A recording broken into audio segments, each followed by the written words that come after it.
For more information, visit systemsdefinition.com and firegroundaccountability.com. The Bill Fox Company has been in business for over 60 years, specializing in custom championship rings, watches, badges, pins, and awards. The Bill Fox Company has crafted championship rings for past state champions including the Westerners, Flying Dutchmen, Hobos, Wolves, and Yellow Hornets. Bill Fox Company is the recognized name in recognizing people. Check them out on Facebook, Twitter, and on the web at www.billfoxco.com.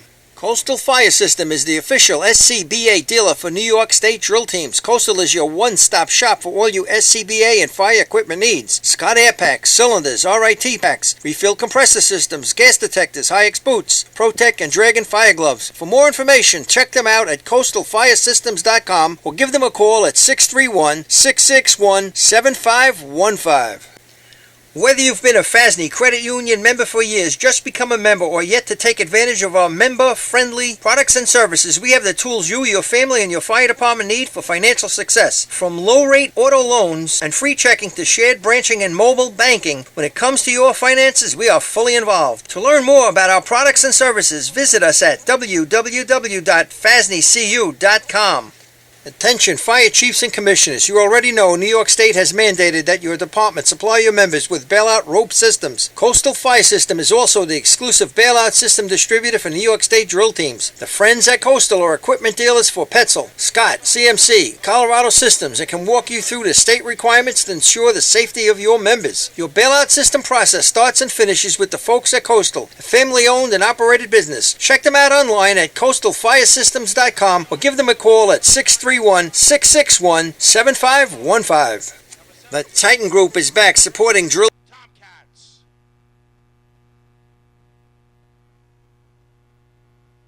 If you didn't keep up with that list, I'll give them to you again.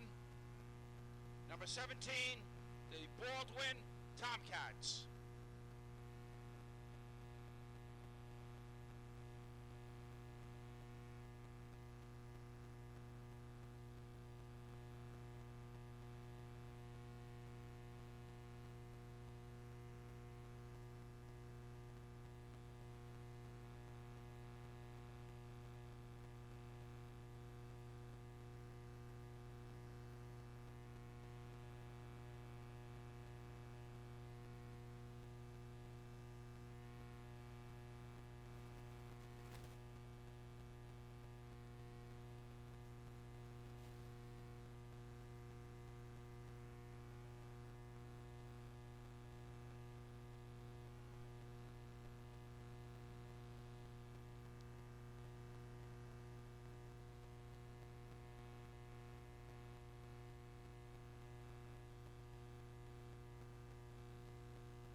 Good morning, everyone. Welcome to East Patchogue, Hagerman Fire District.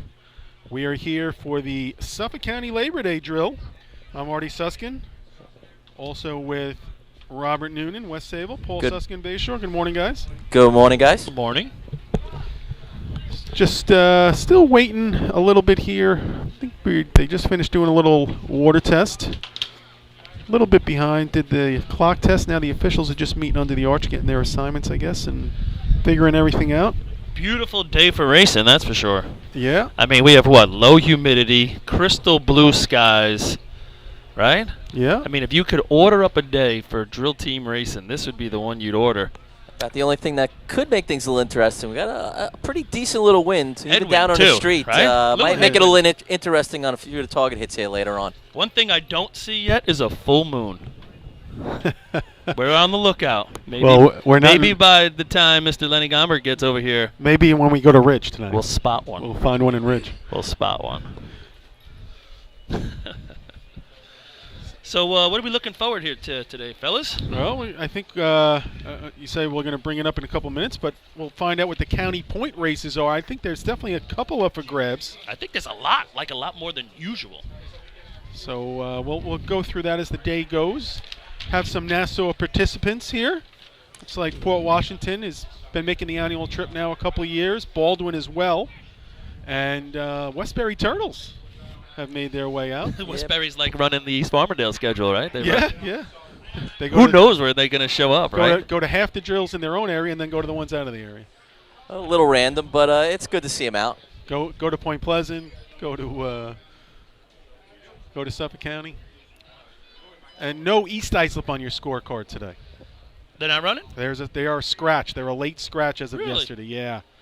Little injury. Banged up? Nah, I don't want to say that. I don't All know right.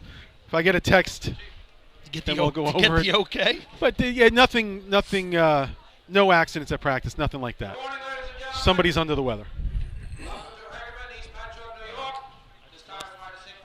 Introduce to you the second assistant chief of the Hagerman Fire Department, Kenny Dean. Good morning, everybody. What temperature is it? Nice, about 80 degrees. Couldn't ask for a better day. Appreciate everybody coming out.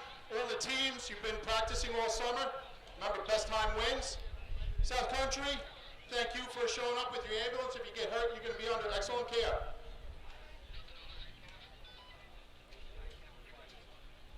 Just so everybody knows, we have a food concession out today. We started with something new. We have a special today. It's going to be Meatball Palm Hero. And we're also serving beverages for the adults. If you look like you're almost 21, we will ask you for ID. As with every year, sometimes we run into a little faux pas. Today, we don't have the Star Spangled Banner, but we will be doing the Pledge of Allegiance. If we would all rise at this time. If you're covered, please uncover.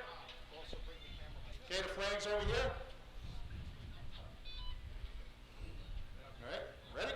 I pledge allegiance to the flag of the United States of America, to the republic for which it stands, one nation, under God, indivisible, with liberty and justice for all. All the teams, good luck out there. Start your engines. Oh, Bill's not going to be happy about that. Stealing the thunder. Start your sneakers. Fred, I'm back in. Thanks. There we go. So, Assistant Chief of Hagerman Fire Department giving the welcome. Meatball Parm Heroes today, guys. Think we'll get any up here? I hope so. I would think that they probably make a good meatball parm out this way. Yeah, I bet you're right. You know, a lot of Italian boys in the Hagerman Fire Department. So I'm going to go on a good meatball parm there. If they're listening out there, send some up to the radio crew when they're ready.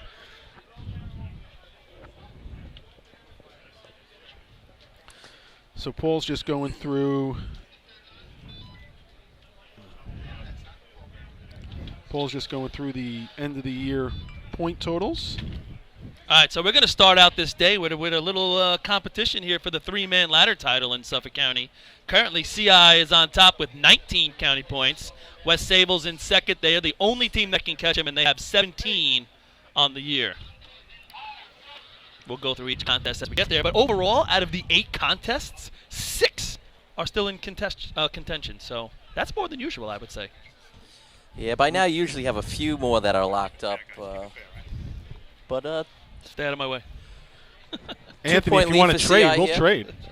I'll do buttons. You can do this. We were talking about this before, but we think the radio crew should get to be on the buttons one day while we're doing the radio. Yeah, I think that would. I think it'd work well. The first contest we run today is the three-man ladder contest. The state record is 6 Got a little wire issue here. Hold on one sec, guys. Back to you. The Blue Jays from Sable. Also combined with our host today, the Hagerman Gambler. All right, so a few minutes late, but we're just about ready to get started here. 10-10 in Hagerman. As the Out again. Back. West Sable. So we got the Sable, Hagerman, Holbrook Blue Jays come to the line. Oh, we're losing the blue one, Fred. Hold on. There I am. There you All go. right. I'm back. Looks like we're ready to go here. Sable has the course. Good start.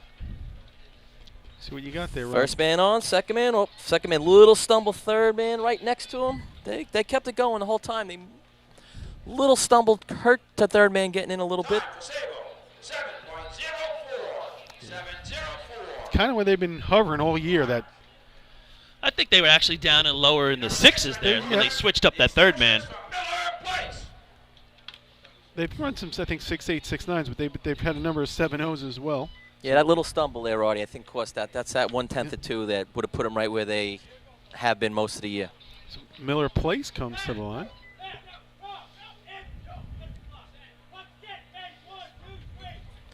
All right, they're off. First man a little slow getting in, but second and third man on. Third man trying to catch that second man. Pretty good shot. That's going to be our first 6 of the day. Time, Miller Place, 6.86. 6.86. Line number 7 on your programs, the Turtles from Westbury. Now, Paulie mentioned the Central Islip with a 2-point lead in county points going into this. Making up 2 points can be pretty tough for any team. Yeah, I mean, obviously you're going to need help. You're going to need to obviously place yourself and hope the other team either doesn't place or get some help along the way, some tweeners. All right, Westbury Turtles, our first Nassau team of the day. They're off the line. First man in. Oh, his second step. He almost fell back off the ladder. He caught himself, but everybody else had to slow down and stop behind him. Third man approaching, makes his grab. Find out. Overtime for Westbury, overtime. A little bit of a scary moment there, Roddy. Yeah, again, a tough arch here to see, Rob. It's like a house up here, right? We're inside a little tough house. for the radio crew here. Yeah, there's no. Typically, you can see through the arch sometimes, or at least you have the open railings in front. Here, we're kind of in like a little house, so we got plywood all around us. Just a little opening for the ladder. All these officials with the buttons are getting in our way. Like they're important or something. I know. Put them up in the stands. Better view. There's always been that talk of putting them on the ground. Yeah. Selden Slowpokes on the line. All right, first man with the backwards baseball cap. Like maybe the first man out first? Yeah, I think he got off a little early. He got in and fell kind of right into the ladder. Second and third man had to slow down and stop. They're just looking to make their way up now, complete the shot, which they do.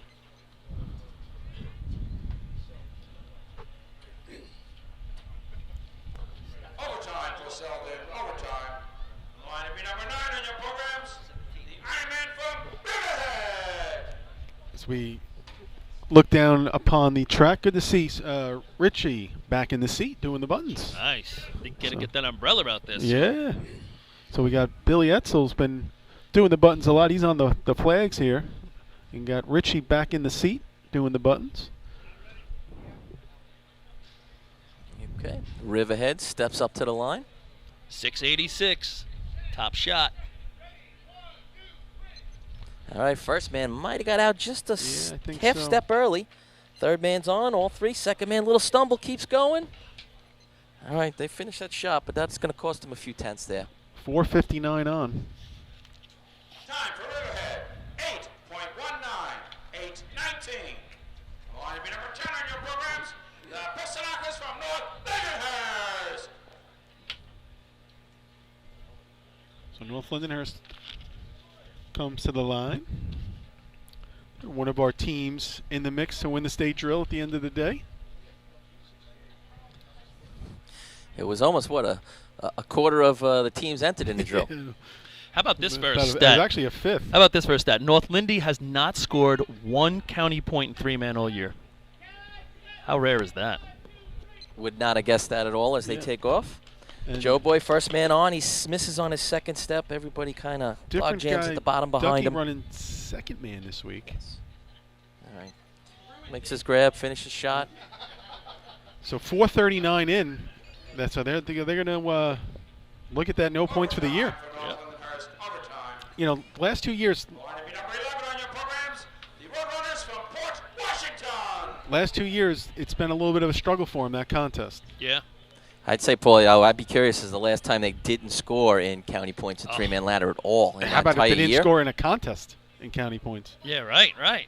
You know, I mean, that's a team that's just consistently across the board. They score in every contest. Okay, here comes another Agreed. one. Port Washington has not scored a county point in Nassau County. I think they've scored in some three-man ladder contests, but I guess none that were Nassau County points. This is not a Nassau County point, Jill, so maybe they'll score here. All right. Port's got the line. A three-point stance what's for the great third right man, here? just about. This is their 3 motorized ladder climbers for the year running. That's it. RJ first, Robbie Lewis, Kyle All Lewis. three on. Kyle, a little stumbles. stumble at the bottom, but he's able to keep his momentum, keeps going. High 6, though. So I was going to say, when is might a be team- close to that Miller Place shot. Port Washington, 7.14. Oh, all right. 7.14. When has a team Line to be number 13 on your programs, the Snails from Lindenhurst. When has a team ever had run a 3-man shot where each one of the men in the 3-man lineup had been a motorized ladder climber and 2 of them scored during this year? Kyle Lewis didn't run. Right? If Kyle Lewis climbs, you imagine all 3 would have scored in a motorized contest. Who's climbing motorized today? That might be the question. That's a really. They're going to draw out of a hat?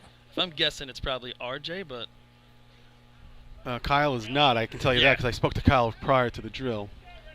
All right, Lindenhurst Snails. Like a nice clean start. book him. First man's in and up. Second and third man on. 406. Third man a little tight to the second man. Nice climb. Climbs right next to him. 406. Gets up there. I think that's going to catch Miller Place. Time for Lindenhurst, 6.66. Uh-oh. Running with the devil. Yeah. So I'll go back to 1994. Line number 14 on your programs, the Harris from East Farmingdale. Bayshore has 3 guys that climbed 3-man ladder that climbed motorized. In that season? I climbed motorized that season. Cav climbed. I don't know if Todd climbed motorized that season. Well, Kyle Lewis didn't climb this season either. Right. Oh, okay, I But got So. it. All right. East Farmingdale to the line. The Harris. There's one. I mean, theoretically, we did it for 4 years in a row. Yeah. Oh, Third big- man big out jump. way early, probably at least 2 steps. He's on right next to the second man. He almost had to come to a complete stop to get on the ladder. They're almost walking their way up, looking to finish out the shot, which they do. And get letters.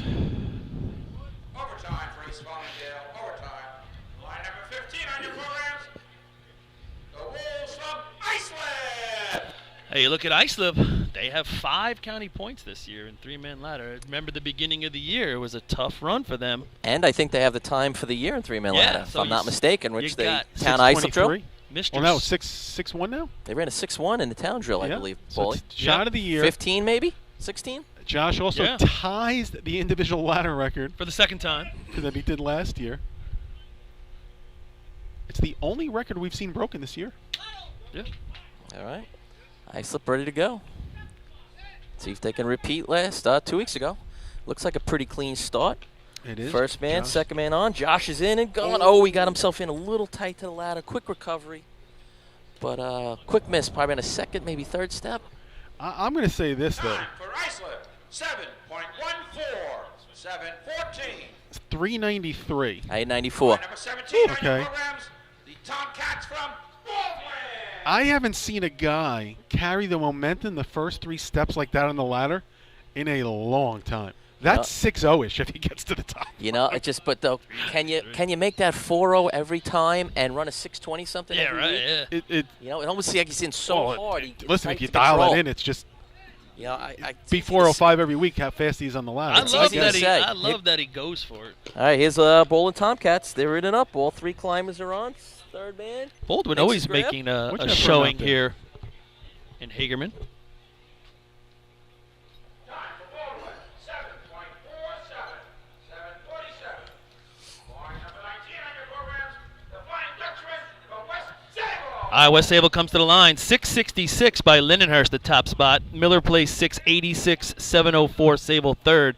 But West Sable here is 2 points out of the overall Suffolk County Championship for three-man. So they really need to beat that 6-6 to at least put a little bit of pressure on Central Islip. Billy Hoffman climbing third man here today for West Sable. Look like a nice clean start. First man, Ryan Tenney's on. Second, Michael Mara. Billy Hoffman's in. He misses a lot of misses right in that third or fourth step area. Got 410 for Billy. That's going to give CI the championship as they come to the line.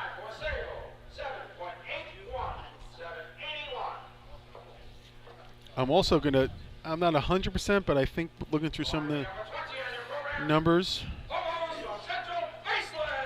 with all the mixed combinations that West Sable's run with this year, that's the first time they're not going to place in three-man ladder. Yeah? Interesting. I think in a county point drill. Here comes your 2015 now three-man ladder champions. And here's a team, they don't even run with their motorized climber. Yeah, that's exactly. All right, Central Islip, they're off. Brian Kessler got a little bit of a jump, probably right what he wants. He's in, he's climbing up. First, second man in. Nice shot. That's definitely first place for right now. Time for Central Islip. 6.28. 6:28. With an exclamation point. Winner, winner. You got it. They're already going to be overall county point champs. But I'll tell you what, we have a battle for county points. Third, fourth, and fifth is only separated number 22 on your programs. The Bucks from Deer Park. by 3.5 points. So the overall points for the day going to be an interesting finish. How many points was that, Paulie? 3.5 separate third, fourth, fifth overall in county points. Which is who? It goes Islip, North Lindy, Bayshore. All right, Deer Park Bucks. First man really breaks the light, and he's in and gone. Oh, little bit of a stumble halfway up.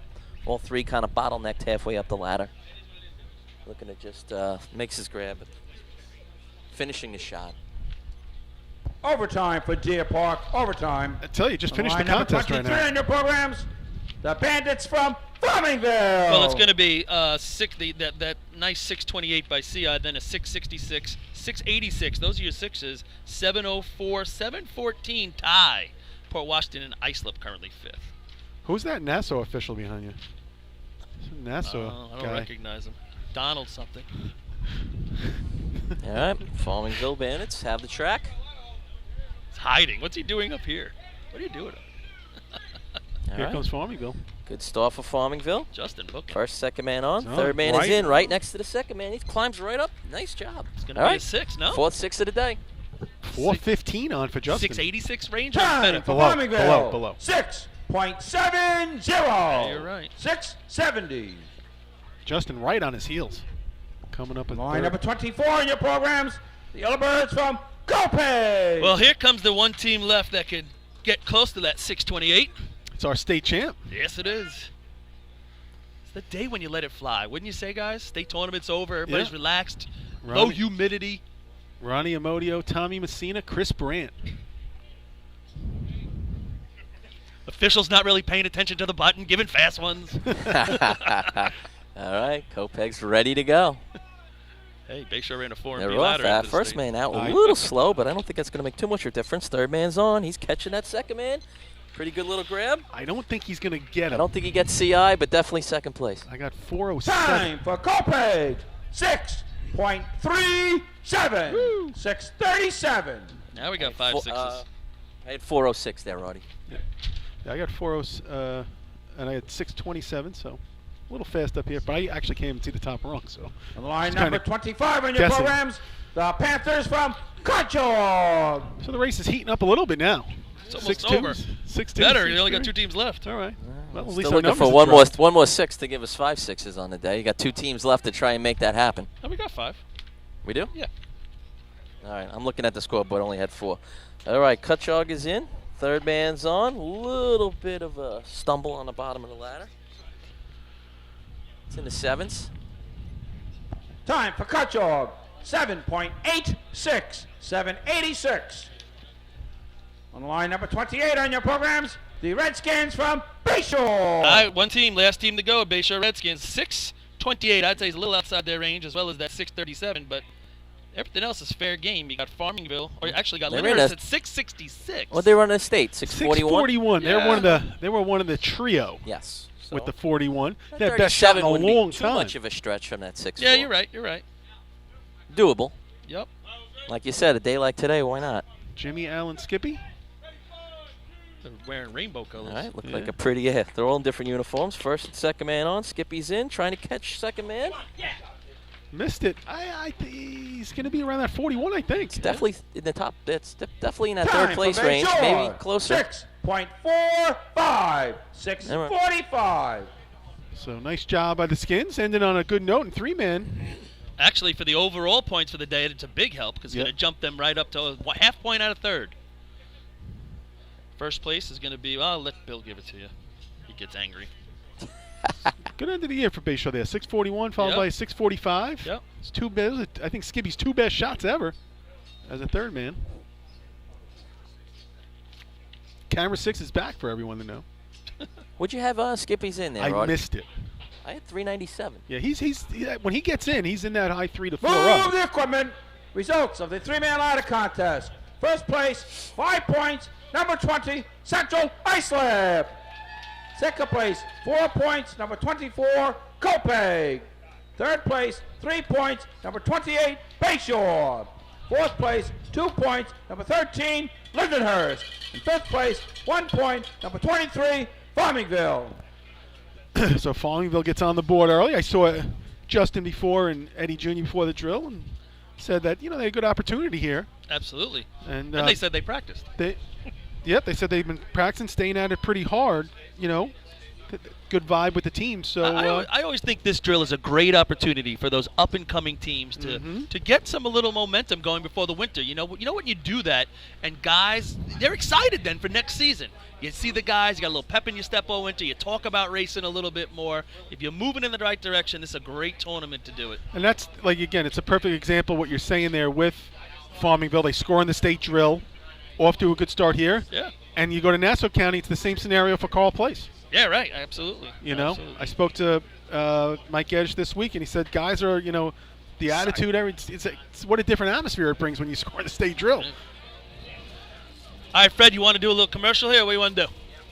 All right. Fred's going to pay some bills. We'll be be right back. for B-Ladder. Since 1973, Fire News has been a proud supporter of the time-honored tradition of New York State Drill Team Racing. As they celebrate their 42nd year of publishing, they are honored to be the official publication and online coverage of New York State Drill Teams. Look for ongoing coverage in Fire News on firenews.com and on Facebook, Twitter, and Instagram.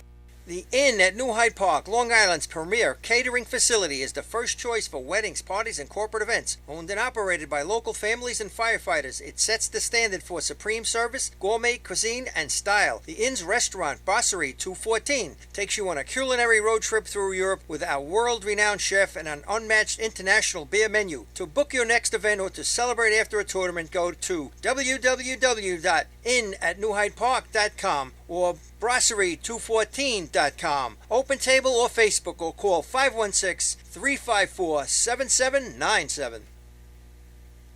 With over 25 years of service in the fire industry, High Tech Fire and Safety continues to be a proud sponsor of New York State Drill Teams. High Tech has been honored to serve as master distributor for Morning Pride products, including state-of-the-art bunker gear, USAR gear, EMS gear, helmets, gloves, hoods, and boots. In addition to Morning Pride gear by Honeywell, High Tech also provides quality products including ISG thermal imaging cameras and CMC rescue products and Deuce rescue systems, providing your fire department with the highest level of support and service for all your personal protection equipment needs. For personalized demos, speak to a certified sales specialist. Call 631-777-5170 or visit hightechfirenewyork.com. Fatty McGee's in East Islip. Wednesday is Ladies' Night at the best FD Racing Bar in Long Island. Stop in anytime for a drink with good company, a great lunch and dinner menu, and of course those famous Fatty's wings. The groundbreaking FDNY electronic accountability system is now available to departments nationwide through Motorola, and SDI is the company behind this game-changing technology. Now, SDI has paired with New York State volunteer departments including Central Islip to solve the challenge of accounting for members who respond after the tones go off. Keep track of your members on your next big incident with a proven solution designed with the New York State Volunteer Department in mind. For more information, visit systemsdefinition.com and firegroundaccountability.com. The Bill Fox Company has been in business for over 60 years, specializing in custom championship rings, watches, badges, pins, and awards. The Bill Fox Company has crafted championship rings for past state champions including the Westerners, Flying Dutchmen, Hobos, Wolves, and Yellow Hornets. Bill Fox Company is the recognized name in recognizing people. Check them out on Facebook, Twitter, and on the web at www.billfoxco.com. Coastal Fire System is the official SCBA dealer for New York State drill teams. Coastal is your one-stop shop for all your SCBA and fire equipment needs. Scott Air Packs, cylinders, RIT packs, refill compressor systems, gas detectors, Hi-X boots, Protec and Dragon fire gloves. For more information, check them out at coastalfiresystems.com or give them a call at 631-661-7515. Whether you've been a FASNY Credit Union member for years, just become a member, or yet to take advantage of our member-friendly products and services, we have the tools you, your family, and your fire department need for financial success. From low-rate auto loans and free checking to shared branching and mobile banking, when it comes to your finances, we are fully involved. To learn more about our products and services, visit us at www.fasnycu.com. Attention. The next contest to be run is the B Ladder contest. State record is 4.82, and it's held by West Sable. First team on the line will be number 1 in your program, the Blue Jays from Sable.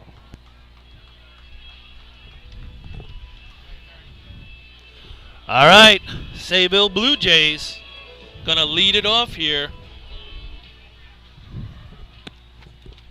in B Ladder. The B Ladder contest is actually not up for grabs, as the North Lindenhurst Pistonknockers are the county champions this year in B Ladder, amassing 21 county points.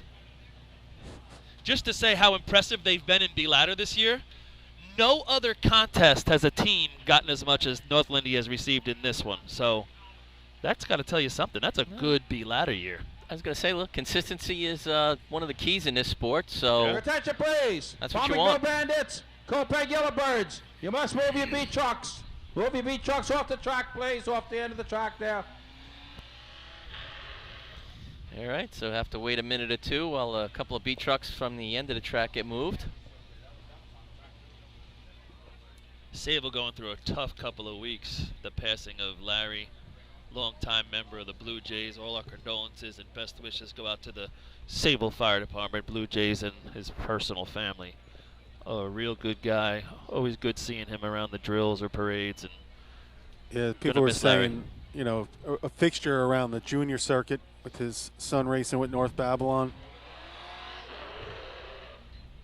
So, Sable's going through a little tough stretch here. The other night, he actually, I think, blew the axle or something in the C truck. It's fixed for today. That pales in comparison to the big picture. So. Oh, without a doubt.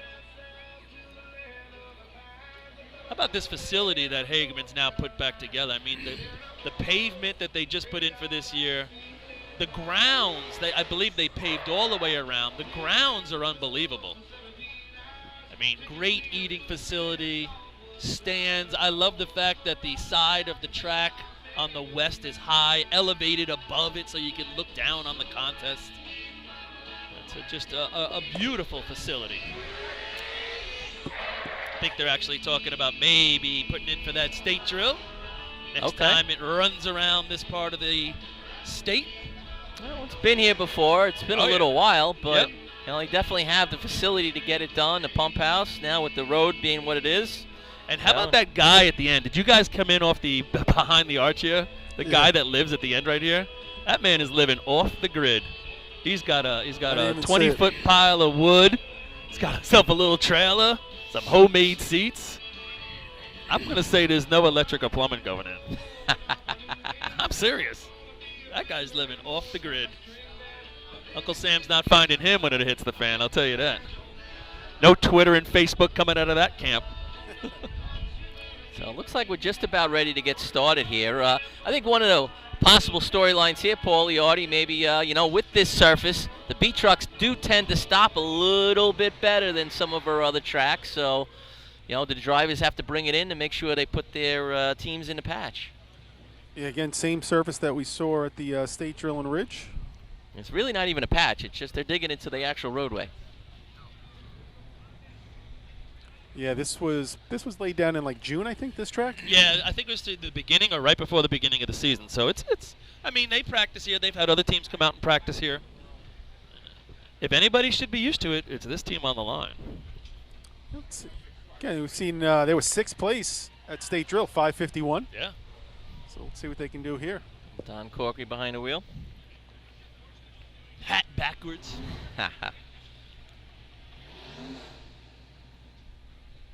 And maybe listening to us right now.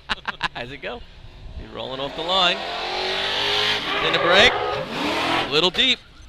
Kind of a straight ladder. Climbers in and going. He misses a step before his grab, and he is not happy about it. Looked like they slid through a little bit right there. Had some agree. good speed, right? Heading toward the Time for base Sable, of the arch. 7.00. 7 flat. Beat that 3-man ladder time. But again, that's the ladder Squirrel likes. I think if he sticks that through, he's in the number mid 6 on your fives. programs, the extinguishers from Miller Place. Yeah, but I don't think he had a lot of mo. That ladder was running pretty fast behind that truck. Usually his mount is probably a little bit better than it was right there. All right, here's an occurrence we haven't seen that often this year. B ladder for Miller Place. Our old-fashioned champions. That's right, state champions. I think that was a picture of Welton sitting in that truck the other day. What was he doing out there, driving this truck? In their truck? Yeah, Really? I think it was. Yeah, I mean, going out to help out potentially. Yeah, that or did they come out to Islip to practice with him? Yeah, good point. All right, well, think they- let's see if it helped. I think they've done that before. Which is a smart move, a newer team on motorized, trying to get some help from some teams that are well established. Yeah, I mean, if you're a new driver, especially, and you have somebody who's driven a million times, he could tell you, oh, this brakes aren't working. It's got to stop better than that. All those little things. Without a doubt. Let's see what happens. Here come the extinguishers. They're through the timing line. It's in the break. Oh, he dug. One of the diggers looked like he dug almost right on his foot. Climbers in. Straight ladder. Did you catch that, Artie? Time for Miller Place. I missed it, bro. 7.45. 7:45. The left side digger's back leg On went line out number and 7 slid on your underneath the programs, ladder between the the Turtles spikes. from Westbury. That's something you don't want to practice often. No. I've seen guys get their pants caught. They spike their pant leg. It goes through the pant. Doesn't get the leg. It goes through the pant. Now, if you see the boot on the back side of the ladder, that's a problem. So, we've seen 2 straight ladders so far, and like that, I don't know, I'm showing like 2.9 digs. I'm able to see the light where we are, so I get a little better idea of the dig time. But it seems like both teams brought their break inside the 50.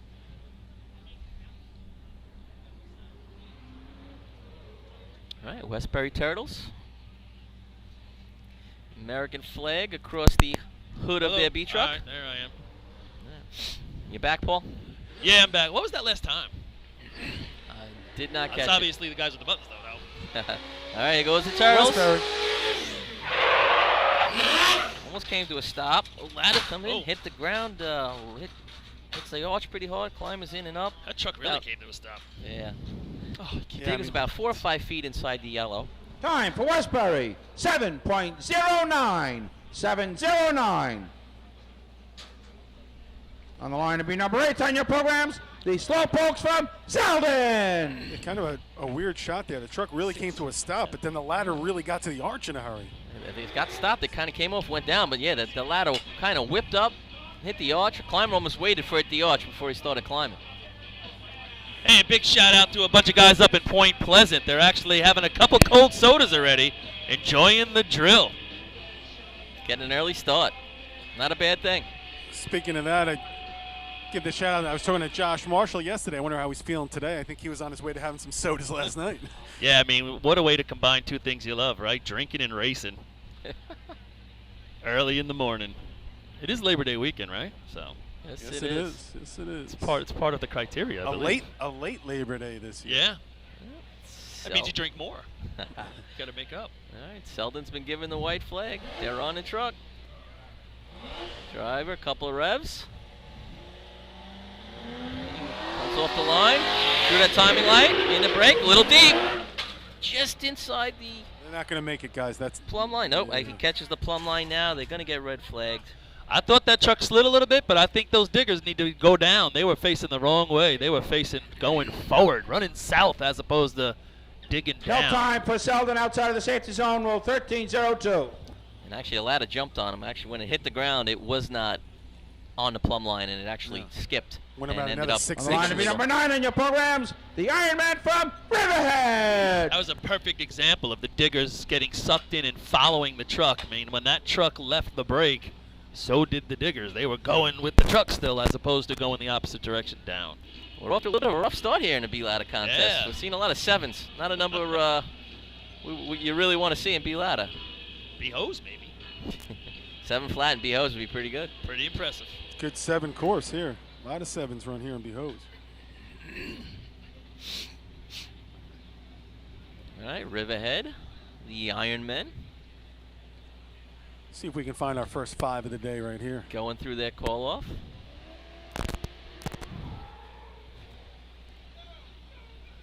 Blue truck for the Ironman, matching the blue skies is what we see all over. No full moon in sight yet. All right, rolls off the line, gets on the gas through the timing light. A little short on the brake. They kind of run the ladder in. Truck climber misses around the second step. Ladder gets to the arch, finishes up his climb. We've got another 7. That truck went left. You could see when the guys got off. When they started running, they had to come back right. Time for Riverhead, 7.50, 750. On line number 10 on your programs, the Pistonakers from North Leavenhurst. They are your 2015 Suffolk County champions in the B-Ladder contest. Yeah. And New York State champion in the B-Ladder contest. Well, Ducky Fowler's now gone back-to-back years winning a ladder contest. C-Ladder last year, B-Ladder this year. And heavy numbers, 871 I think last year, 501 this year. That's probably a good stat. How many climbers have done that in a state drill? Won both B and C ladder. Yeah, it's a huge resume addition. Not an easy thing to do. Nope. So let's see if they can get us our first go quality on- B ladder shot of the day. I'll First go out 5. on a limb, and Michael Mara's done that, I think. Yeah, you think? Danny Boucher. Danny Boucher from Bayshow's done All right, Dudley behind the wheel, rolls off the line, gets on the truck, is in the brake, leaves him hard, Man. ladder's in, Ducky's in. They lay him in really nice, I'll great tell you climb. what, 2 great things right there. The dig going straight down and the throw. Because that ladder from way out by that yellow line, and I'll get to it in a second. Leavenhurst, 5.18, 518. It looked better than that. But when that ladder's right over the Line number 11 yellow, on your programs, the Roadrunners from Port Washington. and Rob, you know this, how difficult it is, because once that ladder passes that point, to be able to lay it in as soft as Vinny just laid it in there, it was impressive. Great job by the throwers and the digger there, getting the ladder to the arch without it banging, which allowed Ducky to really finish that climb hard. And 5-1. I had 263 in the ground. Pretty good number. I thought that was a heavy drop, and they handled it beautifully, all 4 guys. You could actually see the angle where I'm standing at. The ladder was almost getting away from Ducky, and Vinny just kept it there for him to Great allow him job. to stay. I think Now- Vinny's had a great year throwing. Absolutely. And well, he's had to have. I mean, they're the winners. All 4 guys, Right, well, all but 5 just- guys, if you're going to put Dudley in the mix right there, have had a superb year if just you get don't- 21 county points. You just never see him get banged. And- Potentially 26. Yeah, out of, you're out right. of what, 30? Yeah. Right? How many county point drills we have? 7 this year or 6? 7, so 20. It could be potentially 26 out of 35. Not And bad. we have another heavy stat for them in a second. We'll get it to. Here comes Port Washington. All right. Here they go. Roadrunners in the break. Ladder hits pretty good, just outside the perfect ladder line. Climber misses on his 3rd step. Kind of foot went through the ladder. Couldn't really recover. Looks like they went right down, but I thought the ladder The truck faded. but the ladder also had a little shimmy to it. Well, as Danny was in Overtime the for Port Washington. Overtime. Danny was in the hard break in the middle of it. The truck started to almost fishtail a little bit and go sideways. So I think that kind of twisted the ladder, or like threw the ladder. Line off number a little bit 13 from on the your back. programs, the Snails from Lindenhurst. We'll get back to that North Lindy. Artie, do you have that stat on North Lindenhurst with Ducky running that 5-0 at the state drill this year? Yeah, they're the first team to ever have 4 different climbers run a 5-0. You have Ducky Fowler, Tommy Abramski, A-Rock, Joe Boy. So 4 climbers running a 5-0. First team in history. Not the best looking group of guys, but you know, good athletes. Thanks to Twan for that stat. Yeah, Twan. The Twan. All right, Lindenhurst Snails have the course. It's pretty wide open for him outside of that 5:18. Got to run below a 7 right now to get yourself in the top 5. I think they can do it. All right, here we go with the Snails.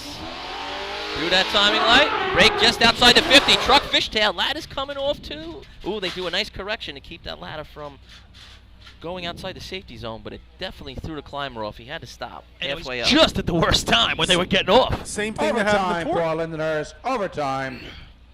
On the line number 14 on your programs, the Hares from East Farmingdale. It's the same thing that happened to Port, but it went in the other direction. Truck fishtail to the right, Yeah, really Port's went hard, to the very left. pronounced. Isn't this what was going on at the state drill as well with the new surface there? Weren't the beat trucks fishtailing a little bit at the end? A little bit, yeah.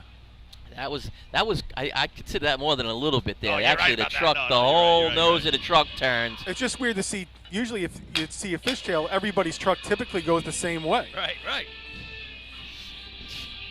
Yeah, right, Rob. That was more When than a little. you fishtail and hose, it's one thing. You know, if you're on the back, you can kind of pick and choose where you get off. And ladder, the truck fishtails, you're really at the mercy of the driver and the truck. And the ladder. You can't say I'm not getting off. That's a 200-pound object that when it's going in a certain direction, it's hard to get back going the other way. The ladder is throwing you in a different direction. Very difficult thing to overcome when a ladder truck fishtails in a ladder contest. East Farmingdale. Here goes the Hares. In the break, just inside the 50, came to just about a complete stop. Diggers took about 2 steps before they went down. Climbed 2 a steps nice too smooth many. climb. Agreed. Did not go straight down. They were about 2 feet outside the perfect ladder line. Time for East Farmingdale, 6.99. 6.99. Second place, Rob. All right, beat that 7 flat. On line number 15 on your programs, the Wolves from Islip. Their truck didn't fishtail, but I thought their truck faded as it came in. I almost think, just by looking at it now, I'm going to guess that lining up at the middle of the arch is not where you want to line up. Crown of the Road's playing a little bit Yes. of an effect on things. And again, there's no experience yet really on this course the way it is, but I would almost think you would want to line up off center one side. Well, if you look at the track, look from up here. I would say, and if you're on the track, it's your left side. From the arch, it's your right side. It's almost flat till it gets to the middle, and then it grades down towards the hydrant side, doesn't it? Yeah, it does look that way. I guess if you look at the lines the way they're painted. Of course, that could be optical, Lou. Yeah. All right, Islip is a double-digit point getter this year in B ladder. 3rd place overall in county points. And looking to rebound from a missing 3-man here, get themselves on the board. How important has B ladder been to them all year when you think about it? They are in double-digit points, but all those 3-man shots that they let fade away, and they had to get right back on the horse, and B ladder's been pretty good to them. All right, Mikey Welton brings him down the street. He's right on the 50, lets him go hard. Josh Kaysen misses right on his in. I thought Pretty they got warm. off. Hey, 256 in the ground, guys. It's the fastest dig we've seen so far today.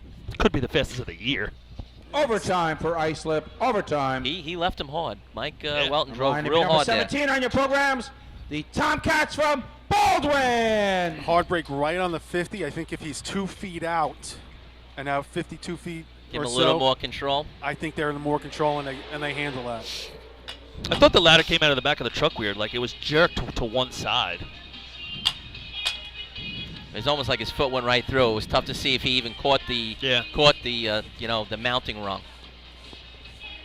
So what do we got? There's nothing really up there, right? No, you got a 5 and a 6 and a bunch of 7s. So the 518 is it? Yeah, 518. And then the highest 6 you could possibly get. a 99. So we've got a 1.8 second difference between first and second right now, and we're halfway through the contest. Yeah. Sable 3rd with a 7 flat. Baldwin. Still some heavy hitters as they take their place behind Baldwin coming up. Can't imagine that a 7 is going to finally score in this contest, but you never know. All right, Baldwin Tomcats making the trek from Nassau County. Now Coughlin takes them off through the timing line. Long break. Diggers take too many steps on their way down. Climber has a little bit of trouble getting in. Now he's on and gone. Perfect example of when you have to run a little bit that everybody gets out of sync. Overtime for Baldwin. Overtime. Looked like the Diggers were On the line to fighting be each number other. 19 on your programs, the Flying Dutchman from West Sable. It's like the left side Digger wanted to go left, the right side Digger wanted to go right. Yeah, and so now if you look at West Sable, Somebody's got to yell down in that situation. I don't think he's lined up exactly center. And we had talked about, Paulie had mentioned the potential of lining up maybe just a tad off center. And Yeah, he's up on the high part now. Yeah. Like he's like where it's straight, flat.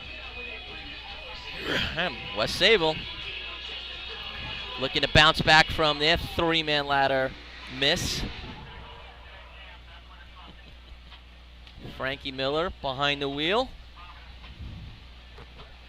West Sable, the second highest point getter this year in the B ladder contest.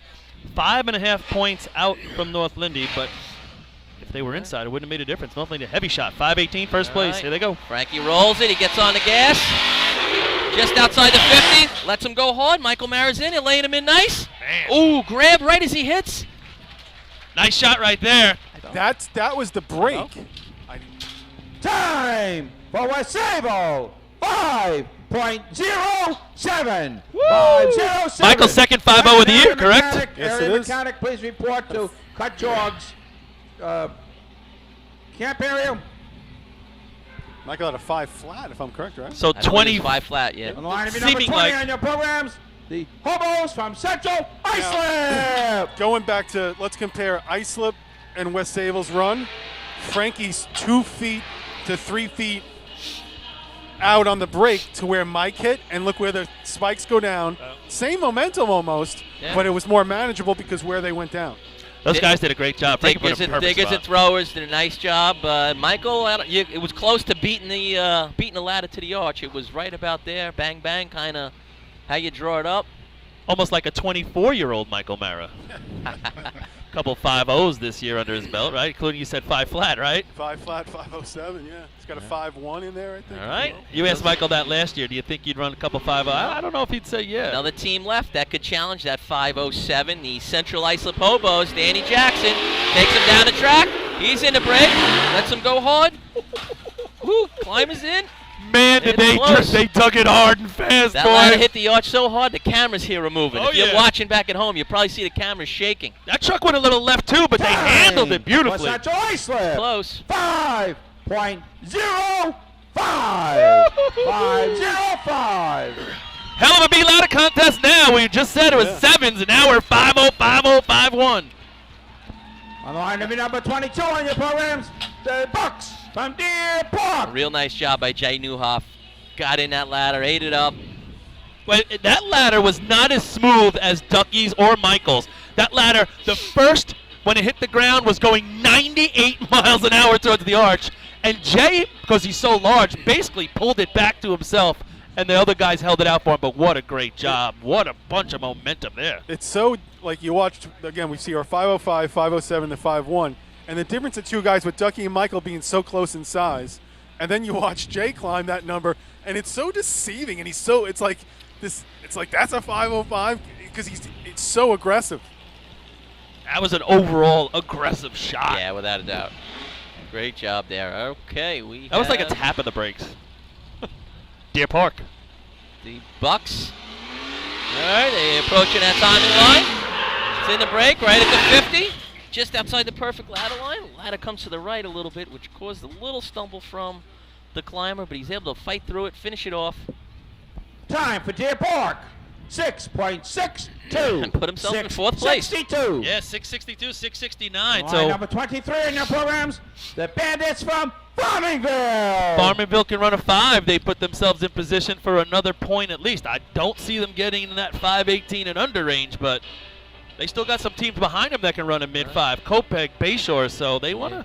You got 3 teams left, and Deer Park's going to be biting their nails with that 6-6 trying to hold on for a point. How many different colors has Deer Park worn this year? I was just going to bring that up. So Deer Park wearing maroon today. Got some shirts this week. They need a little practice area this year, and Bayshore helped them out, gave them some practice time over at the Bayshore track. So as a little thank you and an homage to Bayshore, they wore some maroon jerseys today. Very nice. So. Amish. Who's Amish? Homage. Homage. So that's why they got the maroon on today. Just a little thank you to Bayshore. All right, Farmingville looking to try and make it back-to-back contests on the scoreboard. Need to beat that 6-6. They don't have any county points this year. Let's see if they can get on the board. Go the Bandits, just outside the 50. Hit hard, climbers in and gone. He fights through a little. Ladder moved on him a lot, but definitely going to beat that 6-6. I think we might have our 4th 5 of the day. He did a nice job managing that ladder because it was all over. 5.90. 590. Steps in the right direction for them, though. I have to say, that's... On the line, number 24 in your programs, the Yellowbirds from Cope. That's a couple minor corrections from a 550. If they can control that batter a little bit better from after it hits that ground going straight up instead of going side to side, that climber has a lot more freedom just to make his way up to the top. I like the way they attacked the ground right there. They hit the ground with good momentum. They didn't follow that truck as much as they were in the beginning of the year. But you're right, Rob. It's now if they can all get in sync, it will make a big difference. I was just going to say, it's better than it was 4 weeks ago. Yeah. So it's going in the right direction. Copeg Yellowbirds. All right. At this place, it's run a 5, and you're going to get yourself a point probably. So again, they're coming off the 6-3 and 3-man. It's 13 county points in 3-man. They had none in B ladder this year. Again, I think they started with Ronnie climbing. Yep. And then they went to Chris. Well, they made some great strides in 3-man. This should be one of the next contests. They look to take that next step in. 8 points at the state drill. Their first race they've ever won in the state drill in 3-man. All right, Yellowbirds in the break. Leaves them right on a perfect ladder line. The climber got in a little close to the ladder, had a little miss at the bottom.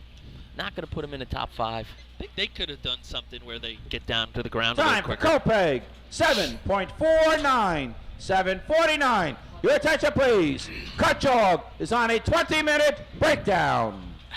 And on the line to be number 28 on your programs, the Redskins from Bayshore. That ladder should have been dug around 18 inches to 24 inches further outside. It was right on the perfect ladder line, on the 3-man ladder line, which is really not the perfect ladder line for B ladder.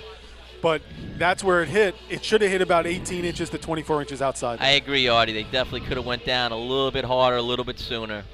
This is the spot in the program where the East Islip Guzzlers would be running. And I just want to give out a shout out to Pat Dunn. If you had to pick one guy who was a team MVP, we don't have that here in our sport, but if you had to pick a guy that was team MVP, I think my vote's Pat Dunn this year. What he did stepping up for the East Islip Guzzlers, running hydrant, excelling as he's been doing on the ladder, he might be my MVP. Took on a lot more responsibility. And with a smooth transition to do it, Rob. I thought it was impressive. All right, our last team in the B ladder contest, Bayshore, needed to beat a 662 to get in the top 5, but I'm sure they want to go further than that. Kyle Coyne. The big room for Bayshore, right? 518 to 590 to get them 2 points. Below a 590 will guarantee him 2 points. So here goes Kyle Coyne through the light. In the break, lets him go. Skippy's in, a little stumble at the bottom. Had to ride the ladder to the arch. Not going to put them in the top 5. I don't know if the truck faded, but Time the ladder. Bayshore, 7.11. 7:11. I was at 7. Hold the equipment. Oh, I did forget it. I don't know if one I don't more know if team the potentially. truck faded there, but it looked like the ladder came out of the back of the truck crooked. No. And the spikes didn't go in together. Yeah, it was. I don't know if somebody was down in the back, maybe didn't get the ladder up. I think it was a combination of a couple of things that just led to it all. I still think, though, he had his opportunity to get in. He could have climbed that. Oh, that yeah. ladder. The ladder went to the wherever arch. it went to the arch and it went straight. So he definitely had his chance. So we're going to have to wait for a couple minutes while we see what Cutchogue can do with their breakdown. So I was a little premature in giving teams their points here. So Deer Park's going to have to sweat it out just a couple of more minutes. I don't think I'm see talking. whether or not. I don't think I'm talking out of school here. If we give 5 points to CI, 4 points to West Sable and 3 points to North Lindenhurst. Agreed. And that's nothing against Cutchogue. It's just those are some heavy B ladder numbers. No matter if you're racing today, last year, 15 years ago, tough to beat. A couple of weeks ago. Tough to beat. What would it be? We had to what, the 501 North Lindy. What was after that? 507, I think. CI was in the 5.0s that day, right? I mean, last year's high time in B ladder was 5:07, and this year, what do we? We have a handful of numbers under that, right? But no 4s. It's been a while now. It's been a while for a 4. I mean, the two things. I was hoping to see Michael run a 4 just because at his age to do it would just be incredible. I also think if he did it, would be with his 4th driver running a 4 with Frank, because I think he's did it with Bobby Jones. He did it with Bob, his dad. Right. I think he did it with Scott. Jesus. And now he'll be doing it with Frank, which is just crazy. That is crazy. Is he a good climber or just great driver? I think it's all driver. It's all driver. Hey, guys, Lenny Gomber joining you here. Thanks to Fred Benzavanga talking about a breakdown here with Cutchogue. We had a breakdown on our equipment earlier today, and he's been breaking his butt to get it back up. So thank you, Fred. I'm able to join you guys. And it looks like Cutchogue's taking the line. Yeah. Right. And just back to the other one, it's crazy to think Jay Newhoff, all his success, does not have a 4. He's not in the club. Crazy. He's got to have. He's got more than a handful of 5.0s, though, I think, right? Yeah, He's run more than his share of those. And he's got more than a handful of state championships. Might do it, yeah. 4 is a motorized climber. I would say when And a C ladder record On the line, off their breakdown. in the state drill. Number 25 on your programs, the Panthers from Cutchogue. how many? What kind of rings do they give out for 4s? They got a lot of bling in them. So when he's 90 and he's sitting there trying to lift his hand off the desk with all the rings holding state down the championship. weight of the rings, is he going to be angry? I should have run a 4. I think Maybe. not. I Somebody think might not. bring it up. Yeah, if he's sitting next to Mike Mara, that's about I- it. I'm sure he'd like to. right. I'm sure he'd like to go to one of those meetings or dinners and tell Chucky that he's got one. Yeah, you're probably right 'Cause about Chucky's that. gonna go. You don't have one. Yeah, that's the one person he can't sit next to. That's right. He sits at a different table at all He's got times. more state Yeah. championship All rings right, than to that is conclude other our B ladder contest, Cutchogue Panthers there through the timing line. Long break. Digger's take an extra step. Little miss at the bottom. Climber is now on and up. He knew he had to get to the top because what's 5th place here? 662, not gonna get it. Time for Cutchogue, 7.12, 7.12. A lot of low 7s. Not a good B ladder number for today. But Too there many of really those. were some really good ones as well. So, good for Deer Park getting themselves on the board here. B ladder contest. Move the equipment.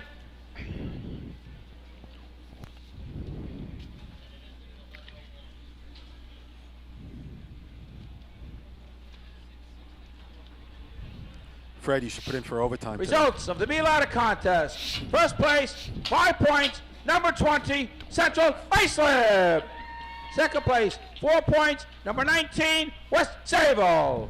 Third place, 3 points, number 10, North Lindenhurst.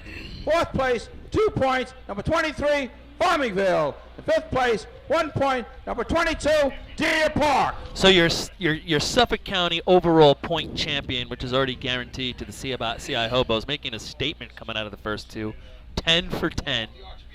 How rare that they get a first or a second in the contests, right? Unbelievable. Hey, if anybody's around later tonight, 7 p.m. Victory party going to be at the track in Central Islip off Wheeler Road. Be there or be square. 7 p.m. tonight, where we celebrate the co-champions. Co-champs. I heard a rumor, Paul, that you're involved in the ceremony. Is that true? Yeah, I'm shooting off the fireworks. I heard more than that. Just if anybody wants to chime in too, we can give out that text number 631-495-5008, 631-495-5008. Give us any feedback, anything you got. And Freddie, you want to go to a break here as they get ready for Sea Ladder? All right, we're going to be Fire back. chiefs and commissioners, you're already already know, New York State has mandated that your department supply your members with bailout rope systems. Coastal Fire System is also the exclusive bailout system distributor for New York State drill teams. The friends at Coastal are equipment dealers for Petzl, Scott, CMC, Colorado Systems, and can walk you through the state requirements to ensure the safety of your members. Your bailout system process starts and finishes with the folks at Coastal, a family-owned and operated business. Check them out online at coastalfiresystems.com or give them a call at 631-661-7515. Attention fire chiefs and commissioners, you already know New York State has mandated that your department supply your members with bailout rope systems. Coastal Fire System is also the exclusive bailout system distributor for New York State drill teams. The friends at Coastal are equipment dealers for Petzl, Scott, CMC, Colorado Systems, and can walk you through the state requirements to ensure the safety of your members. Your bailout system process starts and finishes with the folks at Coastal, a family-owned and operated business. Check them out online at coastalfiresystems.com or give them a call at 631-661-7515. The Titan Group is back supporting drill team racing and taking their game to the next level. With 20 years experience in the apparel industry and the addition of an in-house design team, we will find exactly what you're looking for. This year, join Team Titan and let us handle all your apparel and equipment needs and be part of all of Team Titan's promotions. Follow us on Instagram at Titan Group Racing to keep your hand on the pulse of your favorite teams. Owned and operated by members of the drill team community, we know what it takes to run your team. Let us handle everything from jerseys to helmets and tape to trophies. We are a one-stop shop for all your drill team needs. Call us today at 631-859-0075 or see Artie Suskind or Devin Robinson on the track. Gear up, get on. The Titan Group. For fire department drill teams, speed can mean the difference between winning and just placing. During an actual response, speed can be even more important. That's the idea behind Streetwise CADlink, the nation's first and fastest cloud-based mobile data software solution. Streetwise turns tablet computers into powerful, full-featured MDCs, providing incident mapping, hydrant locations, live apparatus location tracking, pre-plans, hazard waypoints, and more, all in just seconds. Call today for a free demo at 800-718-8027. Streetwise CADlink, the mobile response software that just works. How old is your fire department thermal imager? Thermal imaging technology is changing as quickly as your smartphone, and the time has come to upgrade your TIC. Coastal Fire System is the exclusive thermal imaging distributor of New York State drill teams and offers the full line of Scott, ISG, and FLIR cameras. Coastal is a one-stop shop for the best brand, so start the upgrade process with the longest-running sponsor of New York State drill teams. Camera servicing also available. Check out Coastal Fire System on Facebook or give them a call at 631-661-7515. Integrated Wireless Technologies is proud to be part of the 2015 season as the exclusive Motorola dealer for New York State drill teams. IWT is a Motorola manufacturer's representative and offers the full line of Motorola products to fire departments as well as David Clark headsets. IWT is your one-stop shop for custom radio solutions, licensing assistance, and top-notch service with fully insured technicians. Start your next radio upgrade with IWT. Check out their website at www.goiwt.com. With over 60 years of experience in the fire and rescue business, Nassau Fire Apparatus is known to be the leader in the industry. They are vehicle and equipment distributors who provide products, parts, maintenance, repairs from coast to coast. People working at Nassau Fire not only sell the products and services, but also work in the industry in EMS and as firefighter volunteers. You won't find a more dedicated and experienced team to align with than Nassau Fire Apparatus. Visit them online at www.nassauFire.com for more information. 2016 Fire Rescue and EMS Mega. All right. We We're figured back. it out. All right. No Fred. We got you, Fred. Lock the door. Next contest we run is the Sea Ladder contest. The state record is 8.71 and is held by Central Iceland. First team on line, number one in your program, the Blue Jays from Sable. All right, we have a tight well, not so tight, a 4-point spread here in the Sea Ladder overall county points. CI leading it right now with 19. Islip with a shot with 15 to be county point champions in Sea Ladder. Islip's going to have to hit big and get some help. Yep. I feel like I just crossed Fred's Union line there. Touching the computer. It's probably worth $10. I'm going to put a bill into Murphy. They'll be picketing when we get off the arch. We took care of it, Fred.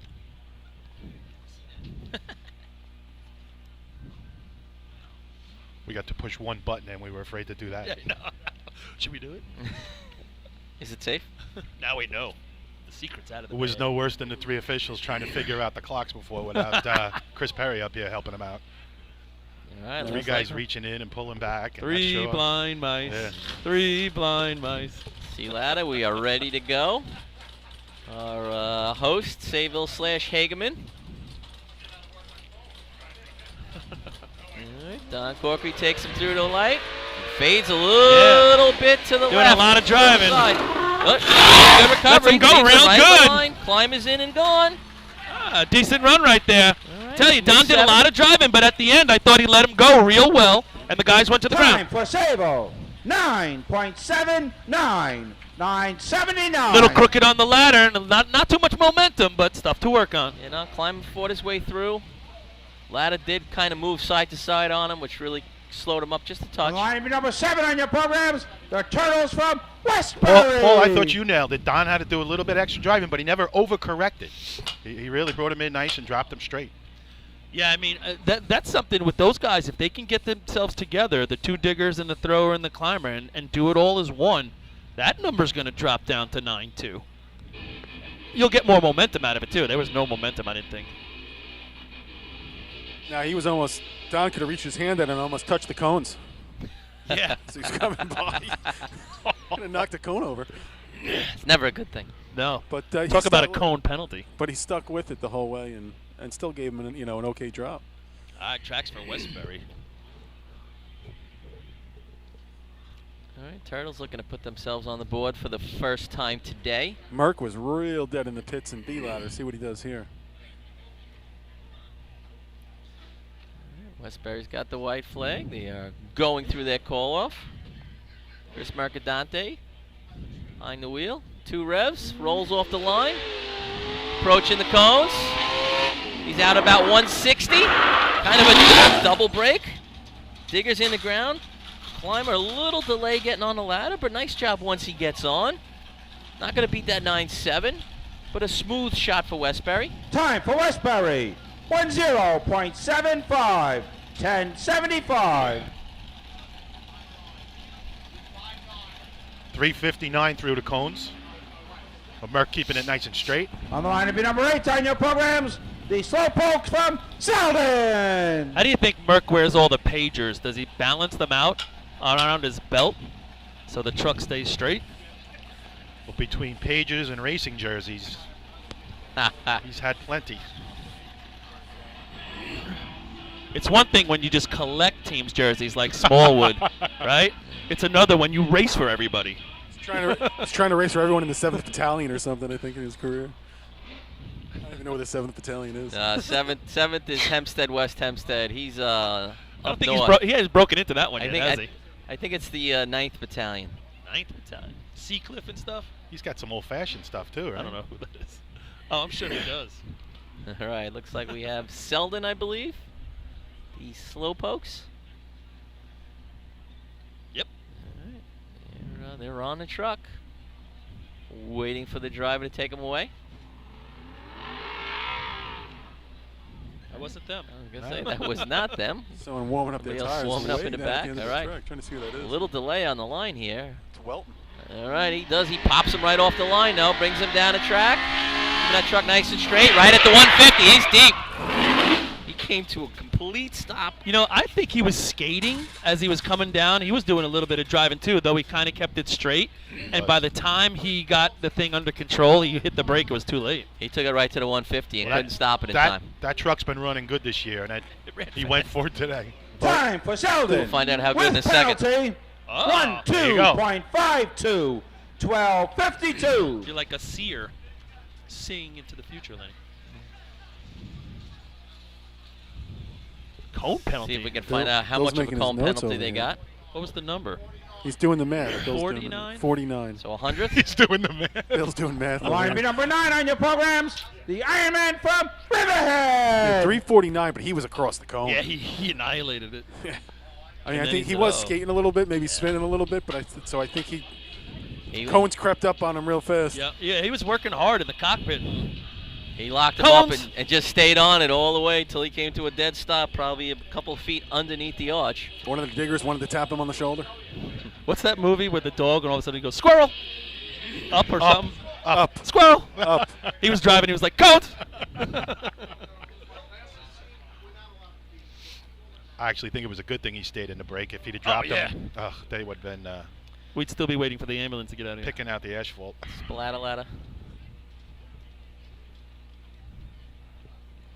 Riverhead. All right, the Ironmen on the line. 979 by the Sayville Blue Jays, your leader. Time to beat. Here we go. Ironmen coming down the track. Passing the hydrant. He takes it right to the 150. Gets on the brakes pretty hard. Leaves him.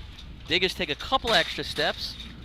Climber does a nice job. Just a nice smooth A climb. little bit of 1977 right Yes, there. nice and one step at a time. Time for Riverhead. 10.34. 10:34. Currently second. Line to be number 10 on your programs. The Pistol Knockers from North Riverhead. Hey, I had him in the ground at 662. 669. Okay, And 369 to the cone.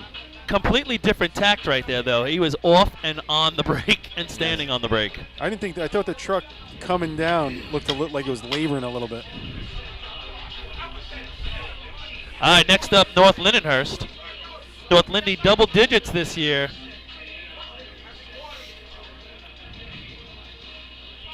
Total of 11 points. They're the third highest total in C ladder for the county.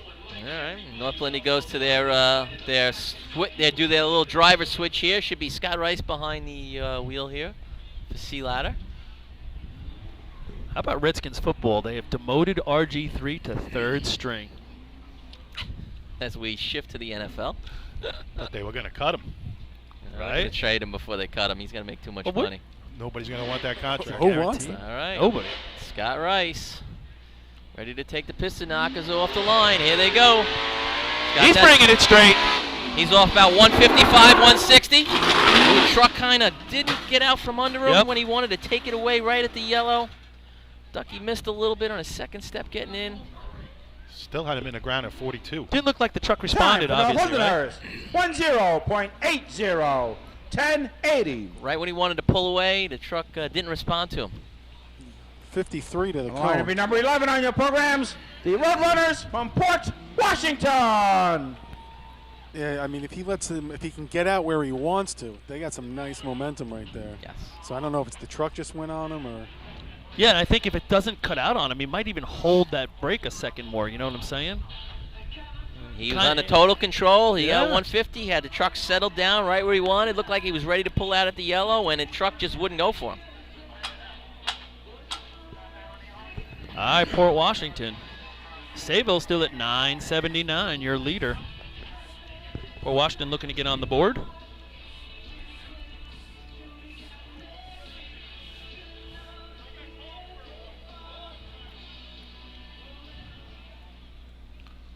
A little surprised on such a beautiful day, fellas. The stands are kind of lightly filled.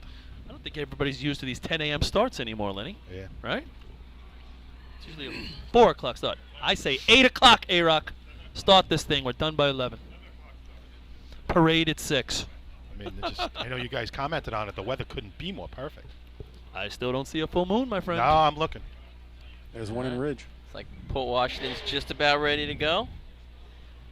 Danny Salerno ready to take him off the starting line. He rolls out. He's on the gas. Approaching the cones. He's right at the 150. He's going to have to get on it hard. He lets him go. Straight ladder. Ooh, Climber missed on his instep. Ooh, he went for his grab and missed. I don't know if they're going to flag him on that. Yeah, I don't know. That he brought that truck was straight as North Lindy's was, but it looked like he brought it in a little deep. 626 in deep.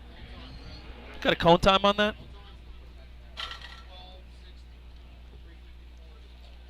54. I've seen a But, lot of hope- low 50s, but anybody's taking it right to the cones No has had a time hard for time Port stopping. Washington. Fair to Grassman Hole. Rule 1303. You know what you see in here, though? It's like with this Your nice... attention, please. Hold on. Lindenhurst is on a 20-minute breakdown. It looks like what you're seeing here is these And on line trucks. to be number 14 Are you on your kidding me? programs.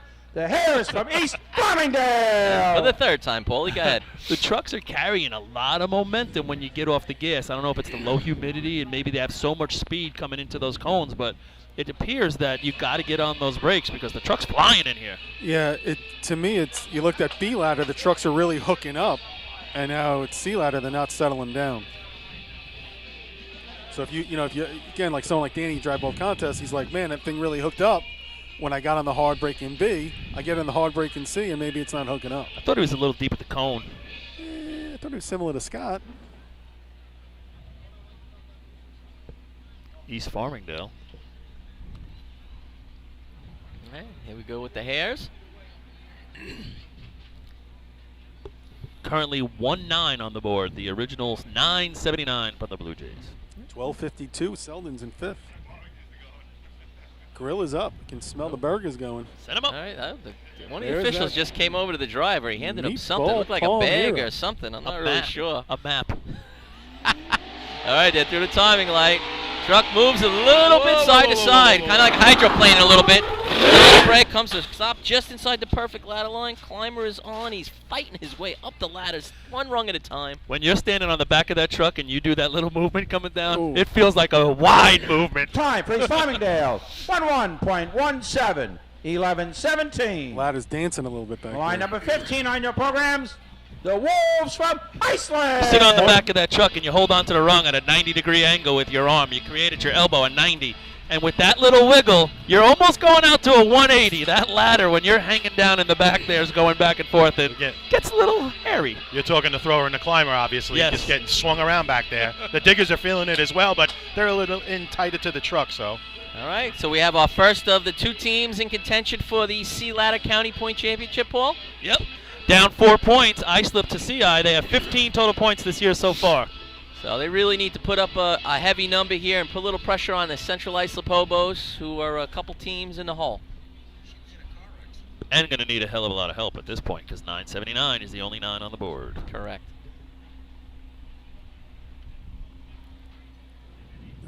Islip yet to get on the board so far, correct? Yeah, so in addition to trying to win that Sea Ladder title, they definitely want to get some points here. They don't want to come out of ladder contests with no points here. That makes you put yourself in a real big hole. All right, looks like Mikey Welton's got them ready to go. Waiting for them to finish their call off. All right. 2 revs from the Islip Wolves C truck. Oh, going with 3. Mikey Walton takes him through the line. He's off just before the cones. Nice control. Beautiful John drop. Kaysen is in. Great. The hell of a run right there, man. He's going to be on 8. That's a hell of a run. Beautiful drop. And Josh ate it up. Yeah. Time for Islip. 8.84. Ooh, Mr. Rob Noonan on it. 84. It's a solid 8 right there. 306 cone to dig. 57 Nice job. to the cone. Yeah. So the other two were faster. Northland and Line for number 19 on your programs. The Flying Dutchman from West Sable. His mount was just awesome, and he climbed at that same speed all the way to the top. Very impressive. Great drop to give them Mo, but you got to give credit to those diggers right there. You know what? When you're getting dropped that hot, to stick it and hold it in the thrower, they all did a hell of a job. Also, it just shows, too, how Mike drives that race differently than those other guys, because Mike really settles his truck down and out top. Could play into it. Those guys carry the speed in and going into the hard break. Mike really settles it down out top. Yeah, I agree, Audie. He had him in a lot more control when he left them based off of how he brought it from the 150 in. West Sable Flying Dutchman up next. Heavy shot. That's going to get your day started in 884. Trying West Sable looking to build off that second place B ladder shot. Frankie Miller rolls off the line. Brings him down the street. C-Truck's moving a little bit. He's got to get it under control. Deep. Lets him go. Oh, man. There's a perfect example of doing a lot of driving, and then all of a sudden there's No the cones. time for the West Sable outside of the safety zone. Rule 13.03. Ladder hit the arch real hard. Left quite a mark. I would say that truck was squirrely more than any other coming down the track. And On the Frank, line to be number 20 on your programs.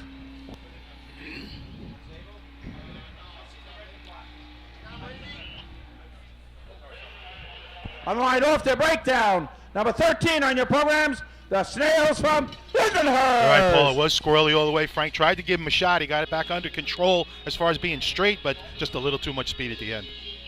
Yeah, I mean, it was really, I mean, we talked about how it was pronounced before for East Farmerdale coming down. That was way more for those guys. I mean, that ladder was, you could see the back of the ladder come out the side of the truck, you know what I'm saying?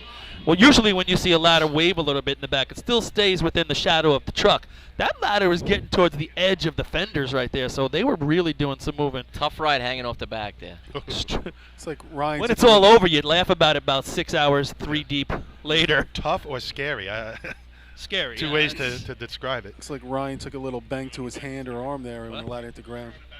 Yeah. I don't think this tournament's always been very kind to him. When you're doing all that, you're, No, you're either saying, get to the cones, get to the cones, get to the cones. Oh, get off it. Yeah. A-Rock confirming the word scary. Yeah, All right, Lindenhurst off their breakdown of Snails. We got 8, 9, and above. 8, 9, 10s, 11s, and even a 12. 1080. 5th place. All right, come the Snails. Yeah, little movement on that truck, too. He's going to have to get on the brakes on. He does. Same Straight thing. ladder. Climber is on. A little bit of a slow, tough climb for him. And where he would have went for the grab, he decided Mike better. Casino doing a 90-degree climb right there to get to the top for Lindenhurst. And yeah, Time for Lindenhurst. 12.09. 12.09. Where he would have went for his grab. I think he decided better of it. He Line didn't have the number 20 on momentum. your programs, the Hobos from Central Iceland. Again, that truck looking a little bit loose on the way down as well, guys. track is having an impact on the C ladder contest here today. 64 to the cone. I tell you, looking down here, when Weck went to pull out, those front tires were turned. Truck was really starting to even go on him in the pit. So with Central Ice up on the line here, they actually going to have to put up, they're on 4 they're up lead, 4 right? points. So yeah, they really just have to run better than a 10 at this point You to, might even be able to have a hiccup and get to the top. lock of it up. 884, 979. Then we go to a 1034, 1075, Also, and a 1080. real quick, Paul, Yep. there's a rumor out there that this might be Jay Newhoff's last drill. So this might be his last time climbing. I talked to him about that, and I said, okay, you've said that the last 4 years. But We'll at see. one point it's going to be true. And if just saying that they're trying to win county points as well, they're not laying up anything. They're not. I agree, Artie. No. They're going for their regular They're run. trying to run an 860. Yep. when does CI lay up in anything anyway, no matter what? But if this is Jay Newhoff's last run, and we can talk about it maybe later, but kudos to him. Great, great career. Almost like the truck didn't come off the line. Oh, man, he's really all over. Oh, my, and he leaves him, and Jay does a hell of a job. Let me tell you something. That ride right there, talk about being able to high-five the cone. I don't think the front wheels were on the ground. No, they Halfway were not. down. 9.22. 9.22. The wildest 922 I've ever seen. The front wheels weren't on the track. He was No. skating left and right. He lets them go. They stick it, and Jake climbs a crooked ladder. But here's the thing there Number with, 22 in your programs, the Bucks from Deer Park. with Danny driving. He knows his fronts are off the ground, and he's going all over. Typically, you see Danny drive like Mike, comes across the cone, gets on it, gives that little chirp, coasts in. Danny did that chirp about the cone because he knew he needed to settle the truck down. Driver awareness of, if I take this across the cone, I'm going to go under. So I got to chirp it even further outside, settle it down to give these guys a shot, and he gave it to him. Is that the skid marks we're looking at, right, coming across the cones, guys?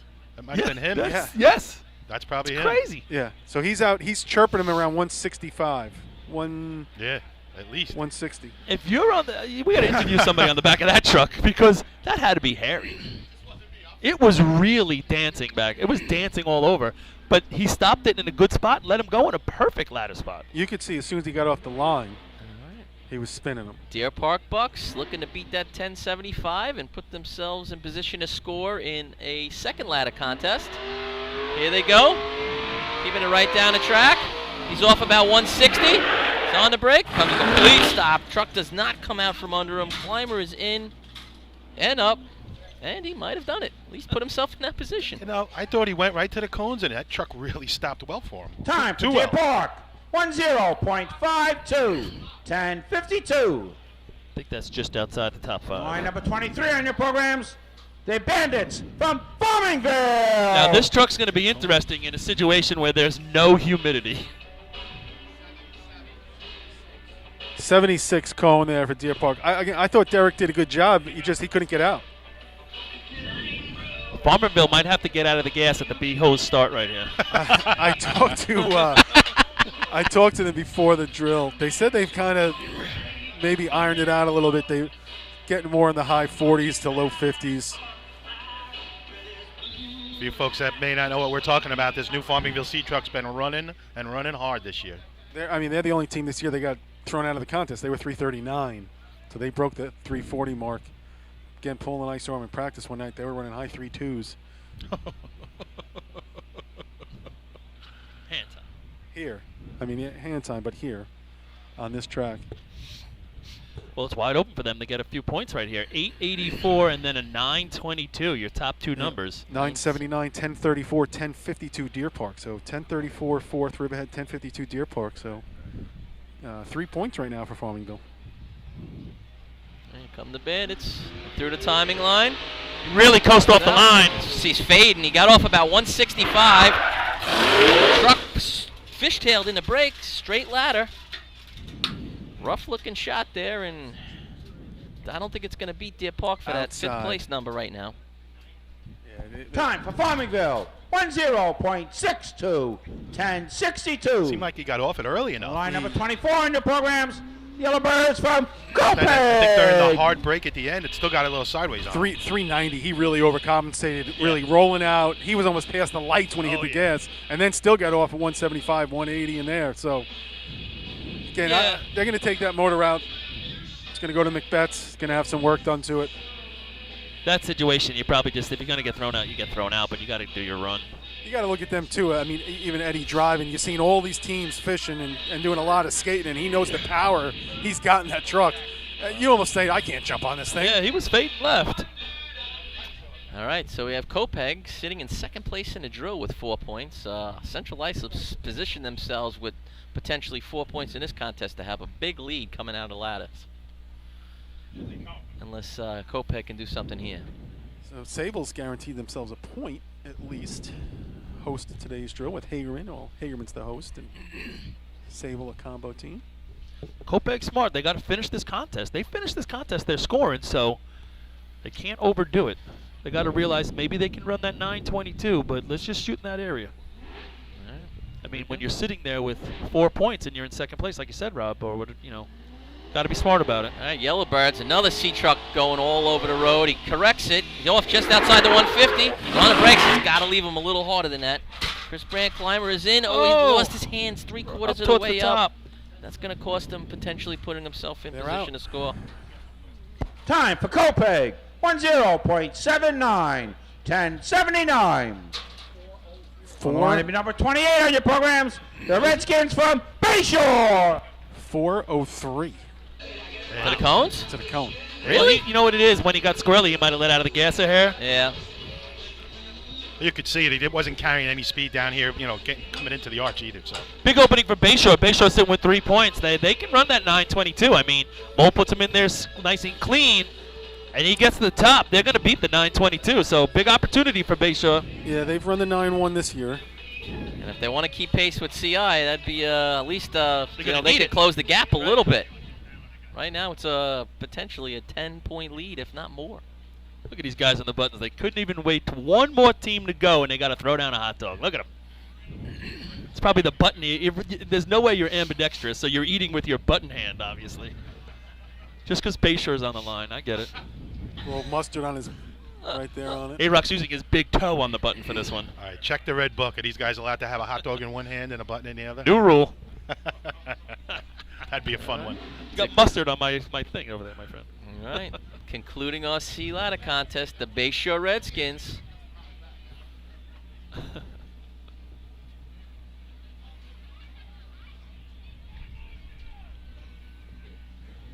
right.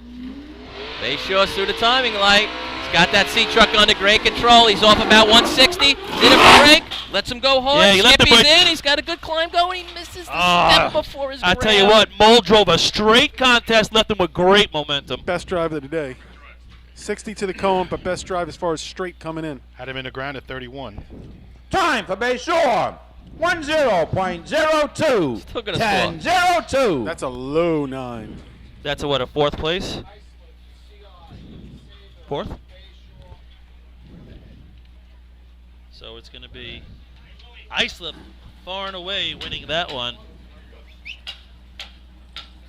CI is going to get 4. They have a Move the huge equipment. lead. Local committee, general judges, and grievance committee for the water test. 3 points for the Results Sable Blue Jays. of the sea ladder contest. First place, 5 points, number 15, Islip. Second place, 4 points, number 20, Central Islip. Third place, 3 points, number 1, Sable. Fourth place, 2 points, number 28, Bayshore. And fifth place, 1 point, number 9, Riverhead. All right, so Riverhead's going to get a point out of that. CI's got to have 14 going into the hose contest. 14. Second place is going to be 5. So you got Bayshore and Islip, 5 points. So 5, 5, 4, 4. huge jump out front for the CI Hobos. Big lead. Who would have thought, right? All right, Fred, what do you think? We're going to do a little commercial here. They scored as many points in the first 3 contests as they They did did a a couple state of times. tournament. All right, we'll be back. The 2016 Fire Rescue and EMS Mega Show takes place February 20th and 21st at the new location, the Brentwood Sports Fieldhouse at Suffolk Community College. It's bigger and better, with many new vendors showing the latest, most up-to-date turnout gear and new products. Hundreds of vendors will be present to explain and demonstrate their product lines and services, along with the extrication competition. See you next February in Brentwood at the Mega Show. Jolly Tinker Hose Company is the new source for the best racing hose available. Each length is designed to withstand the demands of FD racing. Colored hose and double jackets now available. For more information, call 516-322-6366. Jolly Tinker Hose Company. We have tight hose. If you experience any damage due to fire, flooding, wind, or mold and need help, contact SOS Emergency Services. SOS is the exclusive emergency mitigation company for New York State drill teams. It's family-owned and firefighter operated. SOS has a friendly working arrangement with all insurance companies, so call 631-486-7979. SOS Emergency Services for the right help in your time of need. Since 1973, Fire News has been a proud supporter of the time-honored tradition of New York State drill team racing. As they celebrate their 42nd year of publishing, they are honored to be the official publication and online coverage of New York State drill teams. Look for ongoing coverage on Fire News on firenews.com and on Facebook, Twitter, and Instagram. The Inn at New Hyde Park, Long Island's premier catering facility, is the first choice for weddings, parties, and corporate events. Owned and operated by local families and firefighters, it sets the standard for supreme service, gourmet cuisine, and style. The Inn's restaurant, Brasserie 214, takes you on a culinary road trip through Europe with our world-renowned chef and an unmatched international beer menu. To book your next event or to celebrate after a tournament, go to www.innatnewhydepark.com or brasserie214.com. Open table or Facebook, or call 516-354-7797. With over 25 years of service in the fire industry, High Tech Fire and Safety continues to be a proud sponsor of New York State drill teams. High Tech has been honored to serve as master distributor for Morning Pride products, including state-of-the-art bunker gear, USAR gear, EMS gear, helmets, gloves, hoods, and boots. In addition to Morning Pride gear by Honeywell, High Tech also provides quality products including ISG thermal imaging cameras and CMC rescue products and Deuce rescue systems, providing your fire department with the highest level of support and service for all your personal protection equipment needs. For personalized demos, speak to a certified sales specialist. Call 631-777-5170 or visit hightechfirenewyork.com. Fatty McGee's in East Islip. Wednesday is Ladies' Night at the best FD Racing Bar in Long Island. Stop in anytime for a drink with good company, a great lunch and dinner menu, and of course those famous Fatty's wings. The groundbreaking FDNY electronic accountability system is now available to departments nationwide through Motorola, and SDI is the company behind this game-changing technology. Now, SDI has paired with New York State volunteer departments including Central Islip to solve the challenge of accounting for members who respond after the tones go off. Keep track of your members on your next big incident with a proven solution designed with the New York State Volunteer Department in mind. For more information, visit systemsdefinition.com and firegroundaccountability.com. The Bill Fox Company has been in business for over 60 years, specializing in custom championship rings, watches, badges, pins, and awards. The Bill Fox Company has crafted championship rings for past state champions including the Westerners, Flying Dutchmen, Hobos, Wolves, and Yellow Hornets. Bill Fox Company is the recognized name in recognizing people. Check them out on Facebook, Twitter, and on the web at www.billfoxco.com. Coastal Fire System is the official SCBA dealer for New York State drill teams. Coastal is your one-stop shop for all your SCBA and fire equipment needs. Scott Air Packs, cylinders, RIT packs, refill compressor systems, gas detectors, Hi-X boots, Protec and Dragon fire gloves. For more information, check them out at coastalfiresystems.com or give them a call at 631-661-7515. Whether you've been a FASNY Credit Union member for years, just become a member, or yet to take advantage of our member-friendly products and services, we have the tools you, your family, and your fire department need for financial success. From low-rate auto loans and free checking to shared branching and mobile banking, when it comes to your finances, we are fully involved. To learn more about our products and services, visit us at www.fasnycu.com. Attention fire chiefs and commissioners. You already know New York State has mandated that your department supply your members with bailout rope systems. Coastal Fire System is also the exclusive bailout system distributor for New York State drill teams. The friends at Coastal are equipment dealers for Petzl, Scott, CMC, Colorado Systems, and can walk you through the state requirements to ensure the safety of your members. Your bailout system process starts and finishes with the folks at Coastal, a family-owned and operated business. Check them out online at coastalfiresystems.com or give them a call at 631-661-7515. The Titan Group is back supporting drill team racing and taking their game to the next level. With 20 years experience in the apparel industry and the addition of an in-house design team, we will find exactly what you're looking for. This year, join Team Titan and let us handle all your apparel and equipment needs and be part of all of Team Titan's promotions. Follow us on Instagram at Titan Group Racing to keep your hand on the pulse of your favorite teams. Owned and operated by members of the drill team community, we know what it takes to run your team. Let us handle everything from jerseys to helmets and tape to trophies. We are a one-stop shop for all your drill team needs. Call us today at 631-859-0075 or see Artie Suskind or Devin Robinson on the track. Gear up, get on. The Titan Group. For fire department drill teams, speed can mean the difference between winning and just placing. During an actual response, speed can be even more important. That's the idea behind Streetwise CADlink, the nation's first and fastest cloud-based mobile data software solution. Streetwise turns tablet computers into powerful, full-featured MDCs, providing incident mapping, hydrant locations, live apparatus location tracking, pre-plans, hazard waypoints, and more, all in just seconds. Call today for a free demo at 800-718-8027. Streetwise CADlink, the mobile response software that just works. How old is your fire department thermal imager? Thermal imaging technology is changing as quickly as your smartphone, and the time has come to upgrade your TIC. Coastal Fire System is the exclusive thermal imaging distributor of New York State drill teams and offers the full line of Scott, ISG, and FLIR cameras. Coastal is a one-stop shop for the best brand, so start the upgrade process with the longest-running sponsor of New York State drill teams. Camera servicing also available. Check out Coastal Fire System on Facebook or give them a call at 631-661-7515. Integrated Wireless Technologies is proud to be part of the 2015 season as the exclusive Motorola dealer for New York State drill teams. IWT is a Motorola manufacturer's representative and offers the full line of Motorola products to fire departments as well as David Clark headsets. IWT is your one-stop shop for custom radio solutions, licensing assistance, and top-notch service with fully insured technicians. Start your next radio upgrade with IWT. Check out their website at www.goiwt.com. With over 60 years of experience in the fire and rescue business, Nassau Fire Apparatus is known to be the leader in the industry. They are vehicle and equipment distributors who provide products, parts, maintenance, repairs from coast to coast. People working at Nassau Fire not only sell the products and services, but also work in the industry in EMS and as firefighter volunteers. You won't find a more dedicated and experienced team to align with than Nassau Fire Apparatus. Visit them online at www.nassauFire.com for more information.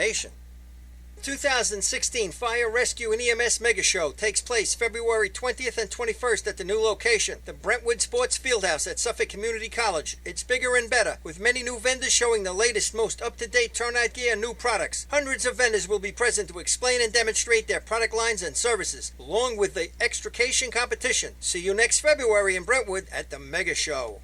Jolly Tinker Hose Company is the new source for the best racing hose available. Each length is designed to withstand the demands of FD racing. Colored hose and double jackets now available. For more information, call 516-322-6366. Jolly Tinker Hose Company. We have tight hose.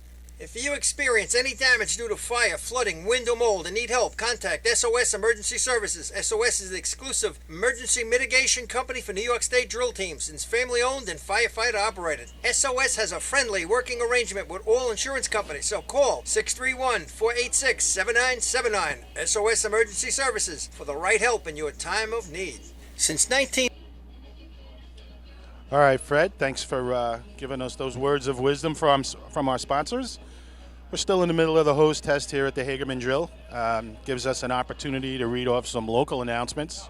The Islip Terrace Fire Department is hosting a Rocktoberfest on October 3rd. The show starts at 3 o'clock. The doors open at 2:30.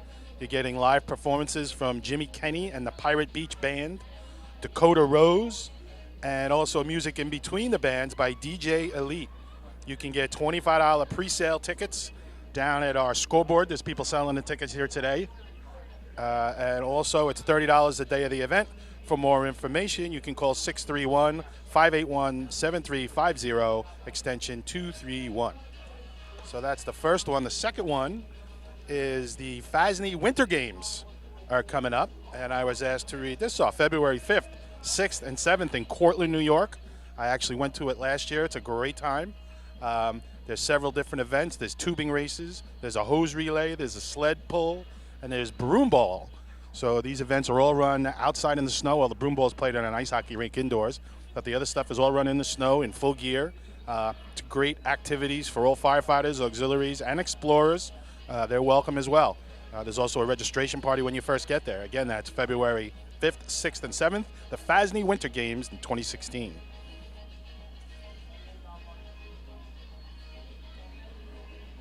So again, they're trying to button up the water test here in Hagerman. Beautiful day, come on out, bring the family. It's moving along pretty well. All the guys are taking a break right now, and Fred has left me hanging without the use of the rest of the commercials. I also know Lindenhurst Fire Department is running a golf outing on September 28th. That is at the West Sayville Country Club. I'm sure if you see any of the snails, they can hook you up with tickets to that as well. I think it's only $80 for the outing, with food being served back at the pavilion afterwards. So another great opportunity to get out and have some fun with your fellow firefighters and racing team members. Your attention, please. The time of the water will be 4.69 through 144 feet, 2 inches of 2 1/2 inch Satin hose with a 3/4 inch nozzle tip. Okay, just a quick rundown on total points. Sayville Blue Jays with 3. Riverhead's got 1. North Lindenhurst has Teams should 3. be lining up for C hose. Islip with 5. You got to be in place to run. West Sayville with 4. Thank you, Bill. Central Islip with 14. Deer Park with 1. Farmingville with 3. Copeg with 4. And Bay Shore with 6. So CI with a bit of a lead, but still 5 races to go, and see if somebody can catch up to him, Paul. I think Bayshore's got 5, Lynn. All right, he's got it listed here as 6. I think it's 5. Okay. But Yeah. we'll get the exact amount in a second. No, I think you're right. He's doing some bad math here. Bad math. Or bad handwriting, one or the other.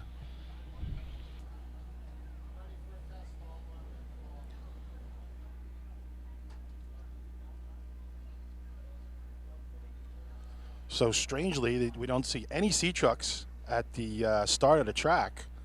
You would think by now the teams would be lined up. I would imagine the officials may be supervising them packing their hose out on the service road.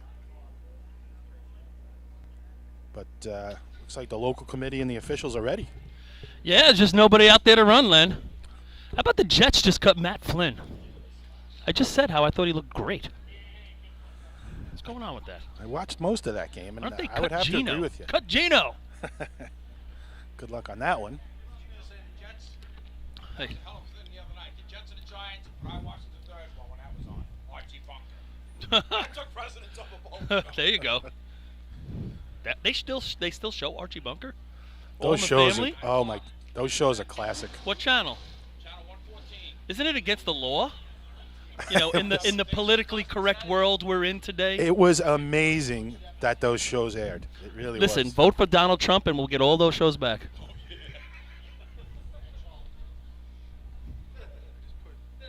The shirt. Yeah. Oh. I'm still waiting for the Little Rascals to come back, but I think Bill Cosby's got something to do with that. Listen, Bill Cosby's got nothing to do with anything anymore. He has no say whatsoever. Yeah. Yeah. I bet he did. Just kind of not the right way to do it. So while we have a little delay here, Jets cut Matt Flynn. Yep. There was so many of them supposedly. Why not even one leaked out way back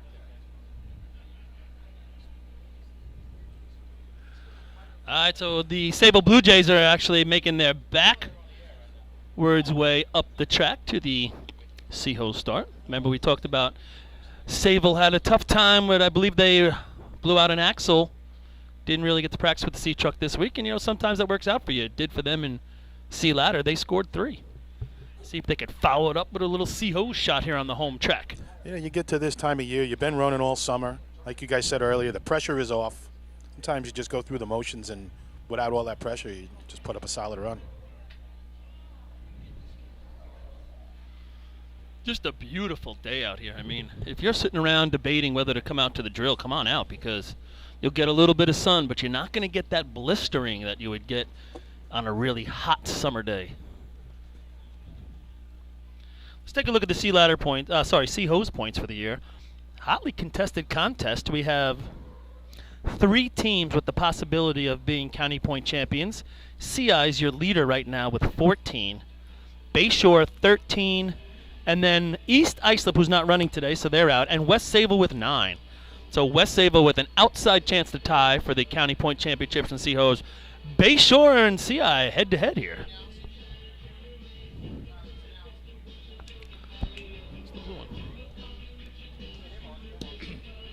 The next contest to be run is the C-Hose contest. The state record is 11.93 and is held by East Islip. First team on the line to be number 1 in your programs, the Blue Jays from Sable. All right, Sable apparently is on the line. They're going to get ready. The official's still standing out in front. I don't see too many other trucks down there at the start. So I think we're still a couple minutes away from getting this contest going. Lenny gave you the total points, so bit of a runaway right now for the CI Hobos. Remember tonight, 7 p.m. at the track in Central Islip off Wheeler Road, Station 2, I believe. The victory party for the first time ever co-champions of the New York State drill. Did they flip a coin to determine the host on that? They're co-hosting, Len. Co-hosting everything, actually, right down to the last penny. But it should be a good time. They're going to have a little parade with the top 5, and then they're going to get right into a ceremony. Short ceremony, followed up by a good night of, what do we want to call it? Celebrating. I was thinking more debauchery, but celebrating is probably more appropriate. We're ready to go, fellas. I don't know if we're out here watching, but the track's been cleared for the Sable Blue Jays, and we get ready to some racing here. Lenny's made his way down trackside. Here comes Sable. Home track. He's heading to the cone. Don Corkery brings him in. Looks like he left him in a nice area. Cole is off. Oh, he missed the stick. He had it on. He misses the stick. He's going to have nightmares about that one because he had a beautiful drop. Hits the target. Man, he wants that one back. Time for Sable, 14.06, 14.06. That had 12s written all over it right there. On the line number 7 on your programs, the Turtles from Westbury. 64 to the cone, I think I heard over there. Man, he left him with momentum. Good 3-4 step drop at the hydrant, hits it, and then just goes right over the top of the handle. Man. Gotta get that handle. Got to fix that mic. So next up is going to be the Westbury Turtles.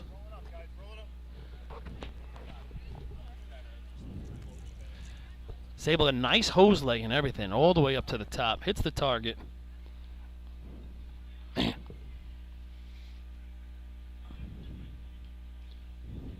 All right, looks like we're just about ready.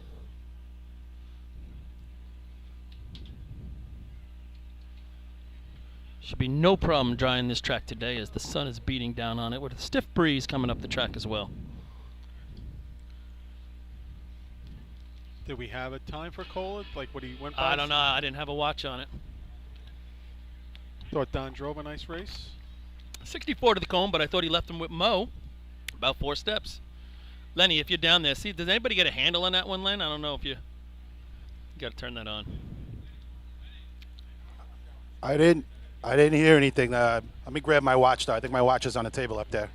Here, I got it. You want me to throw it down? Throw it now.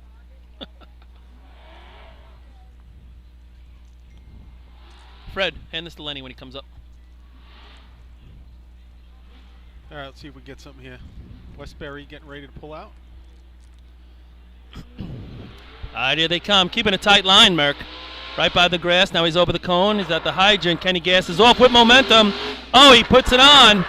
They got water in the hose up at the top. Matt Rodden fighting it. Now he's got the nozzle on. He's sitting on one leg. Oh, what are we turning the water off for? Rodden was in an awkward position there at the end, but man, we got to keep that water on. Time for Westbury, 16.31, 16:31. On the line to be number 8 on your programs, the Slowpokes from Selden. Let's get a water on there. 57 to the cone. 7:14. 7:14. Roddy went a little step past, had to go back, got it on, then was low and outside, wasn't really on the flap, and then it looked like, I guess, I wasn't looking up the track. Kenny turned it off on him? Yeah, I think he saw, either he thought he hit the target or he saw Rodden rocking, like he was in an awkward position as they're going to put a tape on their hose. They might be getting a no time right here, as obviously there's some question about the length of it. But I don't know. I think he just turned it off. He thought maybe he hit it, I guess. And we're going to get they're trying to give him the benefit of doubt, pulling that hose a little taut. Going to match up the thing to it. I tell you what, if you don't got your foot on that hose, it's probably shrinking up pretty good right here. And no time. Yeah, they're going to get a no time. You know, it's your attention, please. There will be a no time for Westbury. Their hose was too short. It's got to be inches because he really was taking a look at it. But when the pavement is heated up, if your hose is even close and you don't get a foot on it to hold it at one end, my point is you can't let it go to the official's discretion at this point. You got to get it past those lines as soon as you run the contest. What do you think, Art? I agree. You know, whether you run a shot or not, you know, sometimes guys are very aware when they run a number, they are going to make sure they're maybe pulling a little bit as they're getting it off. Yeah. I think there with the 16 and they were a little frustrated. They're not being as conscious of what's going on. Yep. And end up coming up short. Yeah. Hey, you never know when you get a rerun. You want to keep those letters off the board so you have a shot at it. But you're right. I think they just lost focus of what they were supposed to do. I mean, if you're out here running and you think whether you're right, whether you hit it or not, when you pull that hose off, boy, you got to stretch it. Yep. Don't let them go to the tape. Play the game. An official number is 6 inches short, fellas. Wow, that's more than a little. But it'll shrink up that much. Yeah. I see some Joe Boy lengths in there. Selden, Dave Carmen, a little squirrely again. He's at the cone. He's at the hydrant now. Cotty's got a nice job handled down. See what they can do up top. Oh! He's gotta put that on. You know, he looked like he missed the first one and got nervous, but he really picked up the coupling.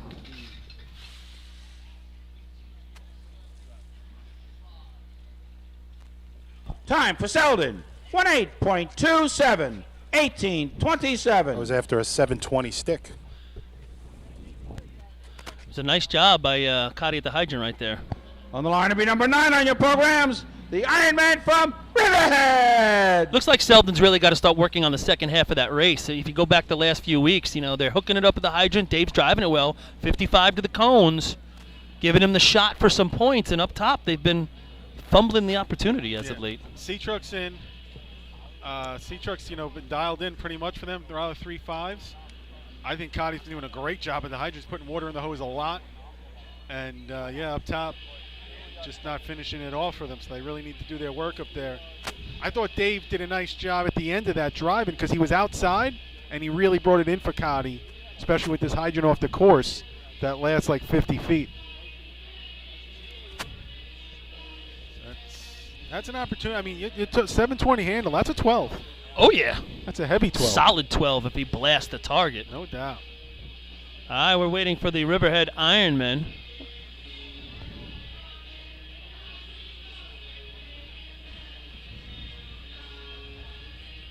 If you're teams like Selden, again, they don't score a lot of points during the year. That's an opportunity. You got to take advantage when you get the opportunity to put points on the board. Yep. You got to put your points on the board. Got to grab those trophies. Well, that's definitely a host team moving in the right directions. Yeah. But like we said, they gotta fix. Something's going on up top. It's got to be fixed because, you can't keep blowing opportunities when you'd have a chance at maybe team records week after week. And going into the winter, oh my God, what are these guys doing? My God, the flag's been given, and we just had 2 people run across the track. This will be the first of Riverhead's 2 runs. Yeah, if they like. Got water in the hose. See what Kyle can do up top. He's got to get busy. Water's creeping. Oh, he dropped the nozzle. And I'll put in for my rerun. Yeah, me too. Bunch of hose dumped out about halfway down, guys. It pulled itself out, but they lost. Still most doesn't of have the, it on. Now, I would just go right to Hold the it up, gentlemen. You have overtime. Again, if anyone out there, Riverhead, listening. I go right to the timing truck. Right over to, and one of the guys that ran across is an official, so he can't deny that he did it. Yeah. That was kind of crazy. I think we all know who the other one was, too. Yeah. The Zach attack. Zach of the day. That's the Zach of the day. Yeah, right, standing in the middle of the truck with the truck ready to come down. The Zach of the day. If the port people are listening. On the line to be number 10 on your programs, the Piston Knockers from North Lindenhurst. North Lindenhurst just out of it, 5.5 points behind county point leaders in C-Hose for the year. That was crazy. All the flags were given, and then 2 people run across the track. Rules are rules. Yep. All right, so far, 14:06 by Stable, still leading the pack. High noon. Yeah, is it? It's a whistle. It's the cork. Don Corkery does it all. He drives the race, then gets on the burger wagon and brings up burgers and hot dogs and drinks. Guy's gonna get me fat. Guy's unbelievable. It's because he kept telling us he wanted to take us out for a burger. Yeah. Now he's just gonna bringing get us one right right here. I'm having ketchup. Oh, he's got the ketchup. Thank you, Don. Nice drop in the C-Hose there, Don. Missed the stick. Would have been a home run. Listen, Riverhead's aware of what happened there. They just talked to one of the officials, and officials stated that those 2 people were completely off the track by the time the truck left the line. Doesn't matter. They got the flag. I'm going to go argue. Here comes North Lindenhurst. Nice tight line. Scott brings him in real tight to the hydrant. See what Chris Connell does. Water nose. Nice drop up top. Ducky Vinny. He's got it. And wow. Oh, he was high. He was right dead on the flat, but in the middle of the stanchion. 51 to the cone. Time for North Lindenhurst. 1:2.81. 12.81. Threw away a 12.5 right there, at least. Yeah, they were around 7 flat on the hydrant. Yeah, it was a nice job. Scott drove a nice race both ends. On the line number 11 on your programs, the Roadrunners from Port Washington. Scott Rice styled in today, 53-51. 469 to the cone. Sorry, 469 water today. Cone was 51 for them.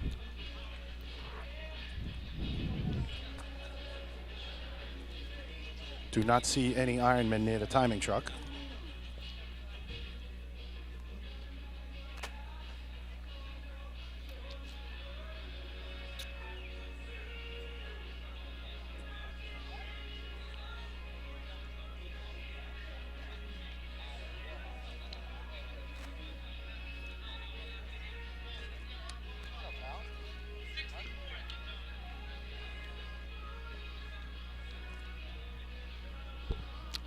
Riverhead up here doing a little inquiry with Paul. So we'll take over for a minute here. Donald Reese making sure they sweep or roll the hydrant to his satisfaction before he gives the thumbs up to Donald Smallwood and Danny Salerno and the boys as he now makes his way to the middle of the track. There it is. So adapter's been set. White flag number 1, white flag number 2.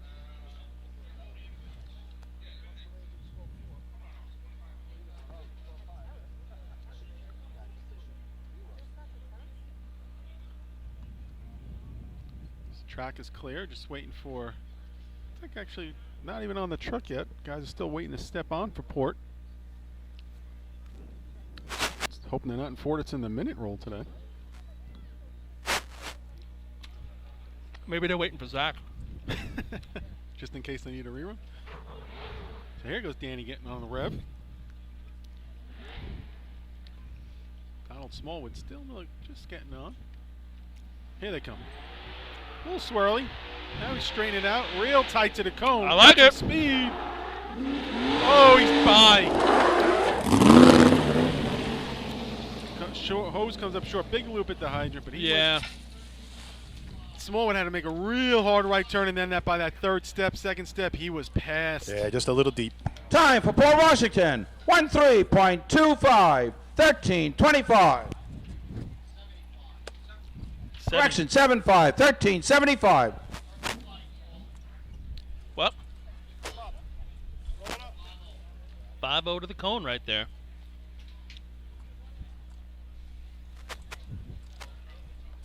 On the line to be number 12 on your programs, the Tigers from Brentwood.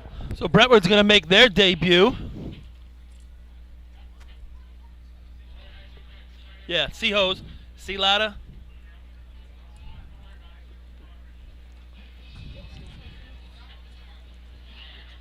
Good book. So interesting, Brentwood just getting out today for sea hose. They had run some ladders the last couple of tournaments. Maybe a manpower issue today. I'm getting it. Maybe Your attention, please. General judges, we have a protest from Riverhead. In the sea hose contest, Interference. official and another team member crossed it in front of us at the time the white after the white flag was given. General judges.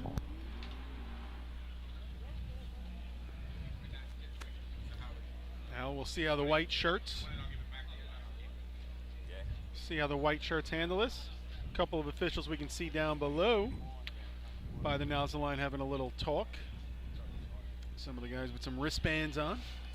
I mean, Paul, you saw it when it happened, and they were off the track by the time Riverhead left the line, but they probably left the line maybe 3 to 5 seconds after they were off the track. Yeah, and you know what happens it's in your vision, your driver sees Absolutely. it. And then the guys on the back of the truck start talking to each other, and you become unsure. Do we go? Do we not go? Is an official going to walk back out with a white flag? You know, we've cleaned up if somebody walks behind. Like if somebody came in behind Brentwood right now, that would be not a rerun. Water in the hose for Brentwood. Gonna have to get busy up top. Robbie Allen, not gonna have a shot. Taking way too long. Now he loses the nozzle. I mean, just a lot of time up there to break it and try to get set. Robbie really used the momentum that was given to him there and ate up the hydrant. Overtime for Brentwood. Overtime.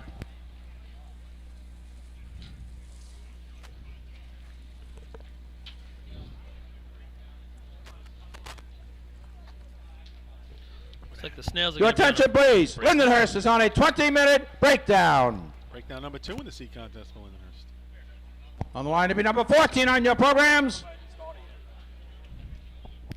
the Hares from East Farmingdale. So we'll see what happens here at Riverhead. I think a decision's been made. We'll hear it up in a minute or so. Yeah, I mean, if the official just says, yeah, I did it after the I mean, anything in front of the truck, I think, has always been, it's a rerun. There's a couple hundred people here that saw it.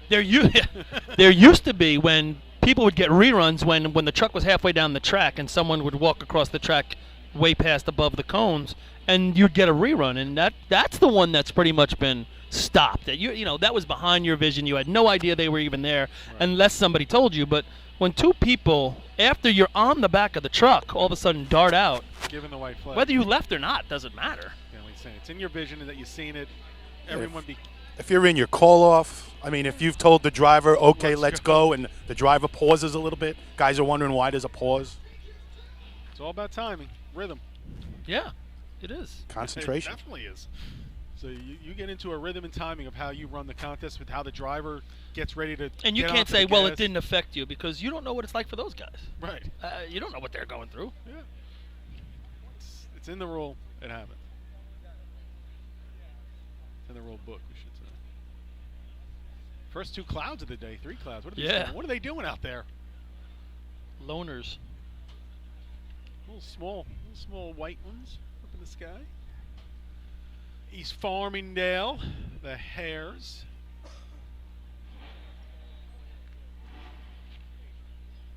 Going through there, revs. Here they come, fades a little bit outside, now straightens it out. Coming in, off at the cone. Hard break, really gonna have a long run. About 6 steps, and he goes. Now just gets water in. Nozzle man just getting it on, waiting for water. And he's looking for the flap. There it is. And that's going to be a good year, maybe. Yeah. Time for East Farmingdale. 16.72. 16.72. 67 to the cone. It's like Islip's going to be up. On the line to be number 15 on your programs, the Wolves from Iceland. All right, North Lindy, 1281. Port Washington, 1375. Sayville, 1406. Those are your top 3 times. Islip Wolves, 5 points on the day, coming off that 884 in C ladder. Let's see what they can do here with the C truck. Islip getting a little special roll up here on the nozzle by their own guys. Yeah, AJ putting a little extra pressure on the roller. Yeah, I saw he was leaning back before. Now he's all into Oh, it. he's hunched over, got a little bit more weight into it. I think AJ just broke a sweat trying up this course for Islip. Look at him. Paizo giving a last check if there's a puddle. Oh, they got guys in the middle. Look, they're doing all the. Taking care of their own business. Yeah. Lenny's trying to grab him. Ask him how his fiance is. Guys, I'm down here with AJ from the Wolves. AJ, the guys in the yacht think you might have tried a little harder for Islip. I try a little harder for our team, but, you know, it is what it is. When CI gets up there, no shot. Lenny, give him congratulations for his engagement. Yeah, how's the fiance? Apparently you got engaged. Congratulations. It's a false rumor. False rumor? Oh, okay. I'm just there just feeding it to me.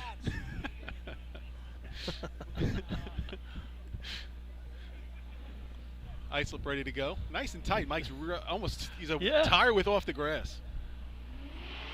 Fades out now. He's straight, pretty straight, coming all in. Off. Squeaks him up. Heavy is off. Water's in the hose. See what Butler can do. Break, nozzle on. A nice run for Islip. Nice. A little under the flap, but solid shot. I think you take that high. Target it most of the time. Stick wasn't all that. I Time had for 37. Islip. 12.91. 12.91.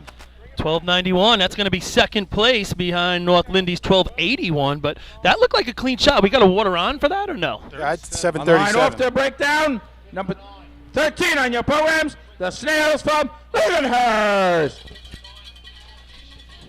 Yeah, 59 to the cone, and 7-3 we're thinking about water on. So North Lindy's putting it on about 0.2 faster, and there it is overall at the end.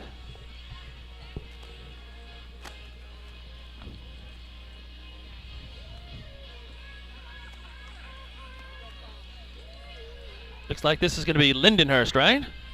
Lindenhurst off their breakdown's going to come to the line. They can run that 1291, 1281. Wide open contest right here. Remember, it's hotly contested for overall county points. CI 1 point up on the Bayshore Redskins for the county point championship.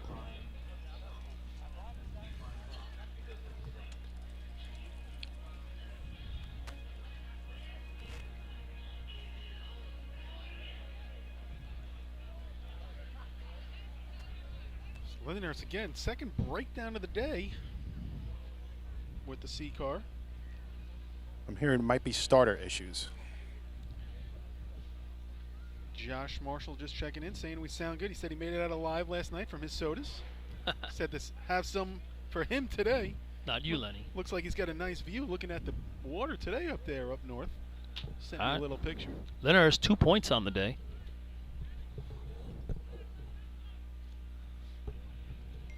What's it, 40 degrees up there in Rochester this weekend? Summer, boom, winter. Snow on the ground next week. Looks like Leonard has pointed out towards the middle. Now Weckerly brings it back. He's over to Cohen at the hydrant. Lot of run, but he gets the water in the hose. Oh, searching up top. They find it. Nozzle on. And target hit. He did a lot of run into the hydrant, so I don't know where this is going to end up. It's going to be a high 12, and they did get a cone penalty right there. I had 750 on the stick. Time for Lindenhurst with penalty 12.96. 12.96. 12.96. What was that cone? 49 to the cone, so 12.95, and you add on the 100th. So Your attention, please. third place. The protest of Riverhead has been disallowed. I don't know how that happens. I'm shocked. So Lindenhurst, that's going to be your third place shot at 12.96.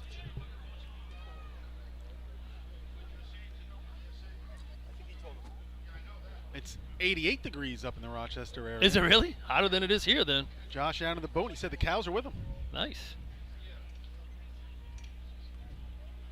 Looks like the Baldwin Tomcats.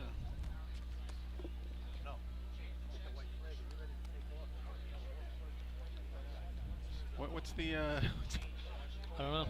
rule in there? All right. So that run was very similar to Islip's. We get a water on that one Lenny? for Lindenhurst. Anyone? Bueller? Anyone? The moon? The track's been cleared for Baldwin.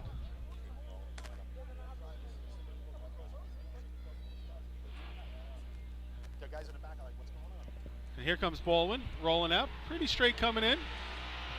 Gets off the gas 165. A little swirly on the inside.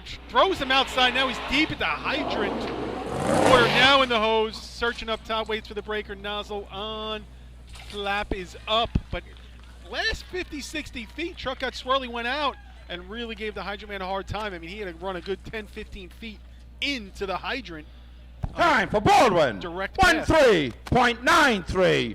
13.93. On the line to be number 19 on your programs, the Flying Dutchman from West Sable. That 13.93 is going to be currently fifth place with the West Sable Flying Dutchman coming to the line. West Sable, an outside shot, I believe, to tie if they were to win this race, and CI and Bayshore didn't get anything for county points in Seahose. Yes. There are 5 points back, 9 points on the year.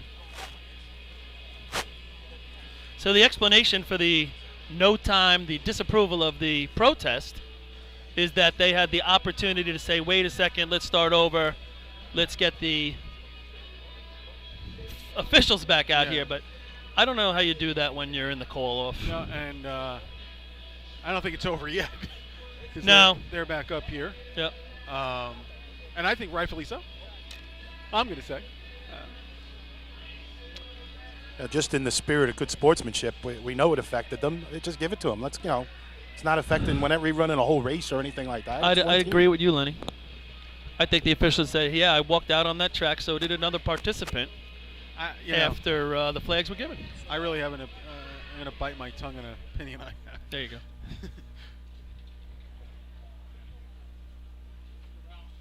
All right, West Sable lined up towards the middle of the track as always. Michael Mara going to make that run from left to right here, attacking that hydrant. 12:81 by North Lindenhurst, the time to beat for first place. Currently, West Sable 4 points on the day. This hydrant, the way it's off, does Frank taper him in a little bit? Yeah, I think he's going to have to. And he does. He's bringing him in now. His truck's still all over the place. Michael's off with speed at the hydrant. Oh, he missed the handle. Missed the handle. It's going to cost him up at the top. Joey's waiting, and he flashes that target immediately, but that handle's going to hurt him.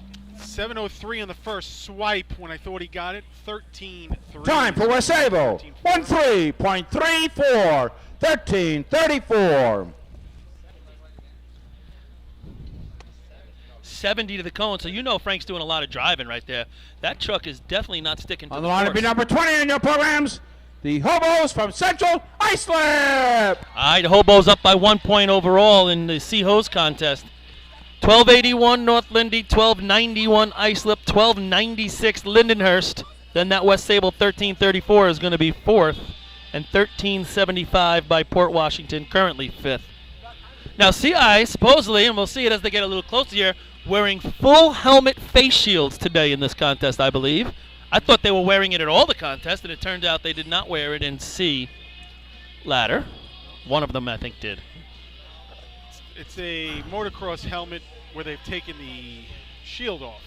Right, which is very similar to, I believe, Kyle Stevens used to wear one up in Deerfield. I think a couple other Deerfield guys wore one. They wear them in Copenhagen. Yeah.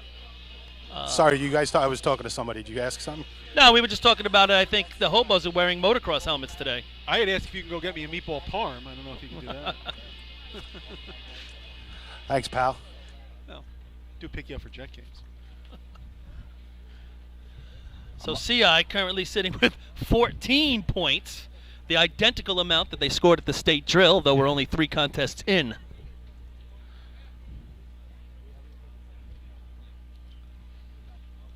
Track's been cleared. Yeah. Guys are on the back. I'm curious to see if they're all going to wear this motocross helmet. A lot of discussion on the group. Looked like Jay Newhoff's The wearing one last dumping.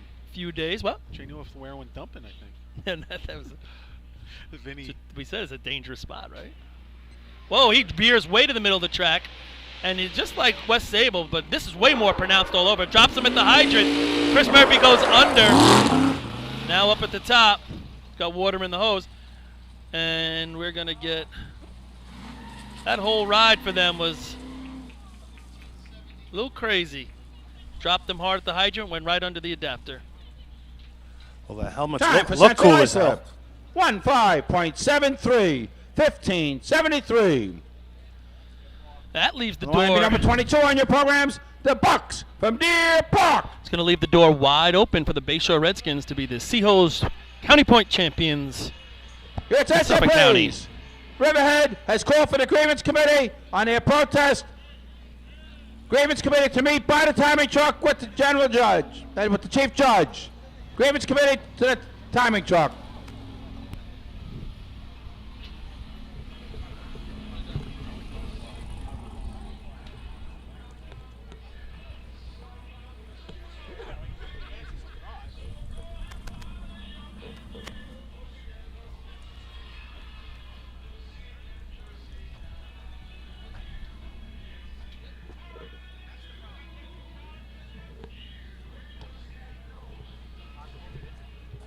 All right, so me and you, Len. Paul's got to go downstairs. All right, Art. He's a member of that committee they just called.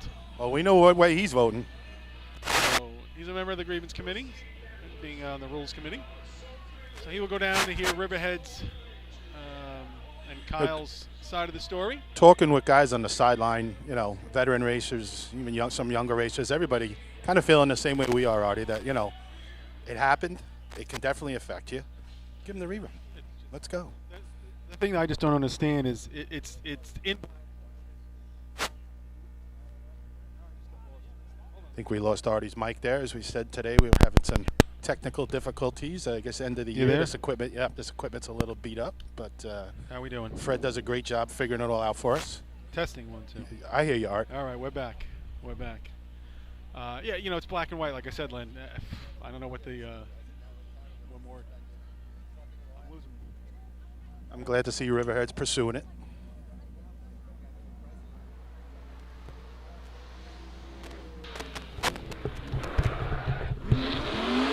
So everyone, mic issues. Deer Park halfway through. Water's coming up. Oh, and he thought he had it on, Len. Might have been crossed, Art. Yeah, I don't know. I think he did that look. Thought he heard the click and turn. I mean, he's a younger nozzle man. He started to look up, and the water came, and not there. Not on. So a decent hydrant, too. Had him 7-2. Yeah. Again, I thought nice drops.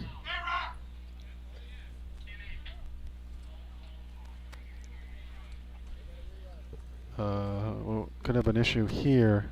I'm not sure what it is. Something with the clocks, I think. It's a cone issue. I think the Bucks might get another shot at this.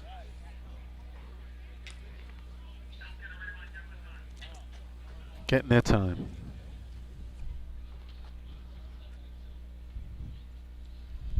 A lot going up here on. A lot going on up here. I tell you. Time for Deer Park. 18.72. 1872.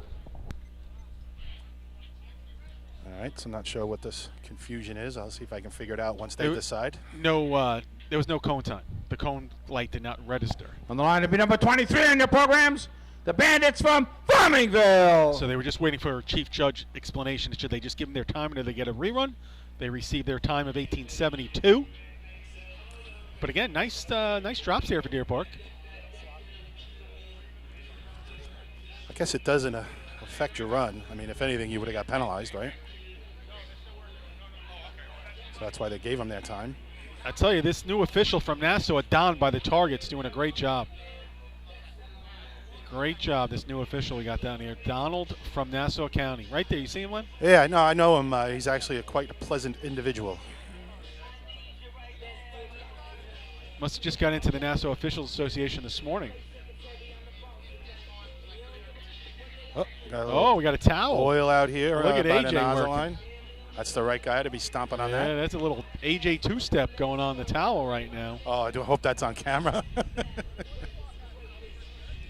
sure it was. The AJ two-step. Group me's going to light up on that one. At least his fiance knows he can dance. That's it. He doesn't need the lessons from Fred. We thought we were going to have to get him.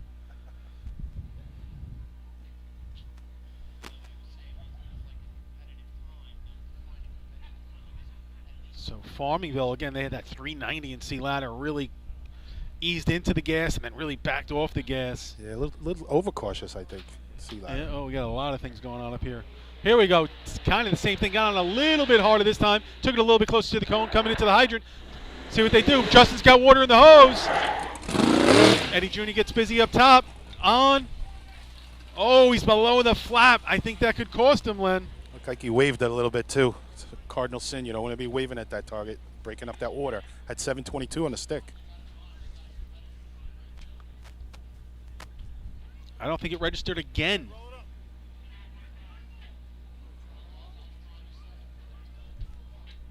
I see the officials down there looking at it. Is that Pete down there taking a look at it? I think so.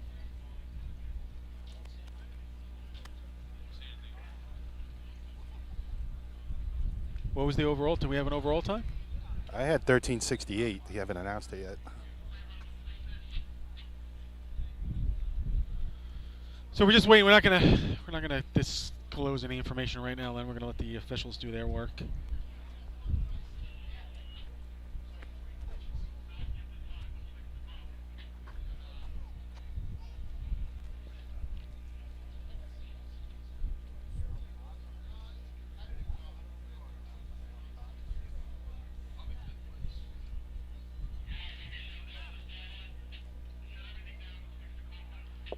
All right, we're going to have a little delay here, Len. We are going to have a delay. I guess they're going to work on that cone light? Yes, they are. They have been shut down up top.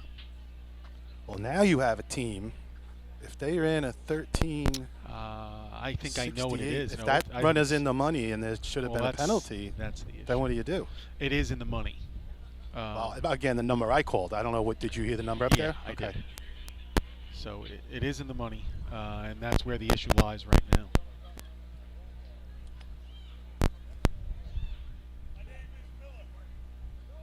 Is it? No, right? Not working? No. No. No. So there is the difference in the two runs where the clock didn't work. The first run, the time would not have been in the top 5, so it doesn't matter. With Farmingville, their run currently is in the top 5, and it's possible that they should receive a penalty. So it's actually not fair to the other teams to give them that time. I think they're going to have to make them rerun. It's trying to figure that out. I would think you'd have to. It's not fair to the other teams. Is Fred playing with that green headset up there? He's playing with the blue. No, I had the blue one on, and now the blue one went bad, so I'm on the red. Okay. Well, yeah, the blue one was cutting out on your brother this morning, too. Yeah, so now he's working on that one. All right, so we apologize for the static, folks. I mean, I don't know. Sorry, folks. I don't know. I just don't even know if Chris can fit this in the budget.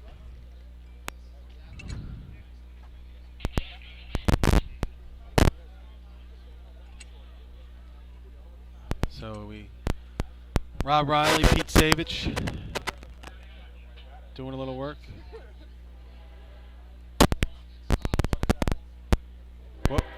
What was Pete to the cone? Did we get Pete to the cone?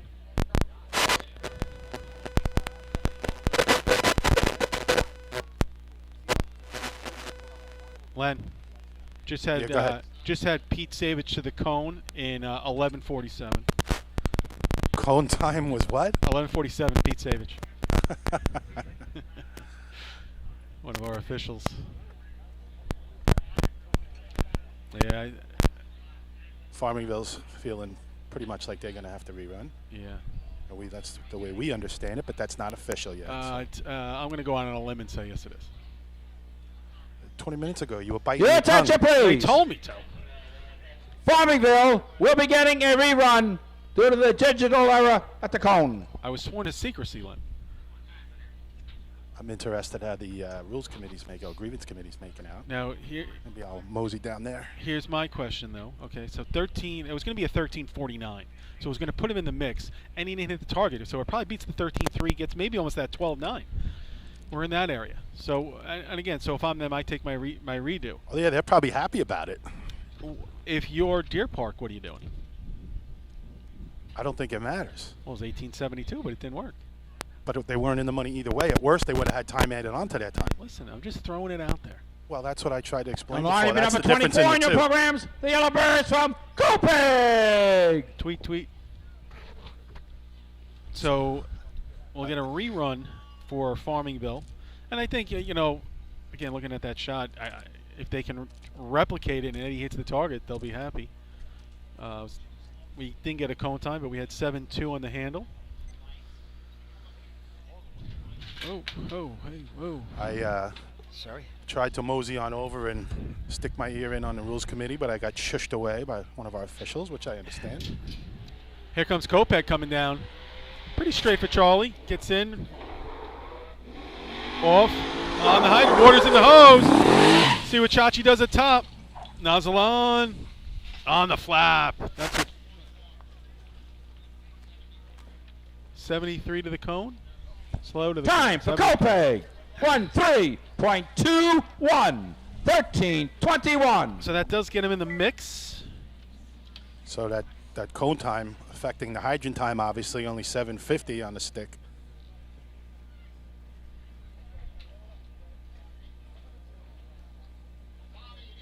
On the line, if you're number 25 on your programs, the Panthers from Gotchog.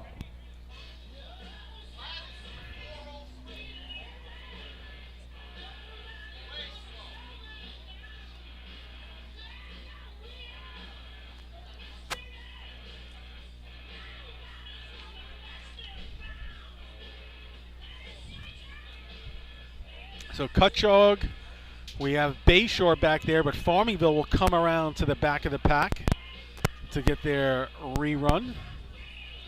So we're looking now, I think that bumped Port Washington out. Let's see if I can figure this out here, Len. Wait for that scoreboard to come up. We'll give you a rundown real quick what's going on here.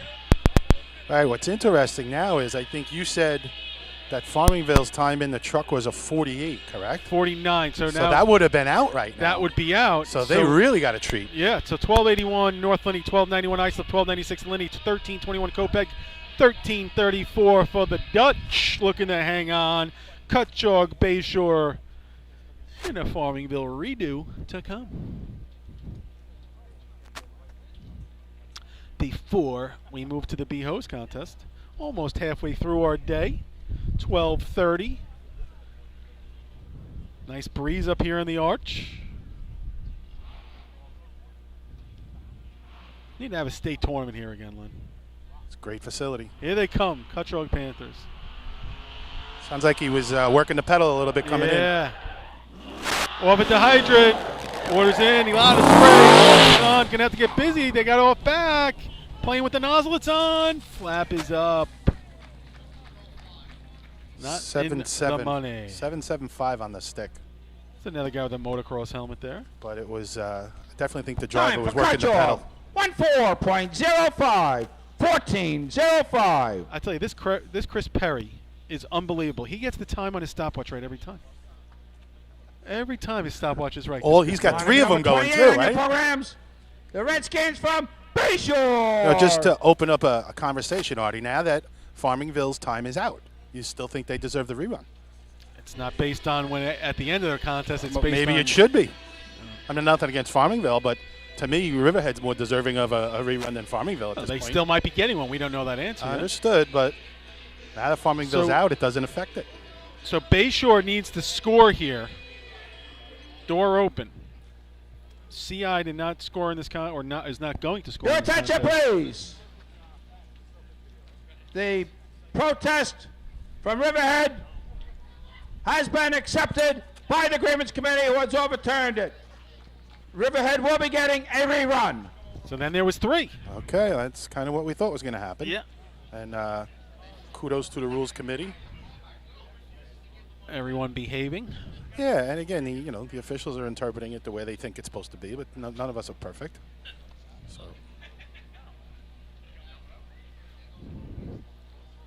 first little bit of turmoil here at this drill. Yeah, don't try a it. couple of reruns.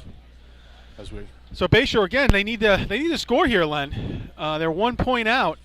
Oh wait, we got a measurement here. What's going on? What's going on down there, Len? I don't know. I'll get an official Cutchogue number. got the 14:05. They're not in the mix, but the tape measure's out. But I guess they passed, maybe? Yeah, I think it would have been announced. Oh, no, maybe they were. I'm almost in. Can you hear me? We can hear you now. All right. So I'm sure you said this, but Bayshore's coming to the line. Your attention, please. Cutchogue will get a no time. Their hose was too short. You can see that one's not making the line, right, Len? 2 inches. They went over to Westbury and borrowed this. Ronan's not going to like that comment. Get a text about that later. So Bayshore, again, yeah, they need the point here. See, I left the door open. Yeah, for it's them. not like they need 5. And what's the top 5? I mean, it's not 12, crazy. 81, 91, 96, 21, 34. Is 5th, 13:34? For the Dutch. You missed a little cone clock issue. Well, we know this team can run. Yeah, we were down there working on that one, too, on the Rules Committee. So speaking of Bayshore, I don't think they're going for just a couple of points. They run solid 12s. Oh, yeah. Yeah, just run their shot. Yeah, that'd be first place. Put water in the hose. That's it. Give the guy up top a chance. Let's go. Here they come. Straight as an arrow. Bringing it Bringing it tight. real tight to the cone. No shot. The one thing they didn't need to happen just happened. Yep. He got really tight. Yep. And with speed. That's a tough one to put on right there. Yeah. You got to stick your arm out and hope you catch it and rip your bicep off and come back and get the Time for Bayshore. 18.33. 18:33. That was tight and hot. Man, it's just the thing you didn't need to happen. You needed to be Patty Cook 2003. Oh, that State one. drill. Yeah. But what you should have done is dropped it back and run a 1290 and go to the dinner and collect your trophies. Get some wood, some hardware. Need a representative from the host to the hydrant, please. What was a cone there, Chris? Do we have a cone on that? 5-3. And I think you could see Mole as he came to the hydrant and drove the rest of the contest. The frustration of an experienced driver will show when he knows he didn't give his boys a chance. So now we'll gotta wait a little bit here. We got Farmingville just making the turn. Looks like they're still packing their hose. They have a chance to score some points right yeah, here now. you know, because it was 48 in the truck. Yeah. But he didn't hit the target. So if he hits the target, they're beating the 21 probably of Kopech. So they just got to replicate it. Eddie's got to put the water on the flap a little bit better. And then we're going to wait for the Polish Eagle to come around.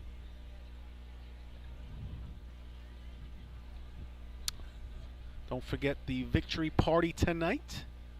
Co-champ party over in Central Islip, Wheeler Road. West Sable Dutchman celebrating 12. Central Islip Hobos celebrating double digits, getting to 10. Both scoring 14 points.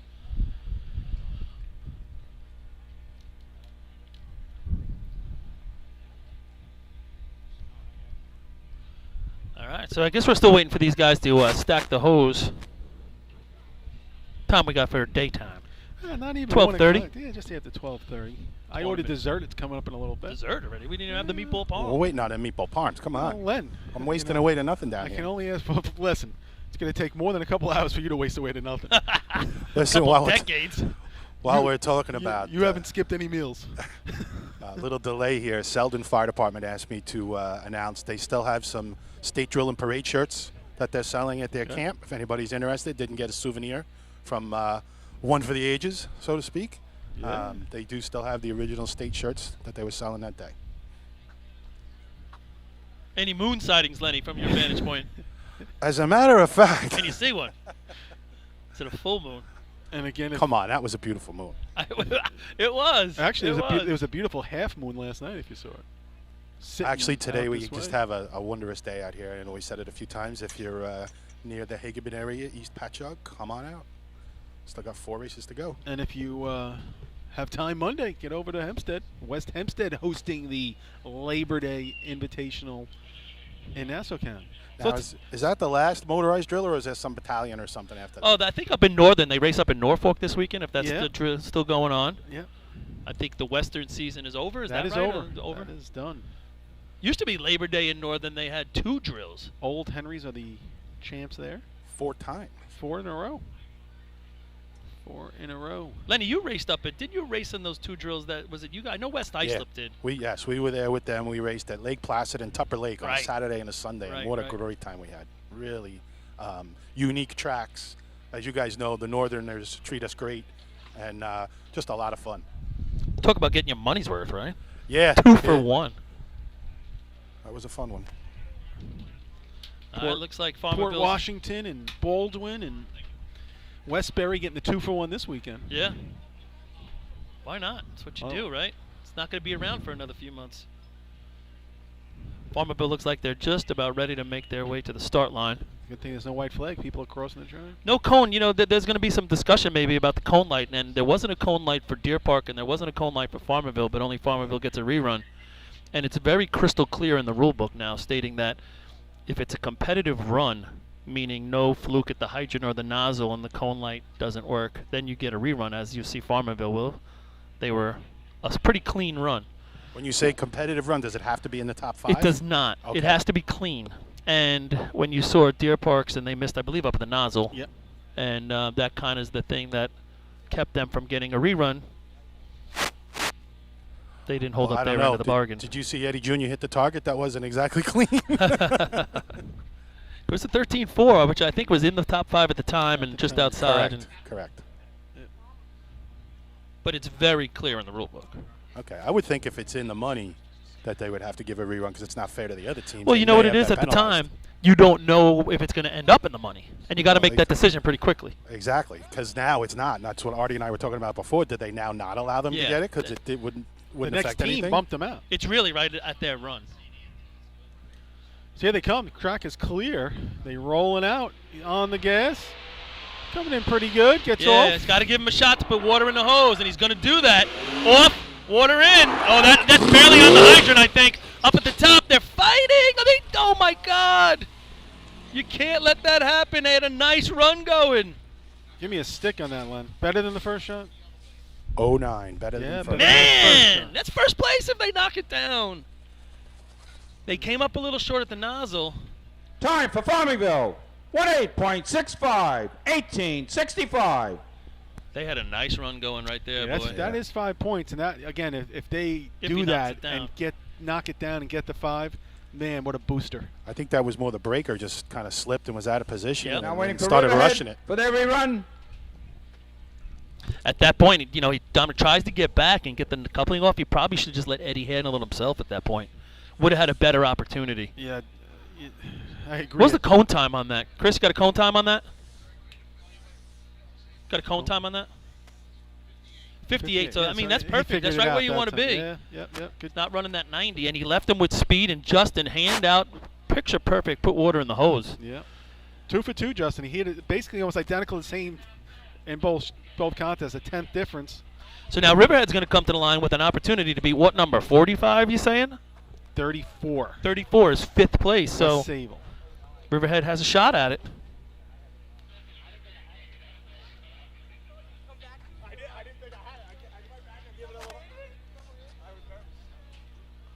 .370 to the cone on the first shot.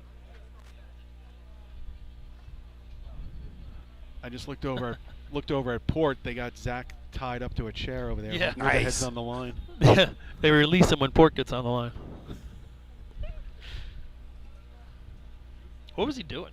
He was getting the meatball farm. Oh, he was. Zach, hey, bring one up here. Holy interview, Batman. I got to get him. Looks like Riverhead's going to take their spot on the start line. This will put us halfway through the drill. About 3 hours in. Riverhead getting a happy birthday rerun here. Let's see if they can do something with it. Now you're saying it's a happy birthday. I don't know what side I don't know what side of the fence you're on. This actually, well, they were lucky someone walked across. That's what I'm saying. Because everybody looks for that look. I got news for you. If they'd have run a low 13 or a high 12 the first time after that guy walked across, you know they weren't going to be on the line again. The rules are the rules. We actually had that conversation down there, Lenny. Yeah, do you make the team rerun if it happens to somebody else? It's the exact conversation we were having. Great minds think alike. Well, I didn't say who was saying it. Here they come, going through the revs. They are off. Go out a little bit outside, fade. Straightens it out now, coming in just across. Smoke out of the tires. He's got to put water in the hose, and he does, so he's smart right there. Well, a lot of holes at the hydrant. They're going to come up short at the top. He's got a long shot, and he hits it. I don't think it's going to catch it. Whole bunch of hose dumped out again, guys. I mean, Tied? like length and a half, 2 lengths. This team took advantage. Yep. Time for Riverhead. I don't think it's in. 13.34. Tie. 13.34. That's a tie for 5th place, everybody. So they got the opportunity, and they jumped on it. 13.34 is going to give them a half point. Good for Riverhead. Good for Riverhead. And So is that a team record? I don't know. They ran a pretty good C in the last couple of years. So that 1281 by North Lindy is going to hang in there. Yeah, 81, 91, 96, 21 dual 34s. North Lindy almost ends up county point champs with those 5 points because Bayshore and CI and West Sable out. So actually, yeah, so CI is going to be the county point champs in Seahawks. First place, 5 points, number 10, North Lindenhurst. Second place, 4 points, number 15, Islab. Third place, 3 points, number 13, Lindenhurst. Fourth place, 2 points, number 24, Corpig. Fifth place is a tie. Each will get 1/2 of a point, and they will flip for the trophy. Number 19, West Sable, and number 9, Riverhead.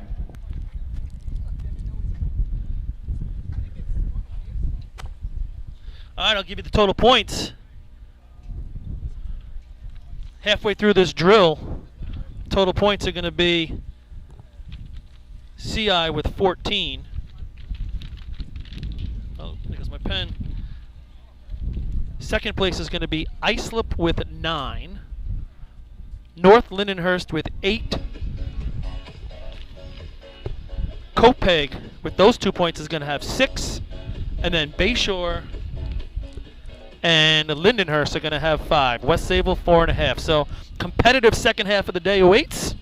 I think we're going to hit a commercial here. Hang Fred, on, right? you know what? Wait, what do you got there, One Len? second. I'm going to just talk to Kyle and Nozzleman for Riverhead.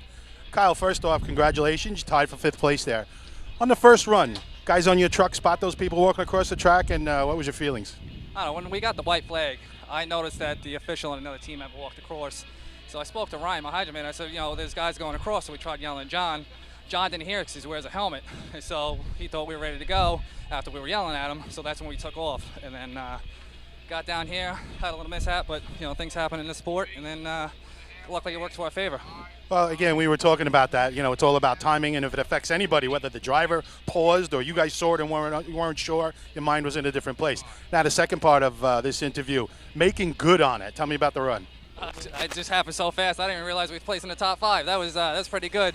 I guess it was just all the adrenaline and everything with the with working up to getting the rerun to just, you know, capitalizing on our error and making good on it. Congratulations. Good job. All right, guys, back to you.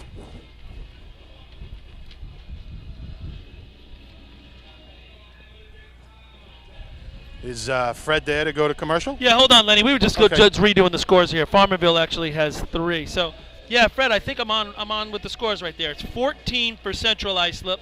Then we're going to go to 9 for Islip, 8 for North Lindy, 6 for Copeg, 5 for Bayshore and Lindenhurst, 4.5 West Sayville,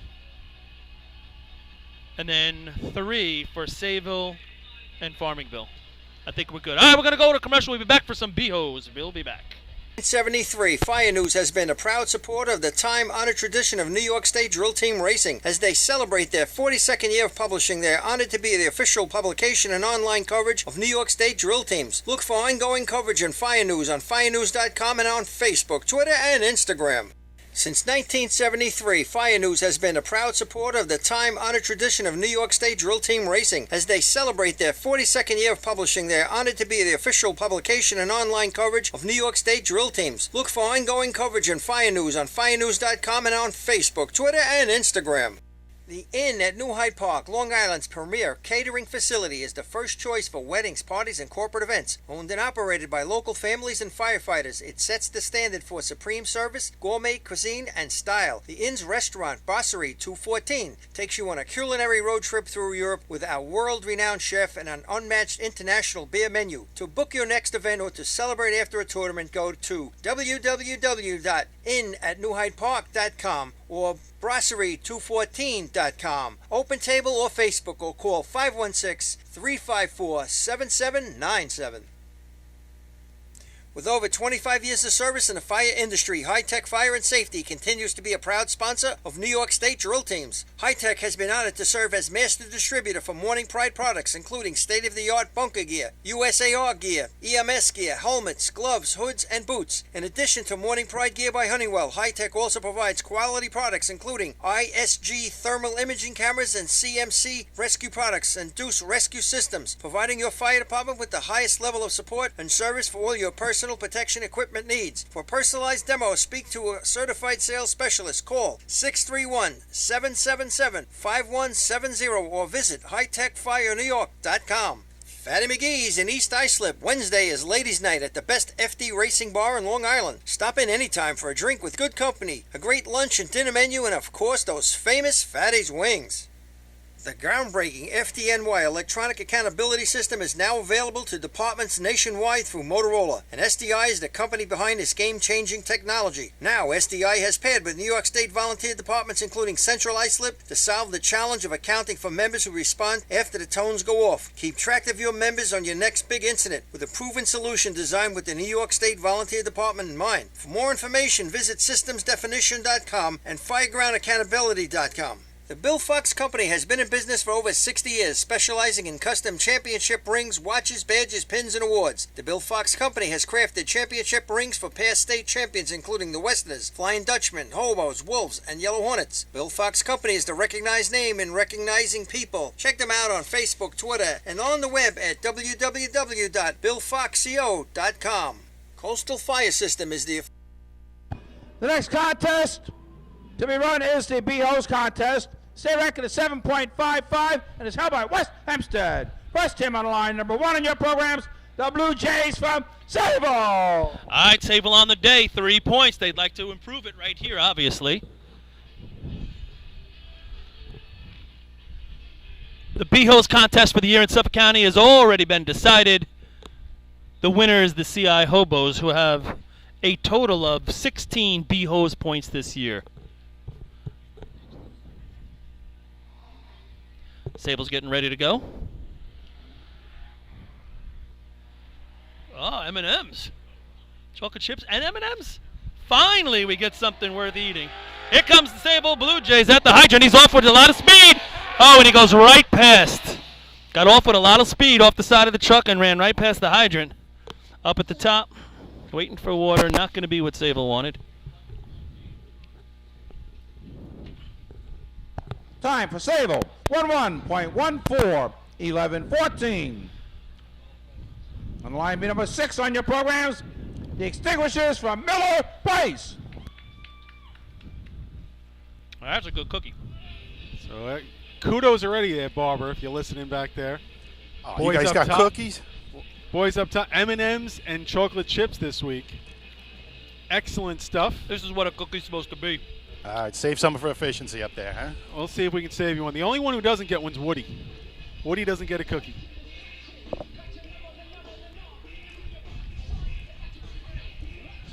Woody's had plenty of cookies. Look at him. Just looking at Cola there, coming into the hydrant. Again, the first year. If he can gain a little bit more control. Here's what I said.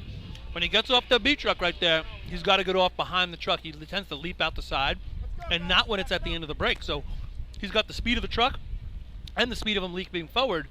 It, to me, is just a little too much. You can't get your hands under control to get your arm out. He's got to get off the back of the truck. Yeah, I mean, he's athletic enough to handle the offs and everything. Just got to dial it back in just a touch. Got to get off the back of the truck, not the side, because he's not running that Michael Mara adapter. All right, Miller Place.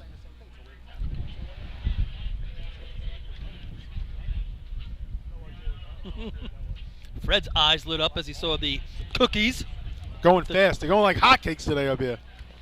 How come we only got this many? We should have had a double order when they're this good. All right, the track's been given to Miller Place.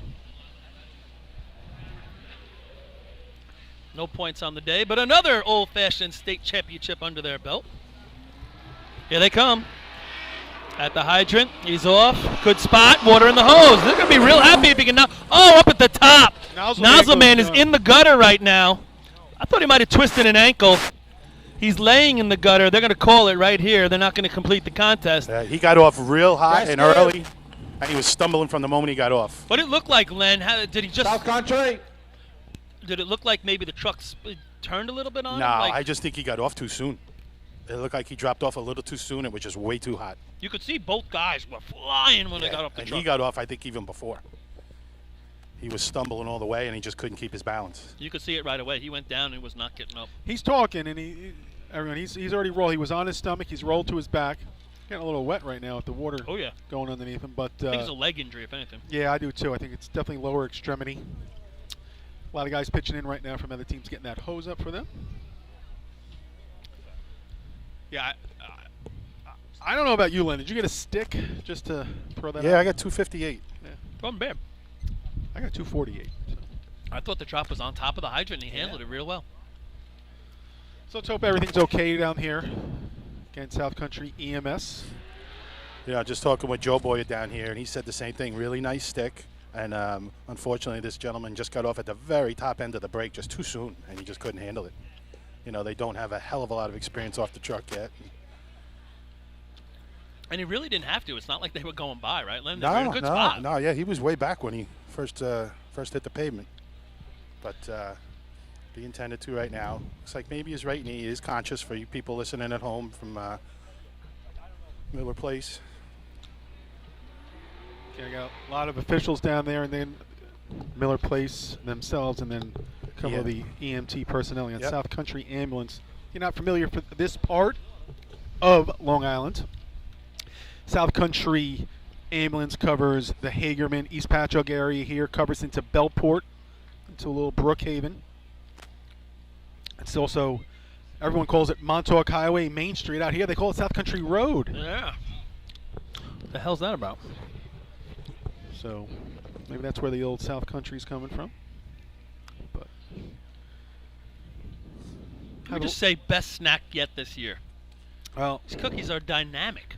Again, you know me going to the Jet games. One of my personal favorite always is when she puts the chocolate, the peanut butter cup into the chocolate chip. Not me. It's just that's there. This is the best. I like the smorgasbord we had at Selden, or when we had the popcorn and the chocolate. Yeah, I like that. It's kind of nice. Nice. Not good.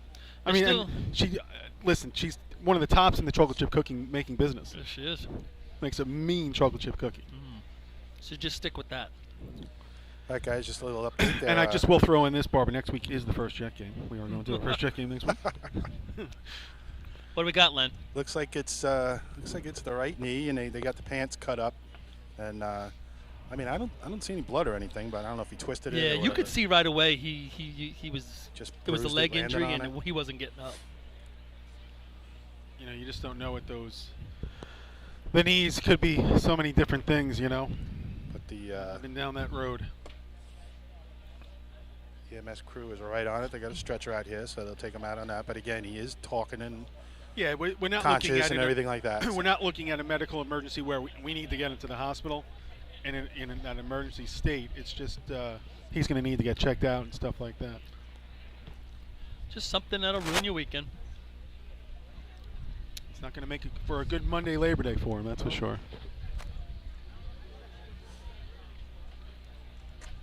All right, so Westbury's on a little hiatus up there at the start line as they're going to be taking a break before they run B-Hose.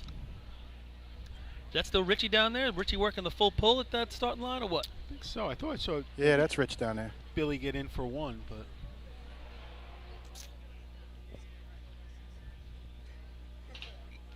not too bad a crowd here for a Saturday morning. They are now cutting up his pant leg on his left leg as well. They have a brace on his right knee. Maybe So he wants the shorts look. he's sporting some nice Xbox wears. I got to give him that. Under Armour, not Xbox. Under Armour. Xbox. I see the X. When did It's like Xbox Under come out Armour. with a clothing line? Under Armour. again, he's tapping his chest. Looks like he's definitely in a little bit of pain. They move the stretcher a little closer to him. They're going to bring him on up. Against the nozzle man, that right leg. They have pretty much immobilized from the foot all the way up to the thigh. Kind of almost how you see like an NFL game where they immobilize the leg right on the field there. Again, no fractures. It doesn't look like no compound or anything like that. Definitely Looks like a right little leg. A little road rash. Hasn't quite gotten its color yet on his elbow, but it will, as we all know. What is Woody doing? He's clapping. Does Woody do anything today? Has he done anything? So as the day goes on, we'll try to get you an update of what of I anything think the that happens average here. number of M&Ms are per cookie. Some of them are a lot. Some of them hardly have any. I'm looking at about 7. Going 6 to 7. Chris says 9. Chris Perry's going 9. I'm going 6 to 7. 6.5. Len, it's getting thin up here, pal. Come on, save me one. Guys are diving in like they're going to the chair up here. Mm-hmm.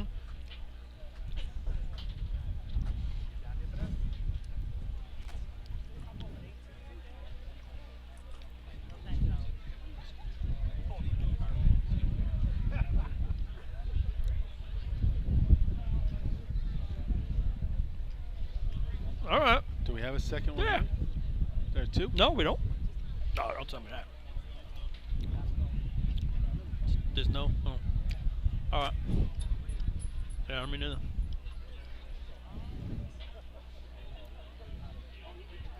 oh. Yeah, just came across Oh. from the. You're gonna have to if you have to wait for another ambulance. Yeah, guys, we're looking like just officials are talking about. There's only one ambulance here, and being that this ambulance is going to have to take a run probably over to Brookhaven, you have to wait for a second ambulance to be on site to drill. So, A drill that was moving along pretty good till we got into Let me C-hose. see something first. Couple of little delays in C-hose. Now this. If I'm not mistaken, is that it might be across the street right here, correct? The Down old block. firehouse? Yeah. No. The oh, old- the ambulance place. Yeah, the old firehouse I Yeah, think might yeah. have the ambulances today. So it's not like we got a far ride as long as they have some personnel there.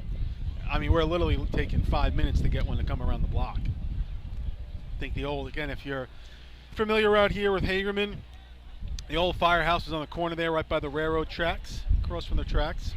All right, guys, I just got good news. The other ambulance is actually on the grounds already. All right. So they just need to stage it after this one leaves. So it shouldn't be that long of a delay. Oh, we're getting the go-ahead. Because it's on the grounds, we can continue. So that's There we great go. news. So there you go. All right, so Westbury's going to have to get themselves together, go through their little setup so they can run. They've been standing around for a couple minutes. So what are we doing on the hydrant? Has it been 10 minutes? I think it definitely has been 10 minutes. Probably have to bleed the hydrant before we get going. They're going to do that right now. Well, maybe not. Next team on the line will be number 7 on your programs, the Turtles from Westbury. There it is. Speaking of the train line, the 105 locals coming in if you're looking for a ride. Come on, get it on. How's that song? Train. There it is. It sure ain't like that. Yeah, that's not it. So let's see if Westbury stretch their hose. So that well, they're not going to get the same hose. They had to put that in the timer truck. The Norfolk drill is happening today as well. So if anybody happens to be listening to this, if they can send me some scores or send them to the website, I'll report on the Norfolk drill going on in the northern area today. Some point we'll talk about all the dinners coming up as it's becoming that time of year. Dinner season.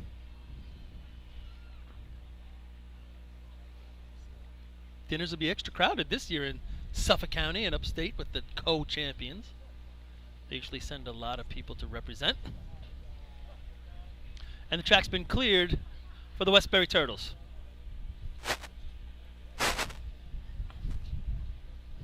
See if Rodden can get this one clean. Last time he had that leg pushed back under himself, and looks like Kenny Gass turned off the water, so they're looking for a clean shot. No points as of yet today for the Westbury Turtles. Third team to run in the B-Hose contest.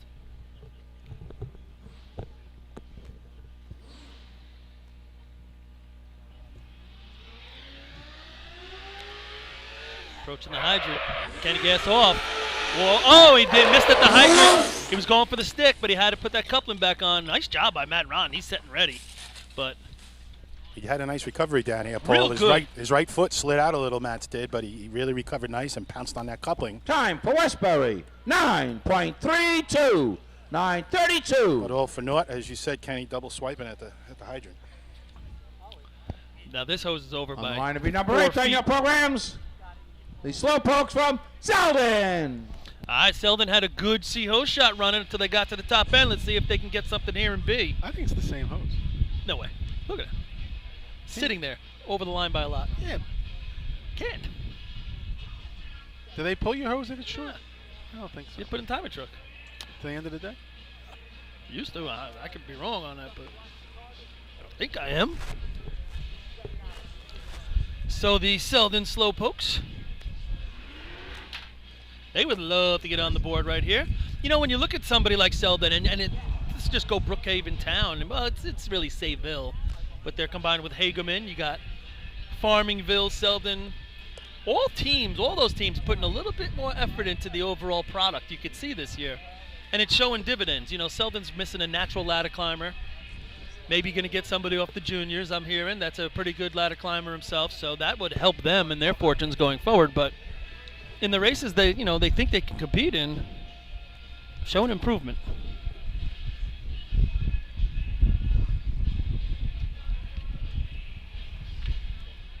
A little windy up here. Feels good down here, though. Does it? I've been given the flag.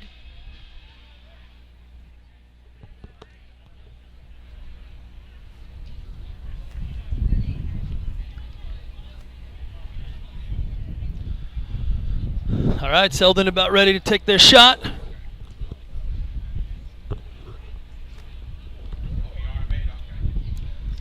The wind stays like this, it's going to be Patchogue-esque going into buckets because the wind coming off the bay down here, even though we're probably about a mile away.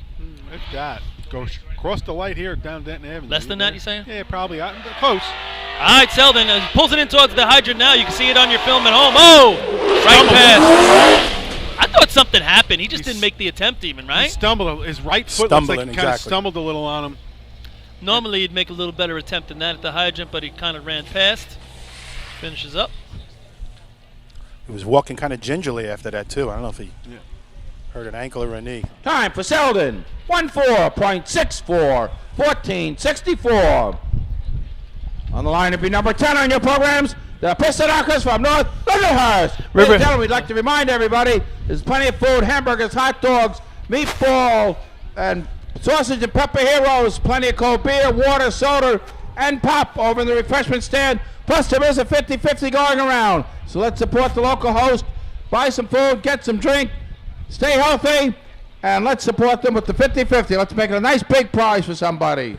Did he say pop? I think he did. What kind of flavor pops they got? Is his father over there? That's the pop I know. Must He be his says dad. pop all the time. Must be his dad. And they got meatball. They just got meatball. I think it's meatball parmesan. They got not just meatball. half the people in They got meatball! They got half the people in the stands right now want to know what pop is. They got pop! They got meatball! I see my pop. He's in the top row watching. That's the pop I know. You think at home at Bill's fridge he's got it labeled like water, pop, Gatorade. Yeah. Gatorade's in one. We got pop in the next category. So you're saying the cool Gombert's in the house, huh? No, my daughter's home. Yeah, you're right. All right, North Lindy coming to the line. Their B-Hose year. Termite made it out this way. Found it? He left at 8 o'clock.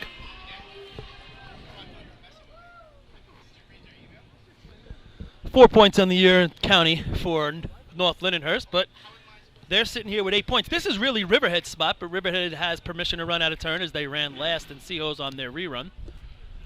So with 8 points on the day and third place currently, here comes the Knockers. Mike is lying to the hydrant. Chris off with a lot of speed. Water in the hose. Going to like that. Up at the top to see if they get busy. Boom, boom. He's got nozzle on. Target. Target smasher. Target smasher. I tell you what, I love the drop at the hydrant with the speed, and Chris hooked it right up. Both ends were real good. Clean run. Time for I North got Lindenhurst. 88. 7.79. Wow. 7.79. Heavy number, heavy number. That had to be real good water on. Chris's best of the year. Lenny? I had 245 on the On the line open. be number 11 on your programs, the Roadrunners from Port Washington. Looked a little better than that. Yeah, it looked better than that. I mean, his feet were moving. That's possible. I'll But check with his dad. I'll I'll tell bet you- his dad had better than I'll that. tell you what, the target hit made the run right there because the first drop flipped up the flap on that one. And Dudley, not that he had him on top, he had him back a little bit with speed. But so he was they can, tight. I mean, Yeah. Chris couldn't. He had no choice. If he missed, it was all on him because he was at the hydrant, Yeah. directly running into it. To me, that's how you run B-Hose. You line up your truck like that, and you give that guy the drop right there. It's hard to miss when you do it like that. Port Washington coming to the line. Yeah, yet to get on the scoreboard Yeah, today. I saw Danny just briefly when I was walking down, and he said tough track to drive. Really? He said tough track to drive today. All right, guys. I said I had 245. I just checked with Chris's dad, Kevin, and he had 41. Billy here had 44. So that was it. I mean, a good hose lay and a nice Yeah. target hit. Great target Nice hit. run. Really turned it into that 7-7. So Port Washington is actually the Nassau County point leader in B-Hose coming into the weekend. So see if they can put something up. First place is that 779, and after that, anybody's game. Doc telling him, you better do it, or he said something like that. Looks like we're ready. Again, Seahose, they were a little deep at the hydrant. I just had a phone message from Mr. Harry Penny a couple minutes ago, and he's amazed that they're letting so many people sit on the track. I have to say I agree. After everything we talked about I this year, kind of am too, but there's nowhere to go here, guys. there isn't. I don't know if people just have to get off or they should be behind that fence and have Believe me, maybe a cutout. I watch every truck coming by me, and I'm ready to hop up on this little. There's no this little way wall. without a ladder you can hop up on that Oh, thing. come on now. It's got to be about waist high? Well, I can make it. I don't know about the guy next to me, but I know I can make it. Well, Edsel, that's the guy you're pushing in front of you, so it hits Yeah, it first. that's why I'm on this side of him. Here comes Roy Washington. Into the hard break. Donald's off. He's got water in the hose. Chuck Fishtails a little bit. See what the Cuomo boys do up top. Nozzle got it. He's on. Target. I don't think it's in that 7-7 range. No, I got 8 O's. I got 8-0. I got 246 on the open.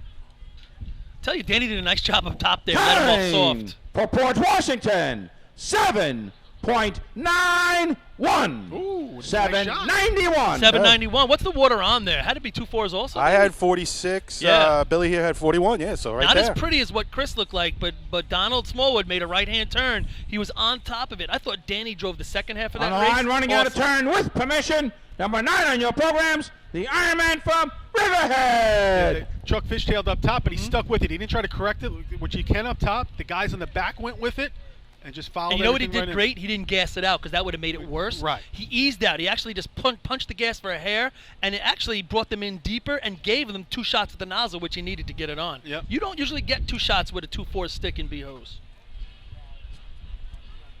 Good drop. So 791, back-to-back 7s. Riverhead coming off their half point and C hose.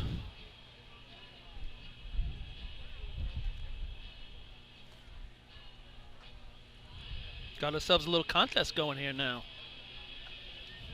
Puts a little pressure on those boys in the back. Yep. Northland had how many points come into this right now? Northland had 8, so they're in it now because Chasing the 14. well, they're chasing. That's third place. Islip has 9. Okay. And The Dutch. yeah, the Dutch only have 4.5. They're not even top 5 right now. Okay. Bayshore's got 5, right? Yeah. So Riverhead lined up real tight here too. He's really, if you go off the line, that start to extend back. His fender's like right on that white line, just inside the lights. Yeah, gives himself. Oh, Fishtails a little bit in. Oh, he misses at the hydrant. Now we got water in the hose, and we're gonna have a no time. Dead length, not attached, still in the hose. Oh, Turn get that that water off the course. No time for Riverhead. The couplings broke before it hit the ground. Yeah, that dead length is still sitting in the Rule truck. 13.05. No, it filtered out. You knew they were in a throw it rush. Laying under the arch. Oh, okay, well we can't see that up here. You know, I don't think Riverhead has a county point all year. Is that possible? They got a half a point now, don't they? Yeah, they would now, but I mean, going into today, it's kind of crazy. The last year had some good pump shots, a couple of B ladder shots, B hose shots. You know, they haven't been in every drill either. Get that. Have not. Oh, Yeah, you're right. they missed some county point drills. Do we move our cameras? Line number 12 on your programs, the Tigers from Brentwood. Moving our cameras now. The wind is playing havoc with us up here. I went to go save some papers. My fault. I hit the camera.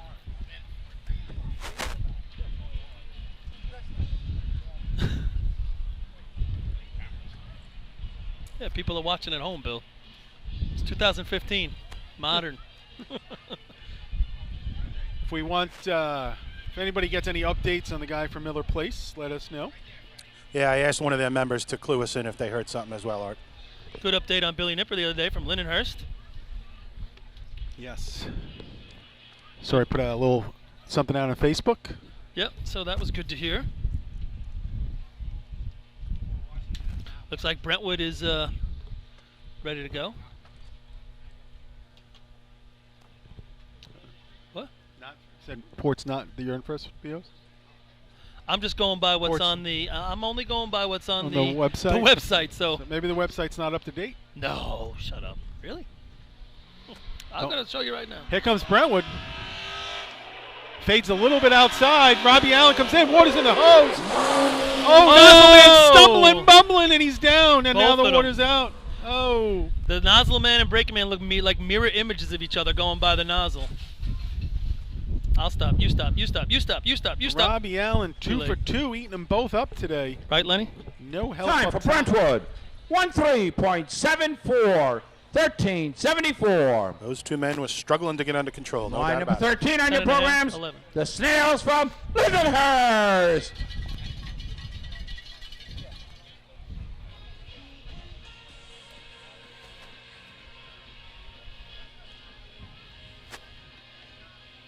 Oh, of course they didn't. Somebody's typing in that Port Washington has not won. Of course they haven't won. They're winning going into the weekend. That's what I said. They're the leaders in B-Hose points going into the weekend. That's what I said. Play the tape. Play the tape. Devin comes up here and the whole broadcast falls apart. Accusations. Put a second termite on the arch, forget it. Well, now look what we have. We got a termite over there, a termite here, and I'm sure that's a termite typing in because they're down a half point. I'm going to say it's either Neil or no. Who is it? Or did you do that from your pocket? It's a New Hyde Park number. All right, Lindenhurst now. Now, Lindenhurst sitting here with 5 points. They're still a top 5 capability. Paul, did you say Devin's up there with you? Yes, he is. What is he, feeding Artie cookies? What's he doing?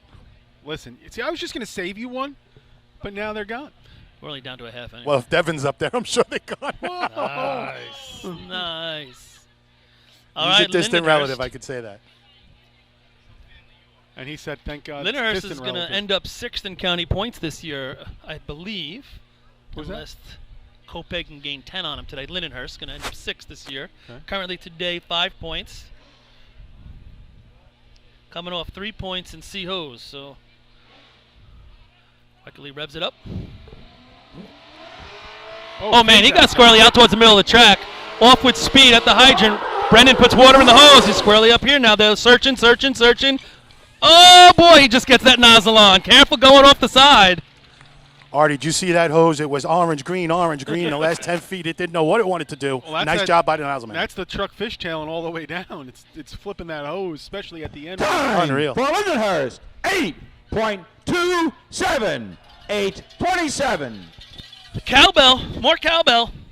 3rd place right now for the Snails. I mean, that Line truck, number 14 on your programs. The Hares from East Farmingdale. So 262 open there for the Snails. Good looking run. Yeah, I tell you, that truck faded to the middle to get a 262 out of that because it was fading the wrong way. yeah, he was fading the wrong way, and then it faded the opposite way up top. Yeah, yeah. That's a lot of steering. I almost thought the way he started fading at the target, I leaned forward to make sure he wasn't going to hit the target, but he wasn't that close to it. 2 guys on the back of the truck at the nozzle were dizzy from going all over the place. Little Kinley, though, knocking it down. East Farmingdale, 779, your leader. North Lindenhurst, Port Washington, 791, 827 for the Snails. Then we're going to jump down to a 932 for Westbury. Guys, I'm down here with Kevin, the nozzle man from Lindenhurst. Kevin, I just heard you explaining to some of your coaches what was happening down there at the nozzle, and tell us what you did. Well, I mean, I got off rather early because we got into the hydrant, and the accent came out a little bit. So I got off early to get myself under control and not have that happen down to the nozzle line. It's a very veteran move for you. Who taught you to bail early when need be? There's only one guy, and that's my father, Roger Kinley. All right, thanks. Good luck. Drives him around in the driveway all squirrely. Yeah. Giving him the hand signal when Jump to get now. off. No, you guys know that's a veteran move. Of course. You think the truck's going to tail off like that? You get off. Of course. Off now, Kevin. All right, let's try it the other way.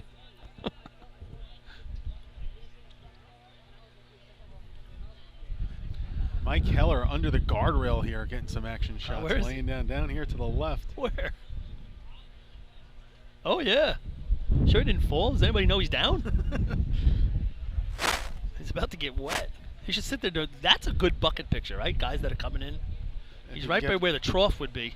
You almost go out into the arch. Oh, and that's get that. classic. I wish I had a camera on me. Oh, my gosh. Look at that. He's going to have some shots. He's got giving it all up, though. He's laying in a puddle, isn't he? He's got a hell of a shot of A-Rock's ass. A-Rock's sitting right in front of him. The next book, A-Rock's ass. Sorry, Does folks. A-Rock have to sign off on Yeah, that I and think give he does. approval? Volume 1 or Volume 2? Yeah. Publishing rights? It's a volume 2. Thank God it's not Woody's. That'll get some girls to buy the book, though, That right? was Woody's. It'd be a coffee table book. The bigger picture. All right, back to East Farmerdale. It's not even efficiency yet. Yeah, I know, right? Or happy hour, right, Lynn? Yeah. Lean back. Nothing better than the happy hour drills. They look like they're pointed out. They're definitely pointed at Bill Rouse, and he's on the other side of the arch. Let's see what happens. Straightens it out quickly. Nope. Some water in the hose. Truck really bouncing down the track. Nozzle on and target. Man, that nozzle was gently put on and barely put on. Yeah, and then he came with the water down and tripped the flap on the way Time for down, East but not too shabby. Farmingdale. 9.08. 908. 312 on the open. Fourth Line place. number 15 on your programs. The Wolves from Iceland. That's a fourth place shot right there for East Farmingdale. Again, you could really see it from down here at track level, guys. That truck really up and down in the break. I mean, I know you want the weight transfer, but really pronounced.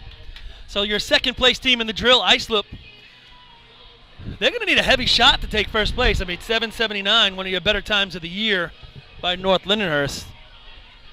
But if they want to catch CI, now's the time. It's been like the story for Islip all year, coming back. They've been in the hole, coming out of ladders, and and when you look, if you had a piece of paper and you had everybody's team on it, you'd say, wow, Islip's going to jump out in ladders every week. But for whatever reason, it just wasn't the story this year. They've had to come back, and most weeks they've done it. They actually won the shortened drill this year. Had an opportunity, like 8 other teams, to win the state drill at Buckets. So been down the track a lot.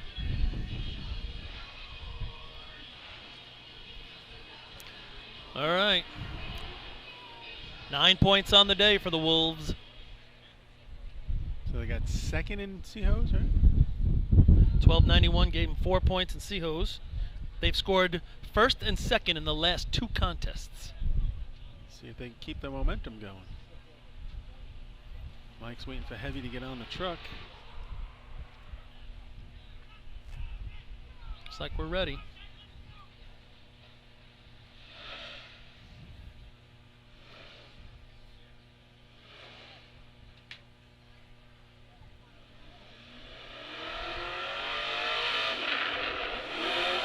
Hot chop at the hydrant, yep.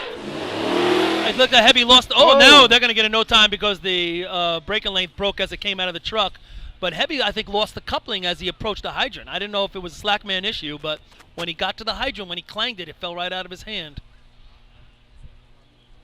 Hot drop at the hydrant, no? Yeah. Tight. No time for Islip. The coupling broke before hitting the ground. This is Rule 13.05. I thought he bailed at the right time and was eyeing it up. Yeah, but it came upon him real quick. Well, Mike hasn't been shy behind the wheel today. We saw that in ladders as well. Yep. So this is going to bring us to the Baldwin Tomcats. But on the line will be number 17 on your programs. The Tomcats from Baldwin. Similar to the state drill, nobody's wanting to take advantage of keeping the points rolling down the track. Speaking of the state drill, don't forget tonight, 7 p.m. Central Islip at the track. Celebration of the co-champions. Is there entertainment over there as well? There is entertainment. They have a band and a DJ. Band tends to move towards country-ish music. And a DJ. What was the year they had the fireworks? Is that the county drill one time? Remember they had the fireworks in the field? Yeah. It was freaking awesome, right? That was impressive. I remember that. They were actually looking into different things tonight. One was a foam pit. Well, and they couldn't find someone to do it for the right price. But CI had, West Sable had that. They may, I don't know what the final outcome was, but there may be a mechanical bull. Well. Baldwin at the hydrant. Seemed a little unorthodox the way he puts it on up at the top. How about that? Explain that one. The breaker man breaks the hose, the dead length, and actually the nozzle man picked it up. It got caught in his hand. I think the nozzle man went a little bit too far, Paul. Yep. He went a little bit too far past it. As he kind of braced himself, he caught the coupling somehow with his hand, and he tried to get back. And you're right, he dragged it back with him almost in his own way. 14.34, 14.34. On the line to be number 19 on your programs, the Flying Dutchman from West Sable. Always see something different. Yeah. Every drill. I've never seen that before. All right, well, let's key on AJ. Let's see if he sweeps it as dry for West Sable as he did for Iceland. Well, I'm told CI is his favorite team. Oh, yeah. That's what he told us.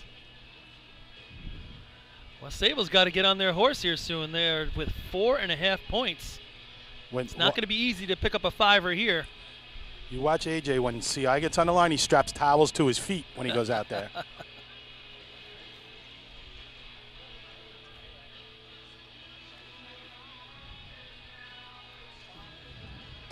Looks like we're almost set at the hydrant. Dry track. Talk about a track as dry as can be. This is it. Yeah, I mean, the hydrant. Unreal. Ridiculous. Just going back to tonight, too, as we said, the party. Central Islip, as we said earlier, celebrating double digits. Number 10. West Sable celebrating number 12. 22 championships between the two. We're going to talk about that tonight. The hardest man working today right here, Don Corkery. Gotta love the cork. All right, track's been given to West Sable. Half point out of that shot in Sea Hose. Want to improve on those fortunes.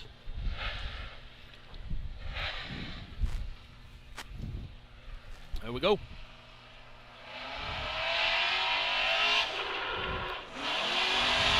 Looked like a long run for Michael, right? I agree. From in the middle of the track to get off, and now we're up here. Joey's got it on, and a little low, but hits it. Yeah, I agree. Michael, 4 or 5 steps. Down and out he had to run. Time for West Sable. 8.02. 8.02. I had 251 on the stick. Number 20 on your programs. The Hobos from Central Iceland. I mean, Billy Michael with a 247, so right in that 2.5 range. Yeah, but Michael got off the truck with 2.3 speed, and those extra steps bring it up to a 2.5. You know, right there. This hydrant probably the furthest off the track maybe of any hydrant in the sport. And you're still starting out towards the middle of the track. If you don't fade in a little bit, Michael had a long way to run, but overall not a bad shot. And if Joey hits it right there, we're talking 7s. So Hey, Paul, Len, I'm sorry, go ahead. You know, obviously running with Paul, who liked to run tight to the hydrant here, or at any course. But you would run C hose here, Len. I think they use this as a weed whacker with our tires.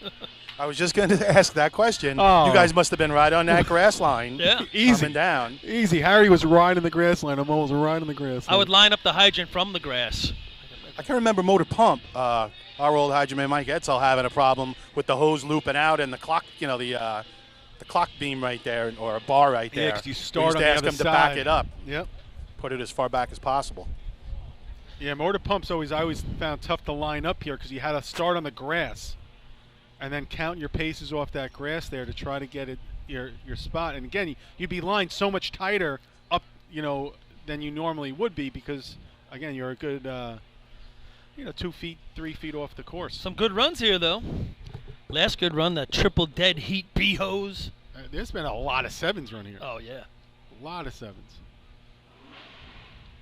The runoff was the best. All right, CI, your county point champions in the contest. See what they can put together. They fade to the middle of the track. He's going to have a long run himself. He's got water in the hose. See what they do up top, wearing the full face shield. Oh, he struggles. Is it on edge, Len? Couldn't really tell. His body was in the way, but he had time. Looked at the way his right hand had to come across. I feel like it might have been on edge. Time for Central Iceland. He's frustrated at himself. 13.22. 13.22. I had 48 on the stick. The line of your number 22 on your programs, the Bucks from Deer Park. They had a good run going. Now, Chris ate it up at the hydrant. Yeah. I think he might have, for a split second, kicked it off, and then he hopped right back out of it. Can I just throw this out there? And I'm Go just ahead. going to be, not to be, I understand what they're trying to do with the helmets. He really picked that coupling up a lot. And what was the reason? He was looking at it face down, and I don't think he normally does that. Is it that maybe his vision is not as clear with that piece sticking out right there? If you're not used to it, where you got to probably turn your head over a little bit more to see the coupling, because he picked it up a lot more than he normally would, if you ask me. Is it that he doesn't have the vision because that piece comes out to like a V in front of him? I'd be curious. And I don't know. Yeah. Because that's what it looked like. That's what it looked like. Again, I've never run with a helmet like that. Me neither. But it's got to affect your vision down. Yeah. Like if you're looking straight ahead and it's not peripheral, but it's down. Definitely different being a hydrant man would say that and a nozzle man, because nozzle man you do have to look straight down when you get off. And if you don't have that clear vision, so that you get the hand-eye connection. That's just what And it if looks you like. have to look further down, then you have to Or- look further up coming back Right, up for the target, too. or you got to pick up that coupling more than normal so it gets in Yeah. your field of vision. That's interesting. That's what it looked like happened.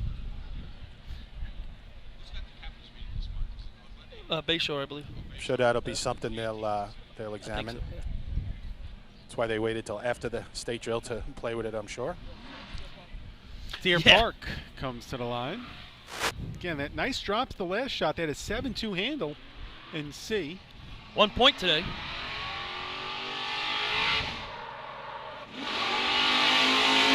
Water in. I want to see him get busy right here. It's creeping. He's gonna have to. That truck is really laboring, isn't it? I think so too.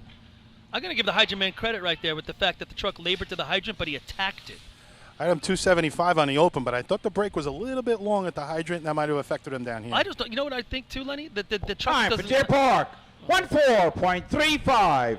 14:35. It doesn't jump On the back line to out. be number 23 in the programs, the Bandits from Farmingville. The truck lacks so much momentum for lack of speed that it just doesn't. It looks like it's too much brake. You know, it doesn't get in and out. Doesn't pull you down the track. So he did a nice job attacking it, but the fact that the truck couldn't get from the hydrant to the nozzle then leaves the nozzle man in a no-win situation. I don't know. I think Artie could have got it. If he didn't have one of those helmets on.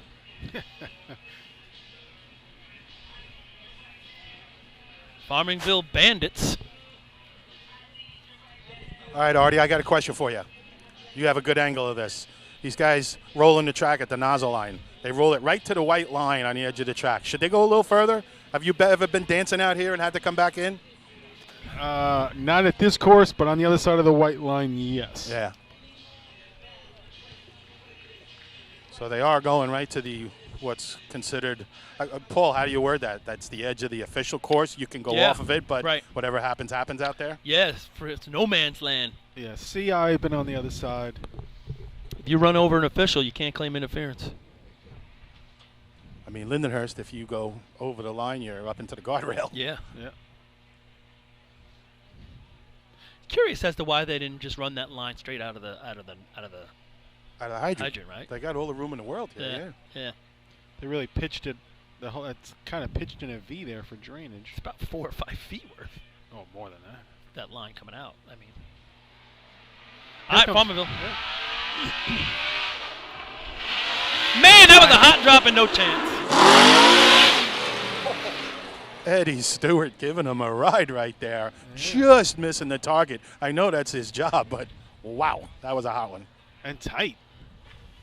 Really ended up. You got 2 7s and an 8-0 on the board. You know, you got to ramp it up a little bit, but I think that was a little too much. That was a little old school Farmingville. Overtime for Farmingville. Overtime. A little too much. All right, Kopeg. Kopeg with 6 points. Lurking. And in this contest right now, with CI getting that 13 and it's not going to score, West Sable going to be making their way. So far, 3 points here. North Lindy getting a little Number help. 24 in your programs, the Yellowbirds from Kopeg. Kopeg could use a shot right here to keep themselves in the mix for top 5. Guys, I'm with Eddie Stewart Jr., the nozzle man for Farmingville. It looked a little warm, Eddie. I see you rubbing the bottom of your feet. What'd you think of it? The old man was trying to break the record there. Looked like your dad driving from like the 90s. Oh, yeah. All right, thanks, Ed. He was patting the bottom of his shoes like he was trying to cool them off. Said, fellas, let's take a half a second off the team record. 779, 791, 802, 827 is 4th. 908 by East Farmerdale hanging in 5th. So we're going to have some movement in the points, too, if it stays with these teams. We got a couple teams good left to go. More than a couple. Kopeg, Cutchogue, Bayshore. Kopeg currently with 6. How do they spell it on the score sheet today? Kopeg or Bayshore? Bayshore. Just Bay Shore, but there's no nicknames whatsoever. Here comes Kopech. At the hydrant. Water in.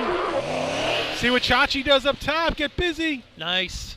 Target. Nice. Good shot for Kopech. He's going to get him some points. Good looking run. It's a real low 8. Chachi's knocked them both down today. Time for Kopech.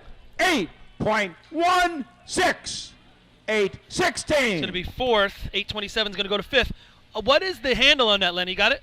I got 265 on that one. Yeah, there's something about it. You know, they got to get it lower. And he looked dropped better them on than that. top of it. Line as number a truck. 25 in your programs. The Panthers from Cutchogue. That's what I'm saying, Len. It looks like he dropped them right on top of it, too. I mean, it was a 3-4 step drop, and he was motoring. Maybe the truck's not moving, right? They didn't give I guess. I give the boys credit here at the top end. They got off with some speed, but they knew push off that bar, get your body going back, keep your head back a little bit, and you can stop. Yeah, I'd like to see, again, Chris, he's new at the game up there. Yeah. It's a great job. Yeah, he's doing how quick's the stick hand?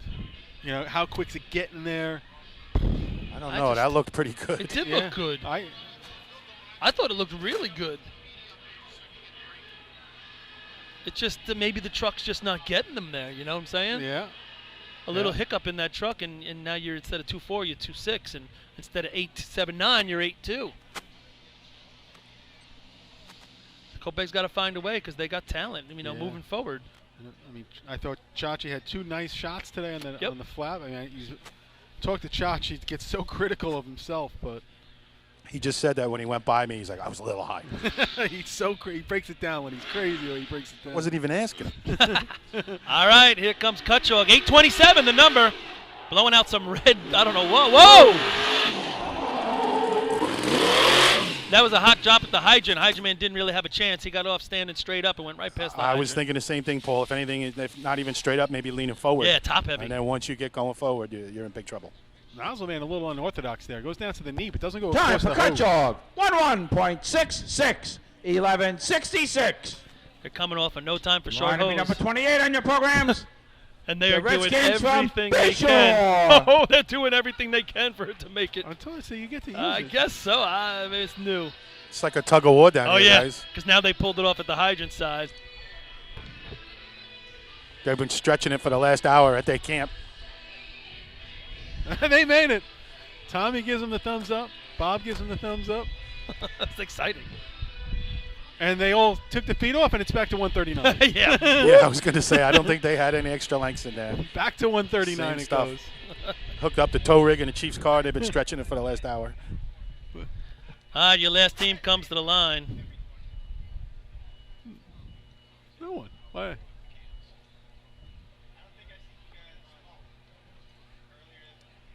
Yeah, they ran like 4th this year somewhere. Early.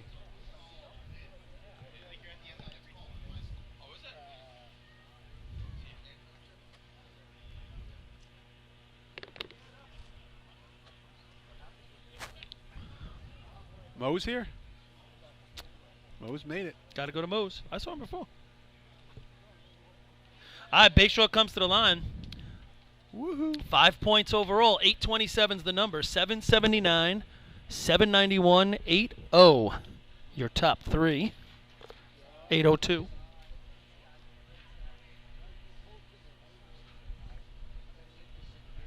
Just take a look at the overall for the year. Bayshore actually number 2 in county points for B-Hose. Unable to catch CI. Just to follow up on Cutchogue, I just spoke to one of their guys that was the same hose, and this time they made it by 3 inches. They used to yeah, that's just crazy, right? They used to take it, and I used to don't take it anymore. All right, Bayshore's ready. Coming into the hydrant. At the hydrant with the brake with speed. Water in the nose. Oh, Jimmy goes down. He's trying to get it. Oh, Etzel tried to get himself. Jimmy Leggio got off, and he just fell to the wrong way. If he falls the other way, he's got a shot at it. But he falls away from the coupling. It's like he's was coming and he got his chest too far forward. Did you get a water on there, Len? It was hot.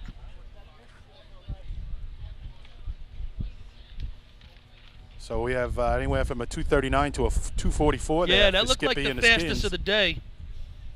And it was a little warm on this end, but that had to be to get there. And I mean, Chris made it, and like you said, I thought Kyle. Ollie just couldn't. Time for Bayshore. 13.97. 13.97.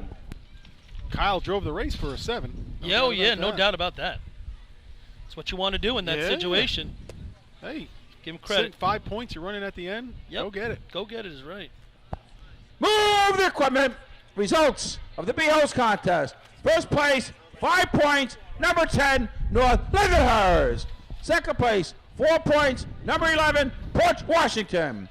Third place, 3 points, number 19, West Sable. Fourth place, 2 points, number 24, Copeg. And fifth place, 1 point, number 13, Lindenhurst. All right, so we're really tightening up right here with 3 races to go. Central Islip still in the lead, but 14.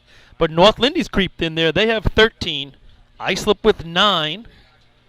Copeg's has 8. West Sable's going to be in 5th with 7.5. And right behind them, Lindenhurst with 6 and Bayshore with 5. So, going to be a competitive ending as we go to the final 3. Fred, what do you do? Pay some bills here? I will be back, everybody. SCBA dealer for New York State drill teams. Coastal is your one-stop shop for all your SCBA and fire equipment needs. Scott Air Packs, cylinders, RIT packs, refill compressor systems, gas detectors, Hi-X boots, ProTech, and Dragon fire gloves. For more information, check them out at coastalfiresystems.com or give them a call at 631-661-7515. Whether you've been a FASNY Credit Union member for years, just become a member, or yet to take advantage of our member-friendly products and services, we have the tools you, your family, and your fire department need for financial success. From low-rate auto loans and free checking to shared branching and mobile banking, when it comes to your finances, we are fully involved. To learn more about our products and services, visit us at www.fasnycu.com.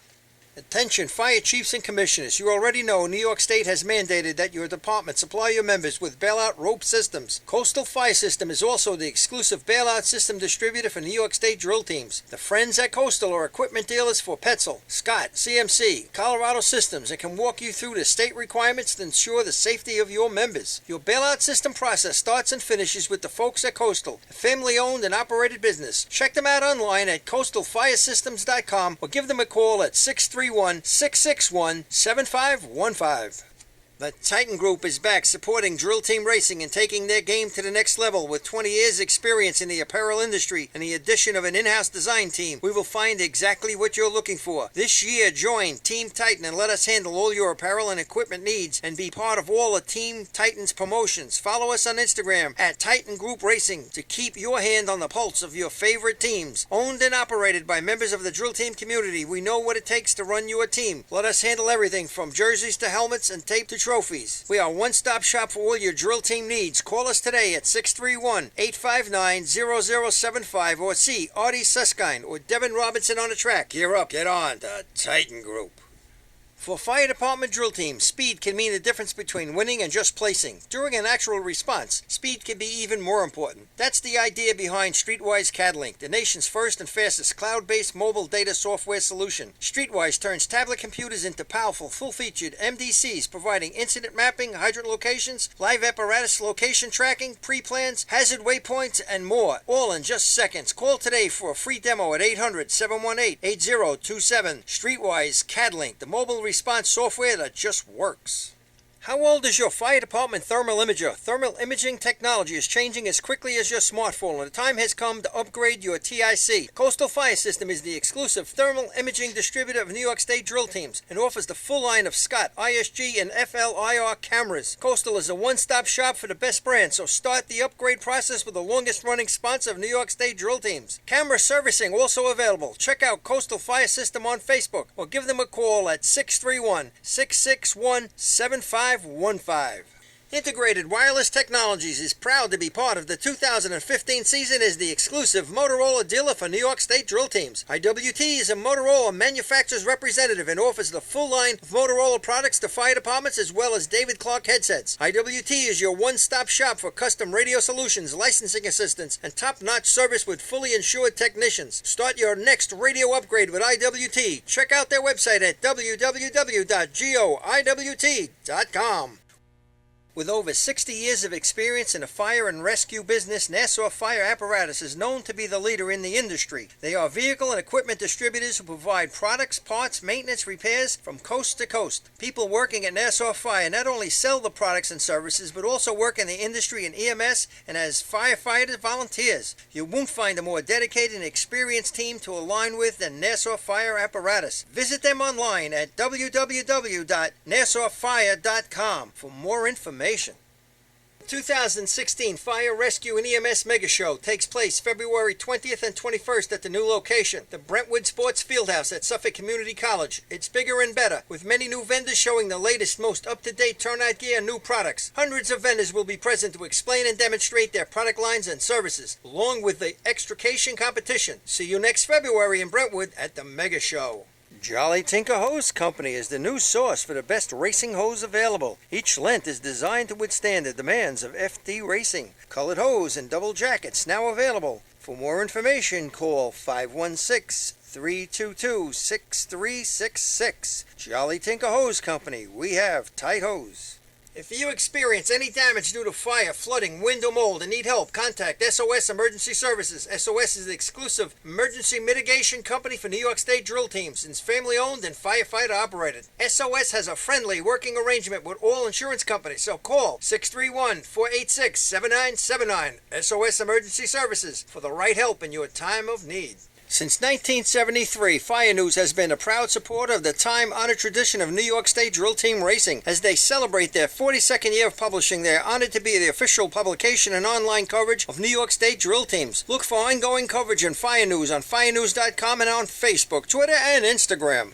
The Inn at New Hyde Park, Long Island's premier catering facility, is the first choice for weddings, parties, and corporate events. Owned and operated by local families and firefighters, it sets the standard for supreme service, gourmet cuisine, and style. The Inn's restaurant, Brasserie 214, takes you on a culinary road trip through Europe with our world-renowned chef and an unmatched international beer menu. To book your next event or to celebrate after a tournament, go to www.innatnewhydepark.com or brasserie214.com. Open table or Facebook, or call 516-354-7797.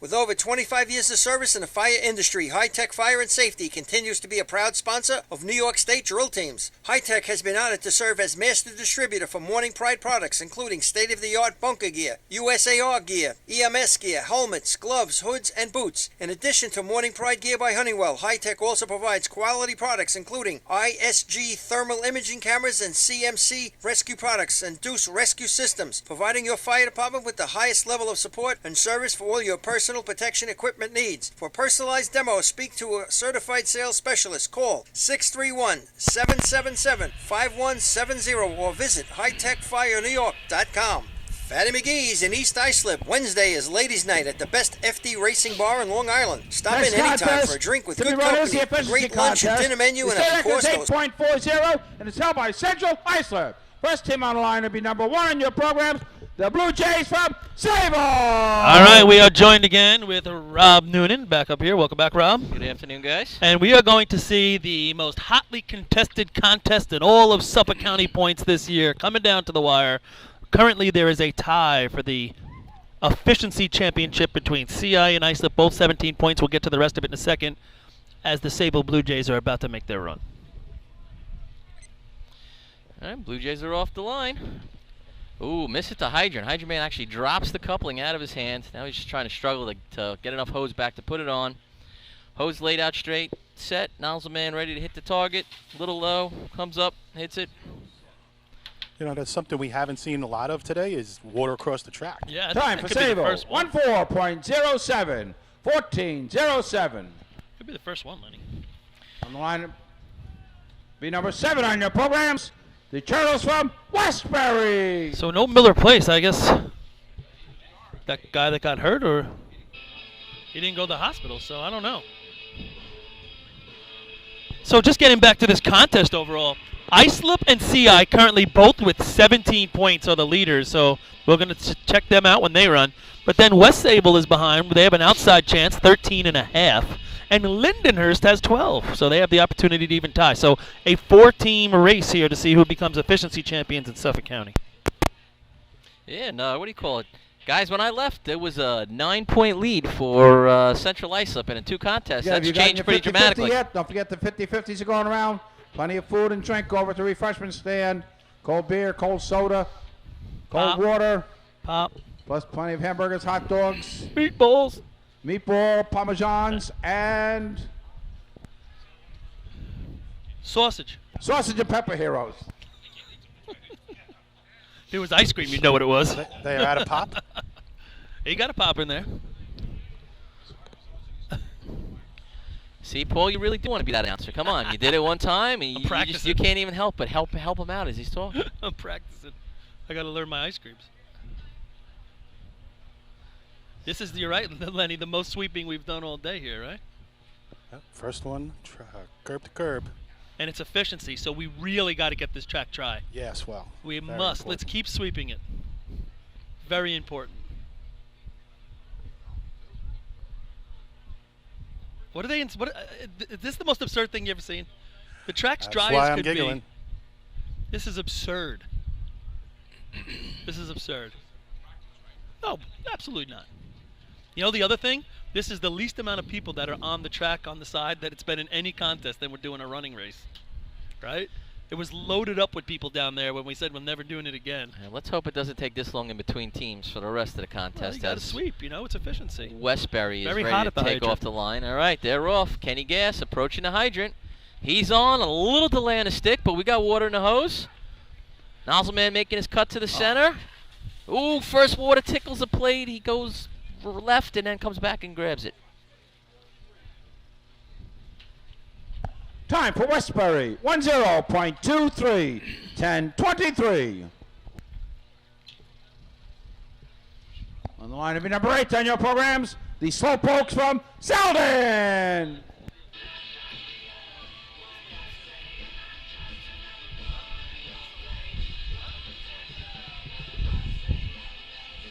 I got to find it.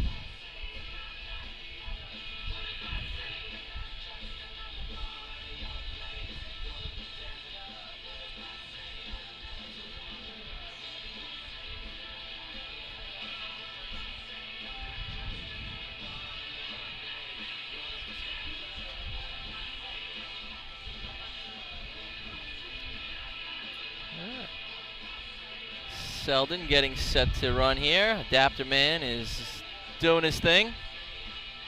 Doing his thing. Doing the thing he does. Actually, the hydrant man putting an adapter on. I know that was one of the discussions, is having an adapter man in efficiency to try and expedite the contest. Try his feet, get his coupling. All right. You Yeah, come down at 78 miles an hour, jump off the back of a C-truck, and I don't have the chance to put my own adapter on, right? All right, there goes Selden. Looked like a pretty decent start. They're running looks like Short, one person short. Yeah, oh, and somebody actually left the hose. All right, they got the hose out. Big kink behind the nozzle man. He almost goes down. Oh, now the coupling. Oh, first coupling breaks. All right, and they're not even going to try and put it back together, but we'll have a lot of sweeping going on again. Selden Fay to complete the contest. Rule 1307. You know, we saw the Slowpokes come down and be hose. We were wondering what happened to Rich Cotty at the 67 hydrant. And we had said it looked like he was stumbling when he first got off at the hydrant. He said his foot slipped off the step about halfway down. Foot was just kind of dangling, and he was Number swinging 9 to on get your it back. programs, the Iron Man from Riverhead. He was kind of swinging to get it back, and it just broke his concentration, and then he did come off stumbling. Yeah. If that water stays on there, I'm curious as if the nozzle man does keep his feet, because he was doing everything he could possibly do to maintain his balance. Looked like he was going to go down. Tough race to run with that few people right there. Yeah, running efficiency is tough enough. Running it short-handed is asking a lot. Figure we want to do a commercial while they sweep. What do you want to do? Yeah, when that first coupling broke, there's a fair amount of water on the street. I still don't think it would You think that's a bother slippery spot there? Rob, anybody. do you? A lot of people slip right there when they're running. Yeah, if you slip there, you got bigger problems than. Exactly. But to do one more little commercial and help out, a great host, Selden Fire Department. Again, they do still have state T-shirts left over. If you want a souvenir from this year's state tournament, you can stop in at their camp. They're looking to sell those off, obviously, Maybe this the year. greatest ending ever. Have yourself a shirt. What a Actually, the whole tournament was great, not just the ending. If we look down by the hydrant, guys, it's actually dry about 3 feet to the right of the hydrant. Yep. Since, and then what, 2 teams ago, we had how much water on the street? It's actually dry there already. So Due to good sweeping. track obviously dries well, dries quickly. All right, Riverhead, I would say Iron People right here, no? That's what it looks like with the female turn on. Iron men and women. Iron women and iron men. Careful. Hey, I said both. You got it. You got it in. Gender neutral. Yeah. All right, here It's we go, important Riverhead. today, in case they want to get married. All right, they're off the line. He's coming into the hydrant hard. A little delay on the stick, but water in the hose. That was funny, Rob. Coming in hard. Nalsman is set. First water below the plate again. He finally comes up and grabs it, but he had didn't at least mean it, over a but- second miss. He didn't mean it, but it came out. It was just. For the Iron Peeps. Time for Riverhead, 10.79, 1079.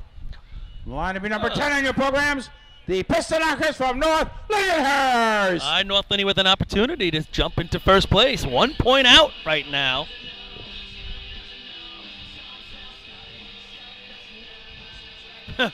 And who's our efficiency tie with, Paulie?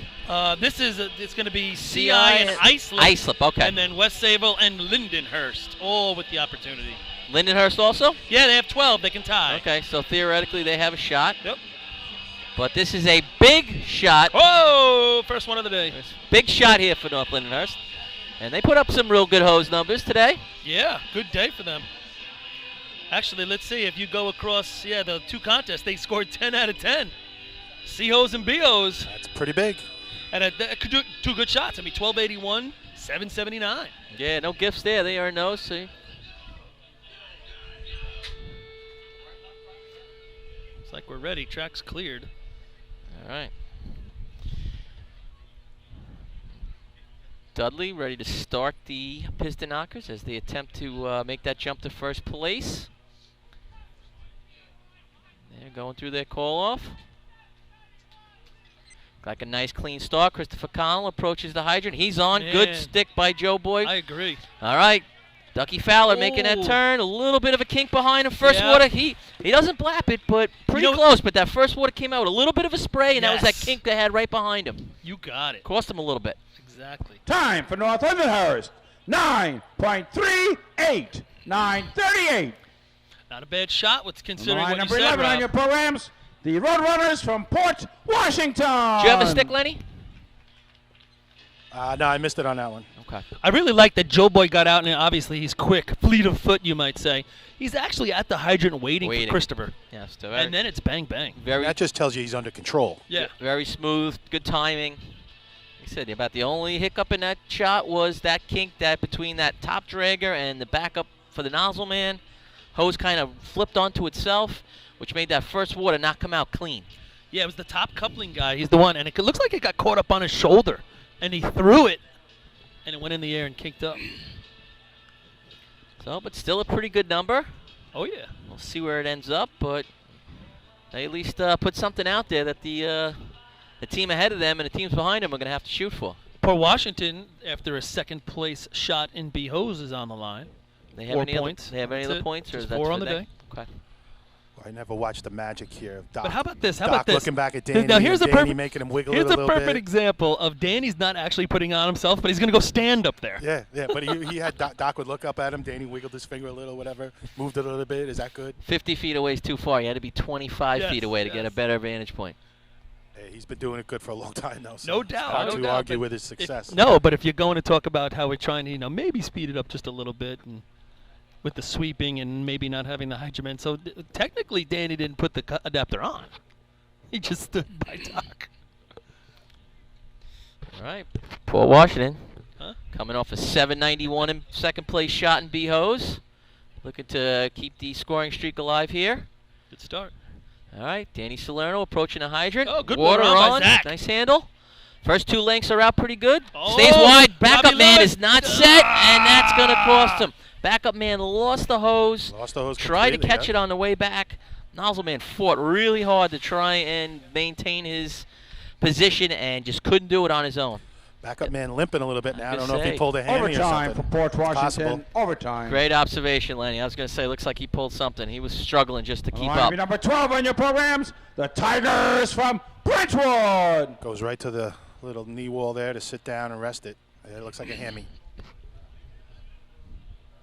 Moons over my hammy. Got everything in there. Chwan will love that reference. Lenny likes it. We said moon. At 3:38 open there for the Port Washington Roadrunners. 3:38. Really, I thought Zach was right on it too. One of his better shots. It was bang bang. Good water through too, because it caught him as they got to the top and just didn't have the control at that point. And about just all they could have hoped for there. The Niles man get a little happy birthday, get lucky. You really got to blap it, or or be that strong where you can buy yourself a little time. But making an adjustment with no backup is not an easy thing to do. All right. So Brentwood looked like the adapter man was also the turn-on man. So he came back and got himself set up. Well, at least he doesn't have to dry his shoes as much. Oh, and Zach almost runs out on the course again. He having just ran himself a back day. through the gate. Right. Somebody tie him down. Here goes the Tigers. I'm gonna just Oh, focus on Hagerman got off a couple of steps early. Oh! The left-handed turn-on man. The old lefty. They are running very tight to the middle of the street. Water in the hose. Backup man wasn't set. They got a very poor stream and about a 40-foot long target hit. I thought the nozzle man gave up a little too early. I know that backup man wasn't there with him, but that was a 3:18 open on my watch. Time for Brentwood. 1-2.76. 12:76. Forgot about I had the left-handed Number turn-on 13 man. on your programs, the Snails from Lindenhurst. It was bang bang. He just ran past and just kept running down the street. Right He didn't over the stop. top of it. I don't think he takes any stopping steps. He's just hitting it as he goes right on by. Well, he's not a small fella, so when he gets that going in motion, He just kept right on going like is he going back to camp? he's right back. It just looks awkward, doesn't it? It does. And he's not looking either. It's not like he's watching. So at any moment, he's going to get a fistful of metal. And you do run on some hydrants that have a higher top than others. Yeah. You run on a hydrant with a higher top, he's going to have a hard time getting his hand around and down, coming in lefty. Oh, it was effective right there. All right, Lindenhurst, one of those teams with an outside shot at being the county point champs in efficiency. 5 points out, 12 on the year so far. In Suffolk County, that is.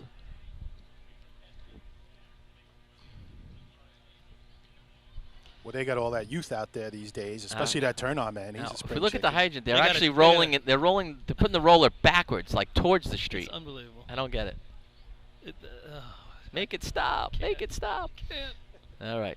Lindenhurst Snails, hydrant man. He could roll that for the next 45 minutes. It would not get drier. Right? Right?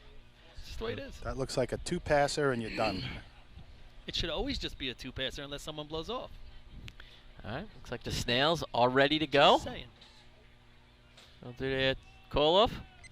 They've All right. Hydrant man off early. Water on, a little late on the stick, but still a nice number. at the Nozzle man speed. coming in set. They look real good. First water a little high, comes down on it. I think that's going to be our another 9 for our day here, but I don't think it's going to catch the North Lindenhurst shot. 3:25 open. They all look the Time same, for right? Lindenhurst. 9.81. 981. That's On the just, line to be number 14 on your programs, the Hares from East Farmingdale. that just shows you how good North Lindy's shot was. I mean, that one didn't look that far off from North Lindy, but it's a half a second. Yeah. Yeah. Okay. Those Lindenhurst guys in those black shirts, they all look like they have the same profile when they're running down the track, right? Same size, same build. They Except look for Pie, of They course. do look like they're haircuts. moving. They look like they're moving pretty Yeah. well, but they're still, like you said, a half. I mean, the target hit wasn't there. No. But this kind of shows North Lindy got that hose out pretty well, right up to that point where the kink was.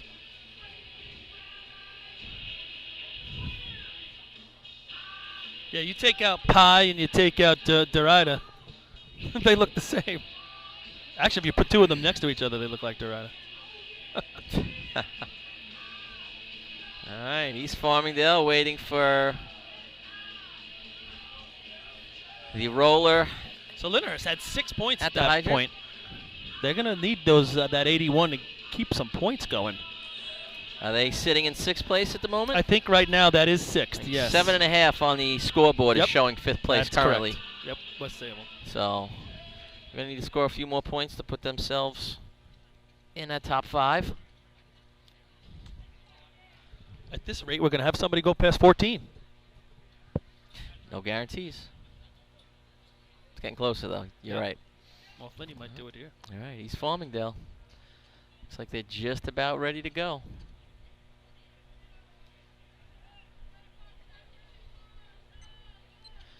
All right. Clean start. Oh, Nozzleman went down. Now he's back up. He was going to go down. A little miss at the hydrant. Waiting. He finally gets it on.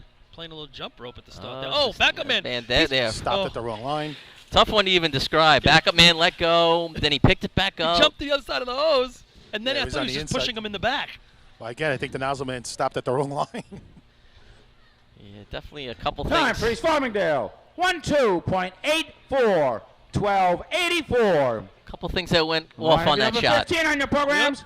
The Wolves from Iceland. All right, here's one of your top tied teams so far this year in county points. 17 points for the Iceland Wolves. Tied with the Hobos. They're going to be the first ones to take the track. They need this shot for overall county points. They need the shot for this drill. They're down 5 to Central Islip right now. And county points, they're 3rd overall, but they're in a battle with Bayshore and North Lindy for top 3. Have you done an update where they stand with that there, Paul? No, but I will. And maybe we'll get you that for Motor Pump so we can kind of track that the last 2 contests. All right, you see, Islip is subscribing to, well, it's actually the call-off person puts the adapter on there, AJ. Well, AJ's fast. He can get back to the start line He's easily. running back. But Very the Hydra few run man, back. Heavy Kevy, sitting there ready. He's ready to go. AJ's one of your faster call-off men. Very impressive in stature. All right. Big shot for the Islip Wolves here. Looked like a real clean start. Everybody off just about the same time. Water in the hose. Pretty good turn on. Talk about speed. Nozzleman's upset, waiting for the first water. Destroys the target. Target smasher. 309 on the open. I got 905. He might have surprised me. It's going to be an 8. 8. Yes. 0.95.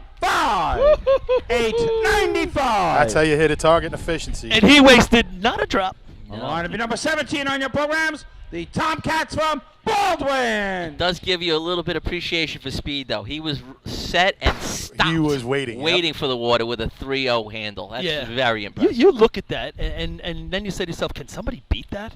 Between the water on, the hose lay, and the target, right? I mean, yeah, you got your CIs and everything. I was going to say, there's some blue and gold back there, yeah. Well, CI's going to have to beat it. Yeah. If they want county points, and if they want to stay ahead of North Lindenhurst. Well, they need to beat North Lindy's 9-3, but we've seen them run plenty of 8s in the last decade or so, even longer. So an 8-9 is well within their wheelhouse. You're using all my words today, Rob. Wheelhouse, big shot. I've been listening to you back at home, Paul, on my off days, just so I can come up with your vocabulary. I like it. It's getting deep up here, folks. Somebody bring up some boots. Exactly. I'm too short for that. Tomcats. All right. Baldwin. Ooh, I thought the first dragger was just running on his own. He was. A little bit of a delay. All right. Water's in the hose. A little tight up top. Backup man is set. Nozzle man. Ooh, pretty good target hit. That might actually put him in the money at this point. Not going to be a 9. Time for Baldwin. 10.35. 10.35. I think that puts him in 5th, number Paulie. 19 on your programs. That The 10:35. Flying Dutchman for West Sable. All right, little rundown. We have that 895 is first place. Second place, 938 North Lindy. 981 Lindenhurst is 3rd. Then we're going to go to a 1023 Westbury, and you're right, 1035 currently 5th. But West Sable also with an outside chance. But boy, I think it's over for them. Even though if they beat Islip, they would need a lot of tweeners in those 8s. I don't see it. I don't see there's that many 8s left on the street. Nope. There's potentially 2 8s on the street behind them. So West Sable. Overall, though, they need to keep this train going down the track. They're at 7.5. Sitting in 5th place right now. Would love to do something to move themselves up. About a little shout out to Jacob Smallwood who's listening to today's drill. Thanks for listening in there, Jacob. Dad had a pretty nice shot there in B-Hose. Probably could be a little quicker on the stick, Jacob, but give him a little hints when you see him. Tell him to get that hand out of his back pocket. All right. So we're talking 895 first place. And then I glance over at the board, and it's telling us the state record of 840. Stupid. Which is just incredible. You're talking a half a second. Half second. Unreal. Yeah, there's only one spot you can do that. Oh, we know, but still. All right. Looks like West Sable's ready to go. Call-off man Chad taking his position at the starting line. Draggers are moving. Nice clean start. Michael Mara approaching the hydrant. Ooh, Water on. Here we go. Woo! Good stick. Might be the best stick of the day. I got Joey 294. Quenz has got to get out. He's got to hit it. Oh! He bangs it. I don't think it's got the 8, but I might have North Lindy. I had 294 on the open. You're right. Best Time second of for the day. West Sable. 9.23. 9.23. That's your second place shot. Number 20 on your programs. The Hobos from Central Iceland. I just don't think the water goes through the hose the same as it does for Islip, for whatever reason. I was going to say the same thing. Possibly they don't quite have the same legs to get it out. Yep. That 2.9 stick. I thought you were going to know, go you somewhere need else legs. with that, Paulie. Where? The hose? What? Their No. hose? Oh. I wasn't actually. But I just don't think it's like the. Well, I said Josh was out and stopped. Yes, the hose. Joe leg is was just still different. running, Yes, and Joey Quenza, the announcement man for West Sable, is one hell of an athlete. He gets down the street pretty good. That should give you a real good appreciation for what Islip has at the top on their end. But if you look at Islip's whole entire crew, they get to every point where that water's going to be. That hose is laid in the street before the water gets there. There's no struggle. It's pretty impressive because if you look at the hookup and even the target hit, they're very similar. ICI Hobos. Now, when you think about Islip's shot, if they want to be the Suffolk County Efficiency County Point champions, they're going to have to beat the 8 of Islip. Yeah, it's pretty much Suffolk County Efficiency Points rest on this shot right here. Yep. 894 or better, or 895 for co-champs. It's actually going to there's a lot resting on this shot. I mean, CI's had 14 on the books for a while now, it seems. And some teams are creeping in. North Lindy's got points here. Islip's going to be in there. So just for their own good, even if they don't beat the 8-9, they need to do something to get back on the point train. Somebody just starting a B truck, and a team from Islip on the sidelines going crazy, telling them to shut it down. They want to make sure that call-off is heard correctly. All right. A lot of legs here on the Central Islip Hobo Efficiency team. A lot of speed. They're all set. It looks like a nice, good, clean start. Ryan Murphy approaching the hydrant. Water in the hose. 299. Top lengths out. Brian Kessler, Nazaman is set. Little high on first water. Comes right down and hits it. Didn't get it, I don't think. Didn't get the 8. Did not Time get for the 8. Central Islip. 9.07. 9.07. Seeing some good efficiency, fellas. Some great target hits today, huh? Beautiful. Just beauty. Beautimus. I really like Brian Kessler's approach there. I mean, Josh Kaysen comes in on that little bit of an angle. Brian is dead straight. Number 22 on your programs. The Bucks from Deer Park. That nozzle at his side, it almost looks like it's an extension of his body. It is dead straight. It doesn't move at all. Now, they used to coach coming in from an angle, right? They used to come from the outside a little more? Way outside. At one point, they were really coming in from the outside. But I think that was a speed issue. You know what I'm saying? When you don't have that speed, they're smart enough to say, hey, if we're only going to get to here, we're going to shoot from here. Right. All right, so let me give you a rundown. 895 Islip, 907 Central Islip, 923 West Sable, 938 North Lindenhurst, and I guess that 981 is going to be 5th place with Lindenhurst. Deer Park is on the line. They can run a 9.8, probably even a 9.3. No slouch in efficiency.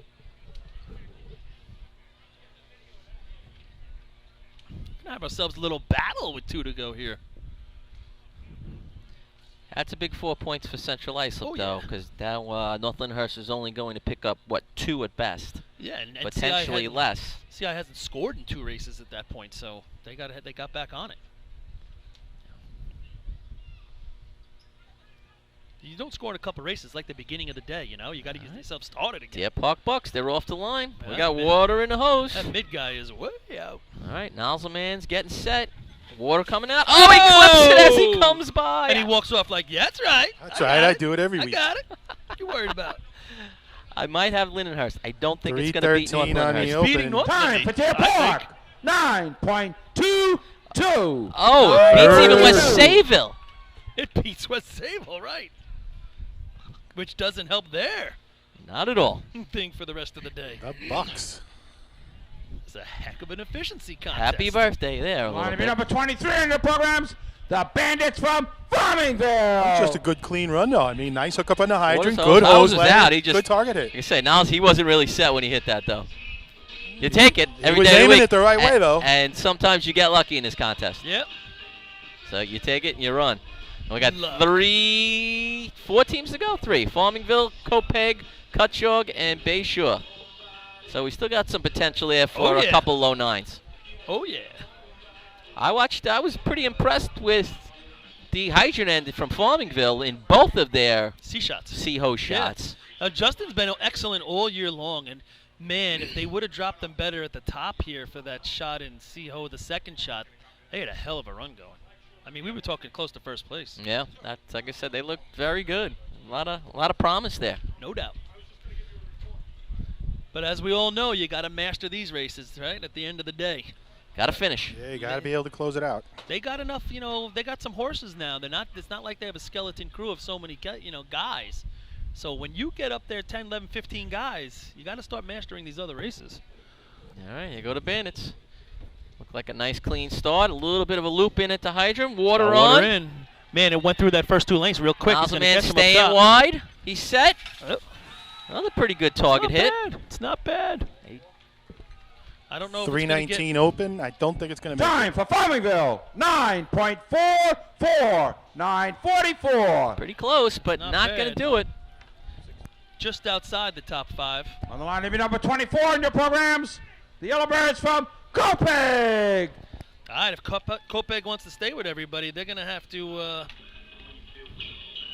hit up a shot right here. 9:38 is the bubble right now. Yeah, that's what you call it. West Sayville is looking at a potential of passing them if they hold on to 4th place here. So Copeg can help themselves here by scoring.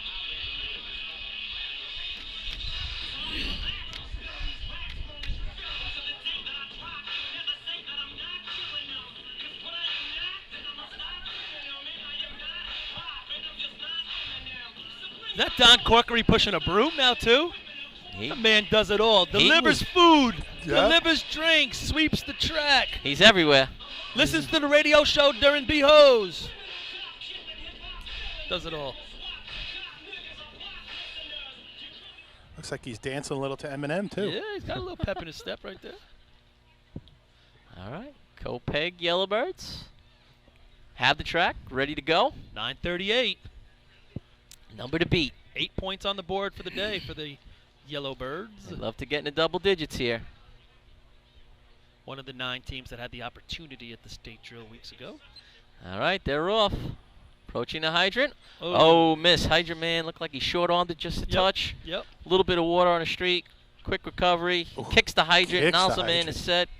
That hydrant's pretty hard. I don't recommend kicking it. No, not in sneakers especially. Could leave a mark. See how he does. Time for Copeg. 12.02. 12:02. On the line number 25 in your programs, the Panthers from Cutchogue. Keep an eye on him and see if he's limping at the party tonight. Yeah, no doubt.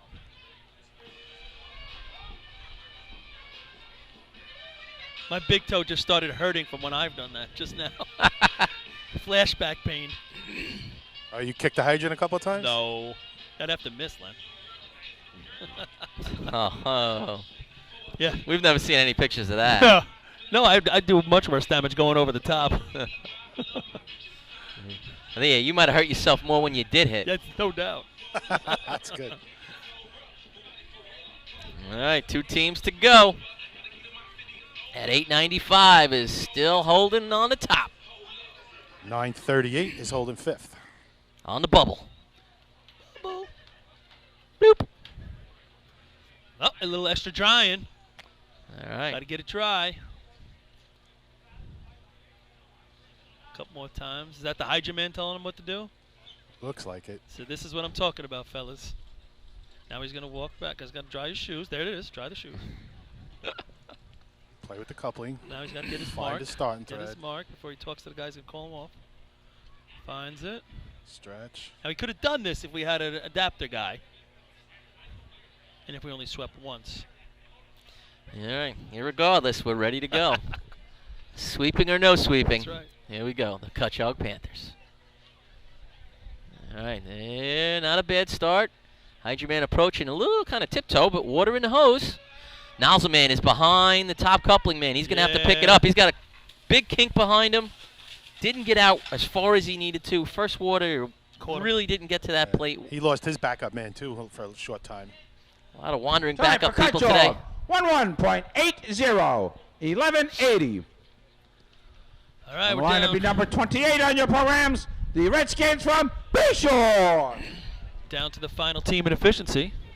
What does Bayshore have, Paulie? We'd like to remind all 5. members of the Suffolk County Drill Team Captain Association, the annual meeting will be on Friday the 18th and not Friday the 11th. Friday the 18th is the annual meeting with elections at the Bayshore Firehouse. Also, the drill officials meeting will be the first Saturday, I believe it's the 3rd in October, at the Bayport Firehouse.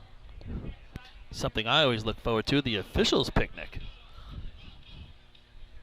When's the radio committee picnic? Ah, we got to talk that up. We might have to have a dinner or We something. need a radio picnic. I think so. All right, so Paulie, if Bayshore wants to put themselves in with a coming. chance I'm to cooking. tie here, you know, they really need to score some points to get We'll themselves do in a the top show. 5. All right, another Hagerman. Bothering us. Put his adapter on. He's drying his shoes. Oh, now you're going to do it, huh, Rob? Hey, listen, I'm taking your vocabulary, remember? All Picking right. on Bayshore. Not at all. This is listen. If they want to be in the top 5, they probably need to score some points here. Yes, they do. And they can run the last 3, but you don't want to fall too far back. So 9:38. time to beat. To get the money, $8.95 to take it all home. Heavy. Hasn't been an efficiency year for Bayshore to remember. They've usually been a little higher up on the list. I think they're pretty low in county points, maybe 2 or 4. So, but at any moment, They're off. Kyle Coyne approaching the hydrant. Oh, he misses. Kind of looked like his elbow tucked in just a little bit. Yeah, yeah. Didn't get the arm out all the way. They're just lined up straight now. Water's coming through the hose. And the contest All right, is over. gets target, and that's going to finish the efficiency contest. Time for Bayshore. 14.32. 14:32. Rough day for the Attention all Redskins. teams, we'd like to remind you and ask you to please bring out your get well signs for the motor pump contest. Thank you. 22. So let's see, 22, 3. All right, I'm going well- to give you those county total points in a second after We this. got a lot of as well. change in the overall points, so also. Yeah, we're going to have some fun right now. So you guys going to extend their lead a little bit.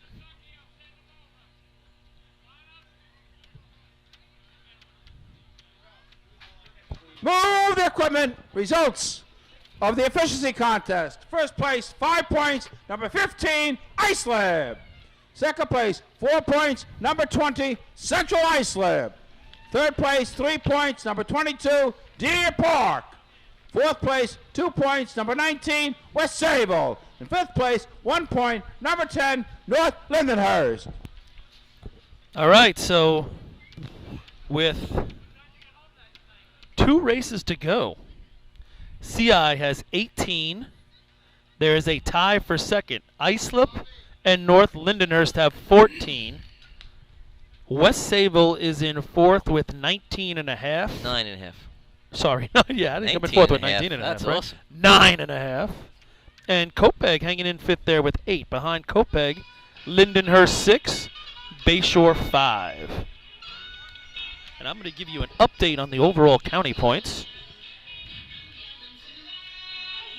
So as we prepare for the motor pump contest, they're also setting up that bucket ladder.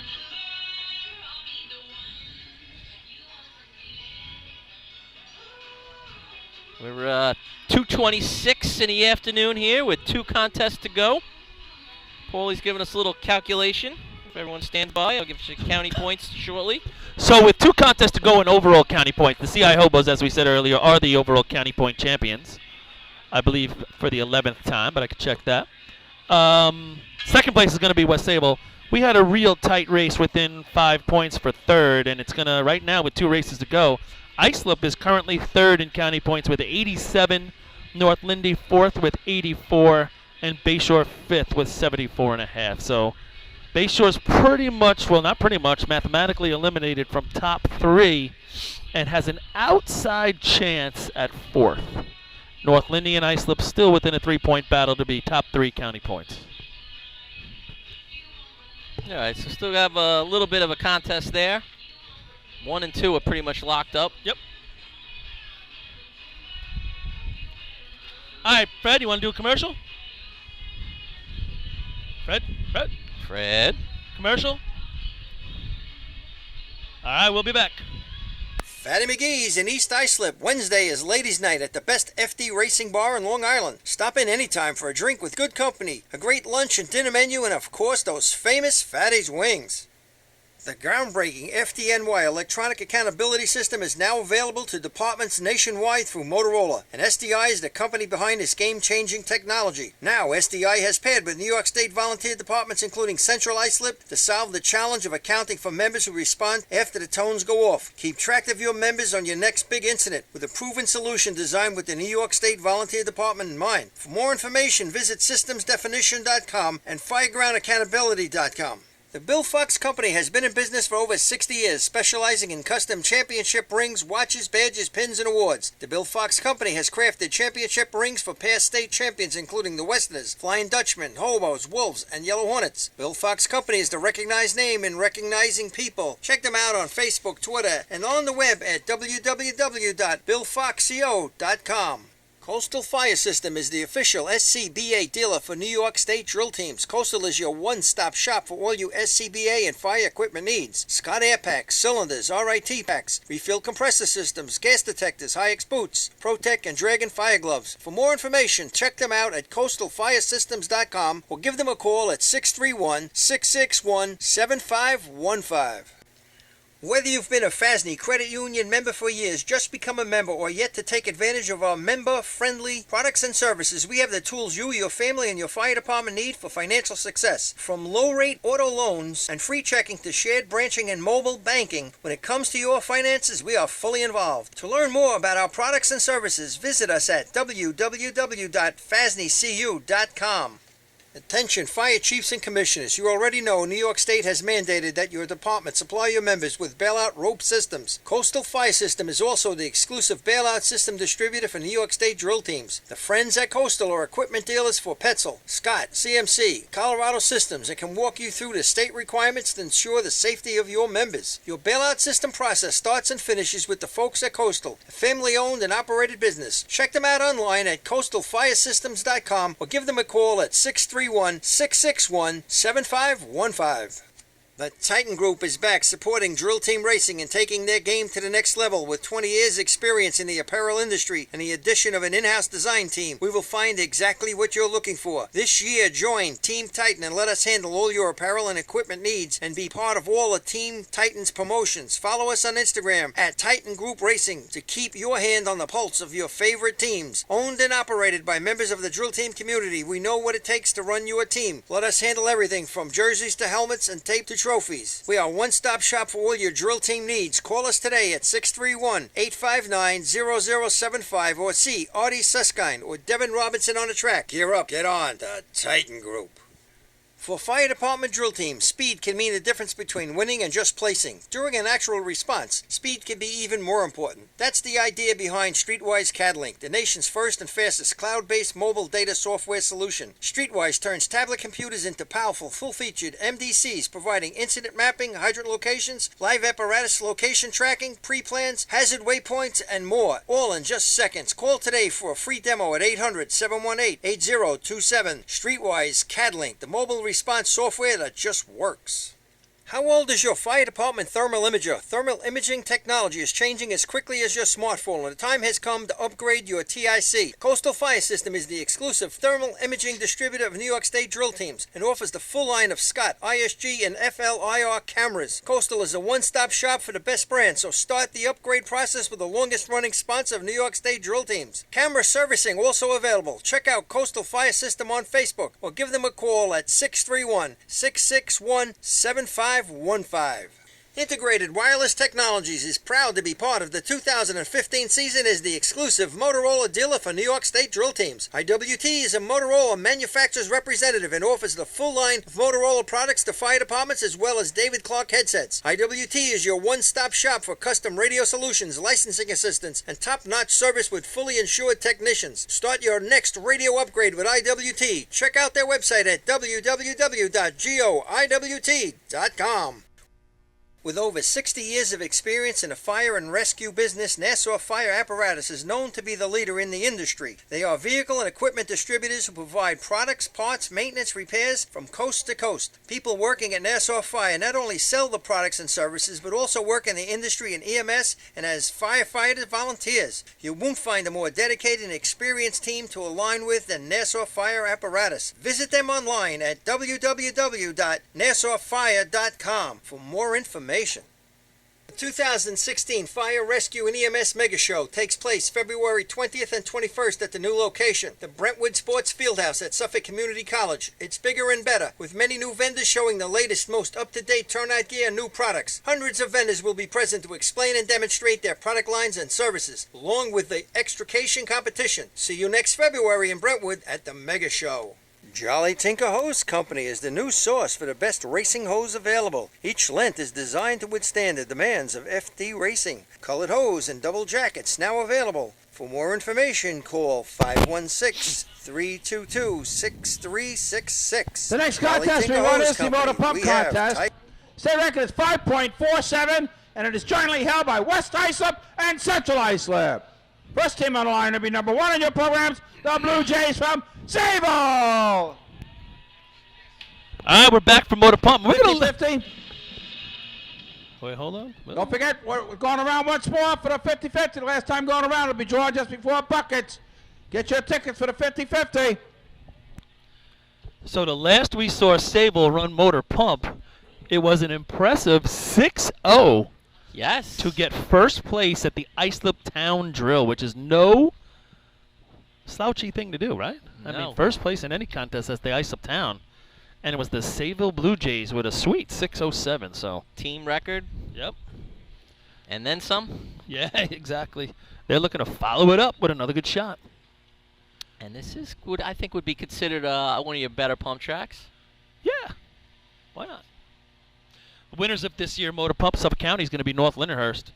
Nobody can catch them.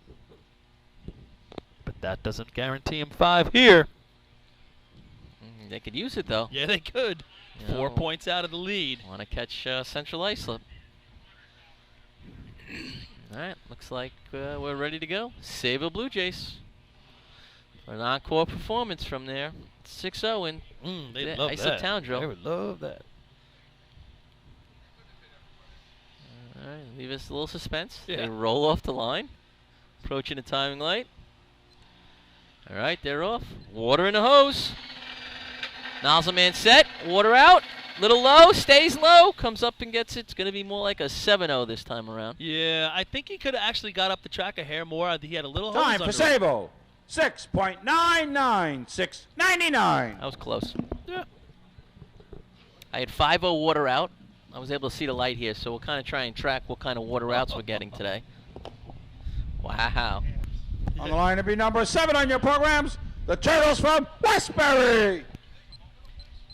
I had a 183 handle there, Paul. Yeah, not one of your heavy numbers. It was very deliberate. Yeah.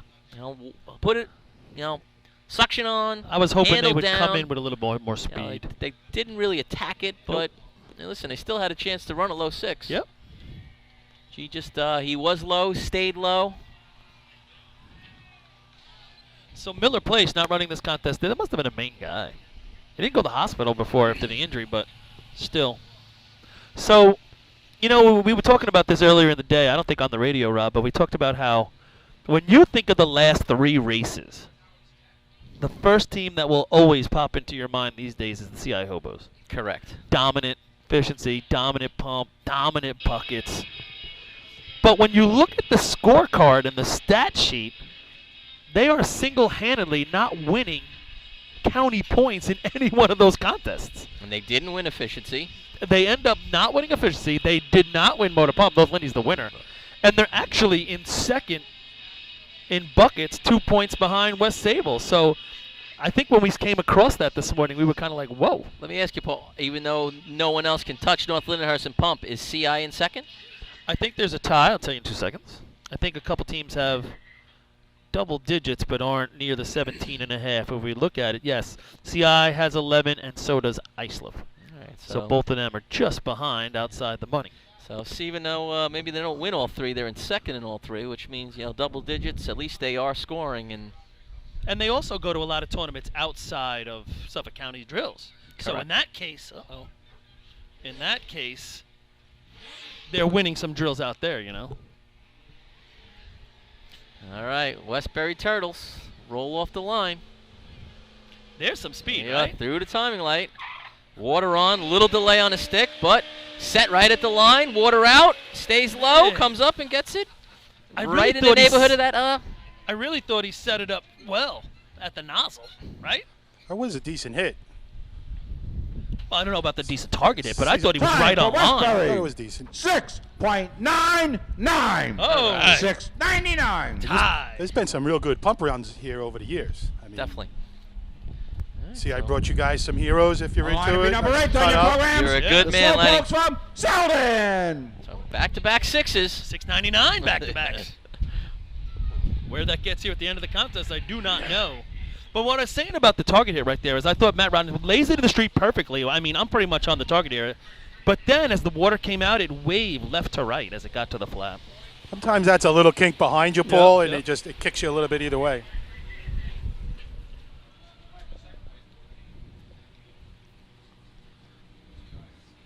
All right, Selden.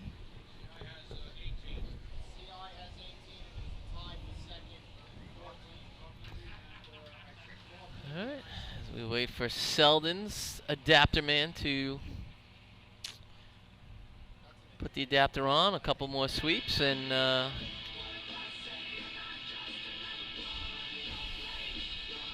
we can move forward.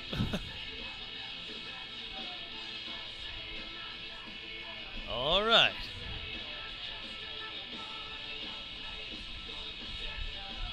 Oh, they're getting red flagged. Oh. Selden is not even going to get off the line here. At the length of the suction, maybe? Water in the pump. Water in the pump. Somebody forgot to empty the petcock after practice. What? That's What? Your attention, please. Haven't seen that in There a will be while. a no time for Selden. They had water in the pump. That'll speed up the tournament. Rule 1306. Huh. Meatball! They got the meatball and the pop. Hey. All right, so now we're going to go to Riverhead. Riverhead, as you know, in the past, pretty much doesn't put it on in the fastest time, but this pump, when he hits the target, is impressive. Well, we've seen 2 6s in a row with, I'd say hydrant hits that were very deliberate. I actually thought Westbury's was a little faster than Sayville's. I don't think it was. Looked like it. I think both turn-on men could have pushed it a little bit more. Yeah.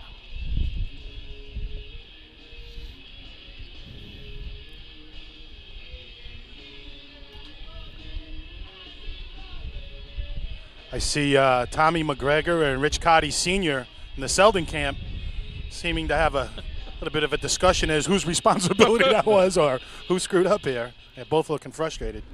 Who's the water petcock guy? Find him. Bring him to me. I don't know. A lot of teams, you open it up as you come around. You just leave it open right till almost it's time to. But it was the hydrant man or pull the up to the turn-on line. man, and you have a guy with that assignment, and that's it. You make sure it's closed before you run too. I mean, Better check your petcock. No. Well, we have to. No. Not going to do it. All right. Riverhead. The Ironman about ready to take off. Currently on 1.5 points today. 1.5. Flanked on all sides except the front with officials. 1, 2, 3, 4, 5, 6 The officials scrutiny. surrounding the truck, making sure no one gets off early. Cotty Sr.'s throwing one of his guys under the bus, but I'm not going to put his name out there. All right, here go the Ironmen.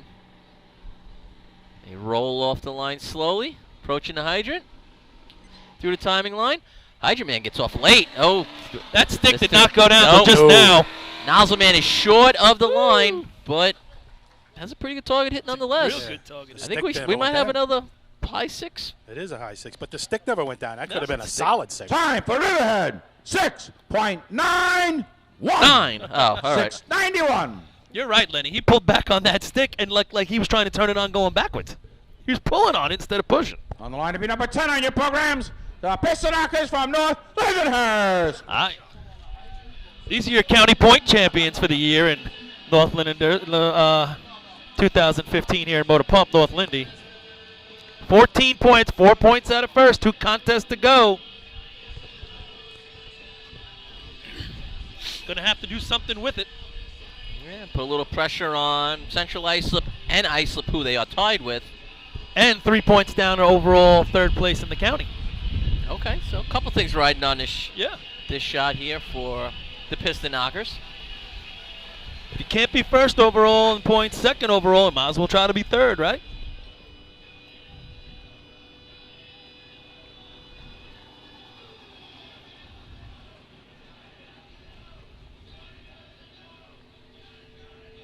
All right, looks like the track's dry enough. Now that was a quick sweep job, right? Not too bad. I'm surprised they're not rolling it all the way out to the double line, which is the nozzle line. Right, they're only going to where a guy would sit, right? You know, nobody's got past that line yet, but I do think some of the teams from here on in you're going to see get past that B-ladder starting line. Should have somebody just roll a runway. I see CI get out there sometimes, but other than the guys that slide, there's not too many teams that get much further than that. Yeah, I bet you Vinny here will get to right where the water starts. Yep. Okay, let's probably see. 1 step over the line, if I had to guess. NLFD. All right, Piston Knockers rolling towards the line. They're through. Christopher Connell's off. Water in the hose. He's right where the water starts. He's a little high. Comes down to it. A little high right. Good call there, Rob. He got exactly where he said he was going to get to. Had 159 on the stick. I might have been a little late. That was a quick stick. Time Low for six. Lindenhurst. 6.11. 611. Did what they needed to do. North Lindy coming off a heavy 5-7 at the town of On the line to be Babylon. number 11 on your programs, the Roadrunners from Port Washington. North Lindy ran, I believe it was their second fastest motor pump shot ever last weekend at the town of Babylon. 575 or 577. What was it, Lenny? You remember? It was 77. Was it? You remember that? Sure. So maybe the record is 75. I'm chewing my meatballs. Come on. So there's so far your first place shot. 6'11", North Lindenhurst. Port Washington coming to the line. Port Washington's been around that high 5, low 6 area all year.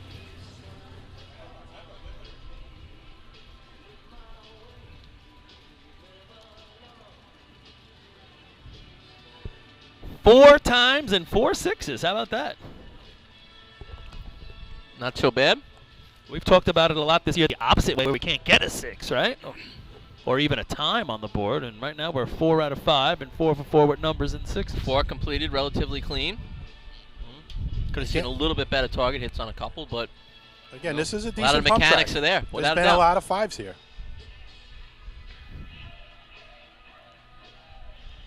I think North Lindy was a blap away from a 590 there.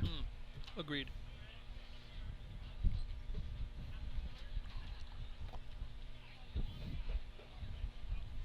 All right, looks like we're about ready here for Port Washington.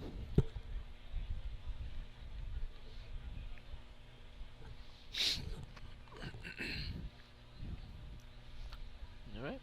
Roadrunners have the track.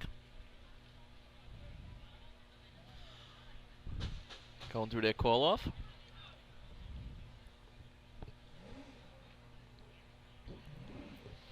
All right, Paul Washington attempting to keep our string of 6s alive.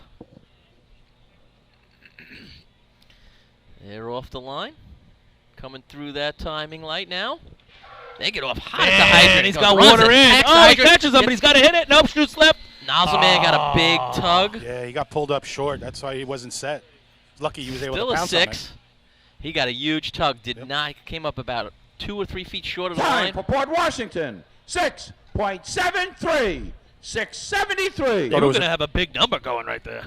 That was a great job of getting on the nozzle and still being able to save the run. He really got tugged. On the line to be number 13 on your programs, the Snails from Lindenhurst. Yeah, Nozzleman did a great job fighting that just to get himself back in a position to have a chance to even hit the target. He didn't get to the line it looked like he was aiming for there. And that's really upper body strength where you don't let it collapse, you don't let it tug you backwards. You stay locked in and hopefully the rest of your body doesn't go past it and you just pounce on it. It's just a move. I never ran there. I think you did, Paulie, right? Yep. A lot of times I see the nozzlemen, you talk to them, they like to keep that nozzle out in front of them. So if they get a tug, it doesn't get pulled right back underneath. They get a tug, they can go straight down at that point they're at. Some of my best hits, I don't know about you, Len, but when the hose got tugged literally between my legs, so the nozzle had no movement. It was like trapped in there, and if I was lined up right, blip, we'd hit the target. Now, did you have to raise it at all? Yes, I would do 1/1000 as the water came out, a quick 1/1000 Right, lift. pick it up a tiny bit. Yep, today they don't really have, these guys don't have to do that. I would also jump off the back and put it around my back because I didn't like running with it on my offhand. First one I ever saw do that was Gary Paris. Pass it behind his back, and they had one of those big, long pipe nozzles. Yeah, I don't know how he did it. But it was amazing. Yeah, I think it was like a cannon. Ran it behind my back. Huge. I was all right running on that side but even though I'm a righty, I was able to hold it on that side. Well, that's what I'm saying. I didn't feel comfortable doing that. I'd rather just throw it around my body. All right, Lindenhurst Snails currently with 6 points. What do we have, 5 6s in a row? Yeah, we do. Twani, get on that scorecard. See what's the record for most 6s run consecutively in a drill. Potential for another one here. Lindenhurst Snails. Yeah, practice on arguably the best pump track in the sport. Yeah, right. Yeah, they come in with a little bit of speed here. Get through the timing line. Why not? It's Labor Turn Day. on man gets off a little late, but still pretty good stick. Oh, he's pointing Stopped to at the right. line. Yeah. He comes across. You could see when he went down, he was facing to the curb. He fell sideways a little, too. You see how his legs were out sideways? It's going to end our string of Time sixes. for Lindenhurst. 7.08. 708. 194 open. 611, 673, 691, the top 3 times. East Farmingdale is going to be up next.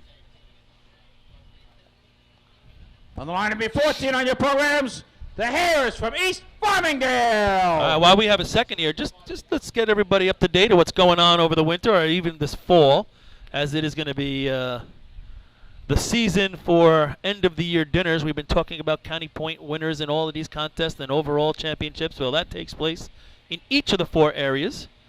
The dinner for Suffolk County is going to be October 10th. I believe it's going to be held at Islip. That'll be the celebration of the winners and the champions, including the state champions. The dinner for the northern area, October 17th, celebrating the overall winner up there. I believe it's the Great Bend Cobras, and we'll also be celebrating the winners in individual contests as well. That'll be up at the Bonnet Castle in Alexandria Bay, New York. Beautiful that time of year. If you're not doing anything on the weekend of the October 17th, make your way on up there. They'd love to have you. No snow. And the state dinner, I believe, November 7th. Albany, New York, where the big celebration for all the state champions of Bayshore Junior Redskins, the Miller Place Extinguishers, the CI Hobos, and the West Sable Flying Dutchmen. On the line, East Farmingdale. A lot of hardware in that house. All right, here go the Hares. They're coming off the line. Up to that timing line. Off at the hydrant. A little delay on the hydrant with the turn on. Nozzleman is just over the line. A little bit of a, kind of like a half slide. Yeah. Not a great target hit, but And not going to be another 6, unfortunately. Wasn't lined up at the flap at the beginning. He really had to search for it. Time for East Farmingdale, 7.57. 7:57. Quite a bad. delay on the stick. Not bad for East Delay on Line the number stick. 15 on your programs, the Wolves from Islip. All right, Islip. North Lindy's got the 6-11. Well, if you think about it, we've had 7 pump runs so far, nothing worse than a 7.5. Yeah, it's unbelievable. That's still pretty good.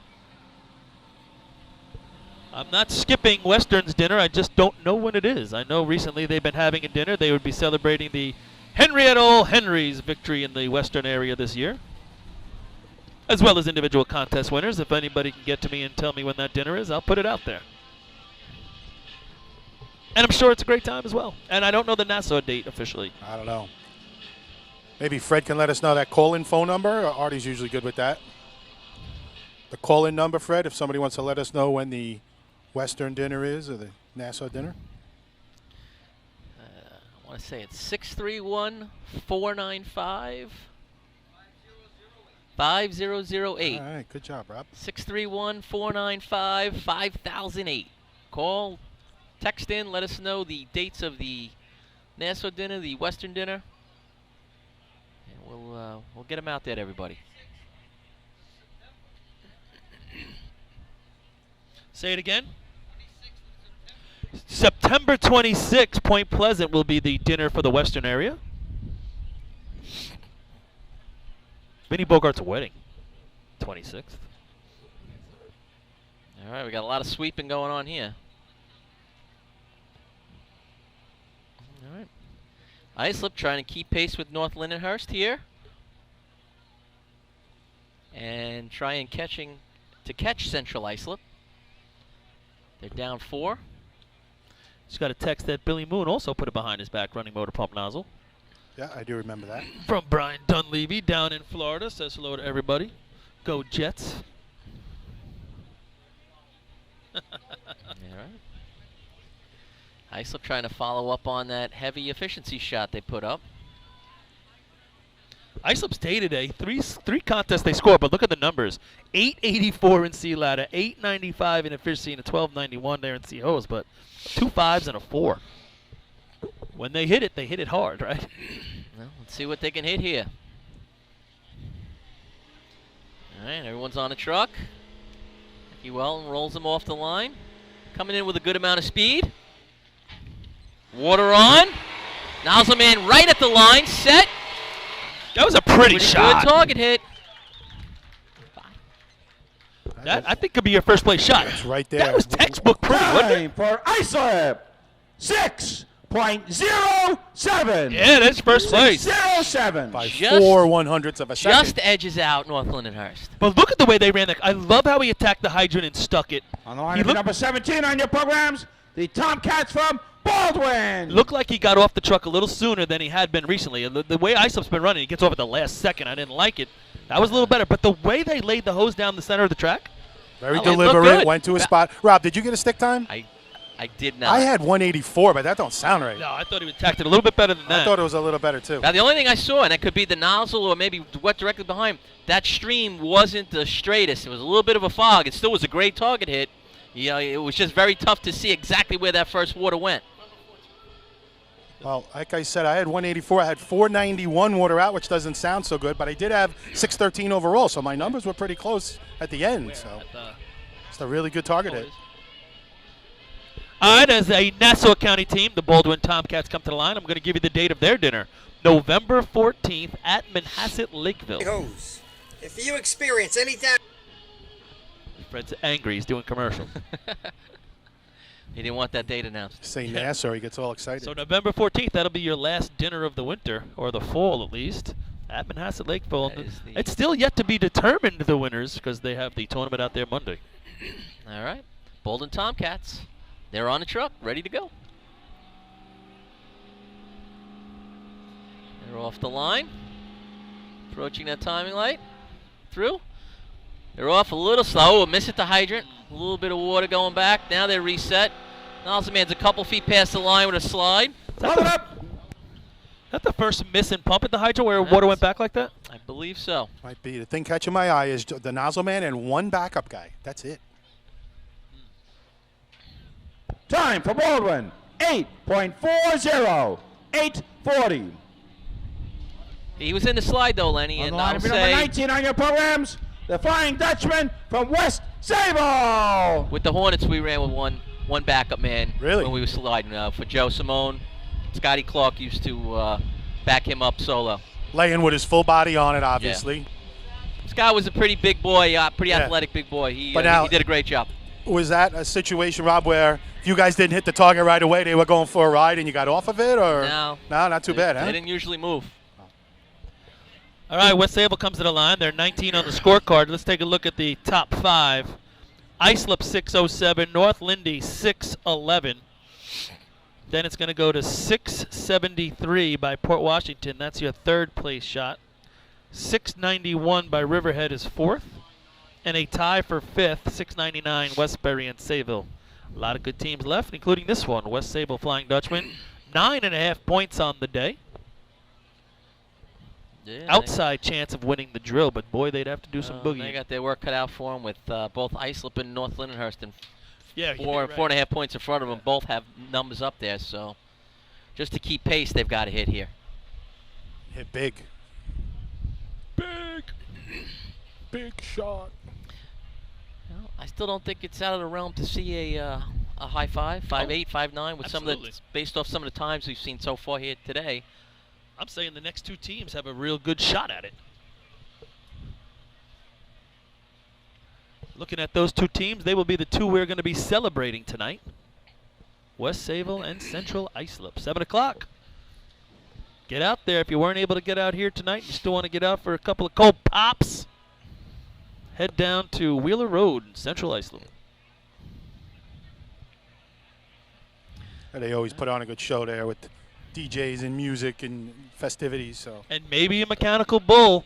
It's possible. Does that get squashed? I believe so. Ah. All right, West Sayville, here we go. Gary Sham, arm up. Frankie Miller brings him to the line. They're off. Water in the hose. Oh my God! Did that happen at state tournament? kind of turned the hydrant off. The suction, the wild mouse Hold there on, gentlemen, you missed, have which is the overtime. same issue they had in a state drill a couple weeks back. That is, that's very rarely you'll see that happen twice, right? What was the water on? That was a hell of a shot. I had 55. On the line to be number 20 on your programs, the Hobos from Central Iceland. That's going to put West Sayville in a battle now to get into the top 5. They're still up. Of course, they have that buckets. They're the leaders in county points going into today. But really, how does that 2 times in a row?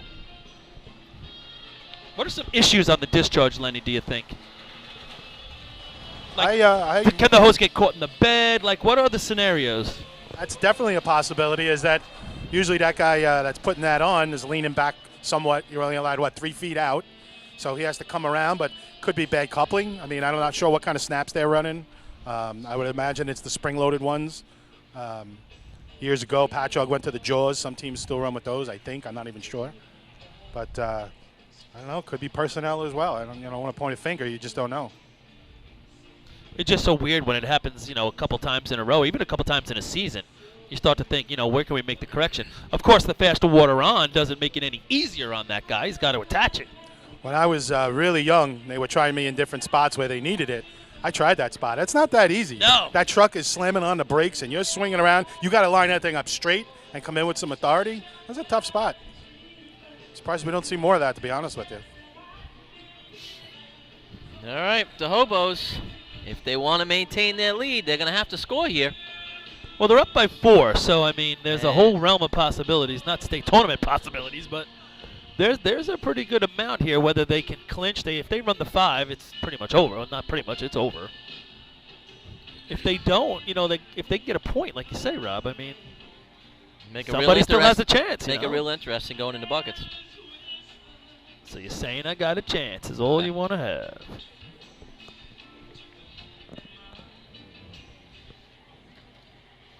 Looks like some of the guys are using the full face shield here as well. Yeah, I saw minus they the went to mask. that at least in the hose contest. I saw all 4 guys on the back of the truck. We were actually discussing B-hose. I don't know where you were standing for it, but that when Ryan was running up at the nozzle, that it might have gotten his field of view. Like he had to pick up that coupling a lot more than he normally does. Because that little mouthpiece like juts out, you know? Sure, and it's going to affect your ability to look down. I agree. All right. See, Hobos. Guy with blue and white stripes. That's not a. Never mind. Termite. Right, they're approaching the line. They're through. Water on. Good number. Jay Newhouse, water down. He clips the target. I'll tell you what, he's not where you would want to be normally when you're straight to the target, but he does a real good job shooting from right to left and finding the target. Plus out your ice slab. 5.98. 598. Checkmate. That's going to put him in the win right there, but I'm going to give Newhoff a lot of credit right here. Some bad part of it, he didn't line it up properly. Exactly. But the second part, he found the target Pulled it right like over, a pro. I was going to make a without a comment. doubt. Some of the old timers here from CI that have been in the crowd had a little portable tent set up, and they were breaking it down right before the run, like they knew this was going to be it. This was going to be the tournament. So that's confidence in their team. I mean, it wasn't the cleanest target that he's ever hit, not even close to it, but they run a 5. Didn't have to be. Great water in, great water out. That looks like a 40 Skell shirt, though, doesn't it? It does. I think it's one of those football shirts or those soccer shirts they had ordered, unless it is a 40 scale shirt, and it is. It's the last team I would have thought would be wearing one of those. I'm a little shocked and taken aback myself. I bet you there's a discussion after this about it. It's interesting. Surprised they let him on the truck. I am too. I guess that's Devin doing a good sales job for Artie. Somebody's doing a sales job. I guess this is the town to wear it in if you're ever going to wear it. Yeah, right. As close as you can get, still be racing. All right, so that's your first place shot, and that's gonna do the tournament in right there. That's nobody can catch them. They beat the teams behind them. They're up by 4, so now they're up by more. I guess there could be a tie with Islip. Well, you'd need to see these next couple of teams beat that time down. I don't think that could happen. I don't see it happening either, but Farmerville's coming to the line. They're looking at a 691. Line number 23 in the program is a Bandits from Farmingville. Can they run a 691? Absolutely. Can they run a 591? That's another question. We're going to find out right now as they roll off the line. A little correction by the driver as he pulls off the line. They're through. We're off at the hydrant. Quickly. Little delay on the stick and another one, another miss. another one on the outlet. miss on the discharge side, and actually Hold it up, gentlemen. You have overtime. the discharge person still had it in her hand. Normally you see it kind of get blown away and blown across the street. Well, it kind of tells you she might have not got there. Potentially. It looks like it's in a tough spot on Farmingville's truck, Right? too. You have Oh. to reach over and bend down pretty far just to get there. On the line to be number 24 in your programs, the Yellowbirds from Copic. I like the fact that when she was throwing a hose in the truck, she looked really ticked off, and it really meant something to her. So she's taking it serious. Again, Farmingville, the first and maybe only team ever to have a female driver that I can remember. In motor pump. I think she drove B hose. hose. You're probably right. Janine? Janine. Well, doors open here for Kopeg. to move from 5th place and pass West Sayville here. Yeah, you got the 598, 607, 611. But behind that's a 673, so there's a whole bunch of room to gather at least 2 points if they don't get down in the low 6s. And with 8 points, moving themselves up on the ladder in top 5.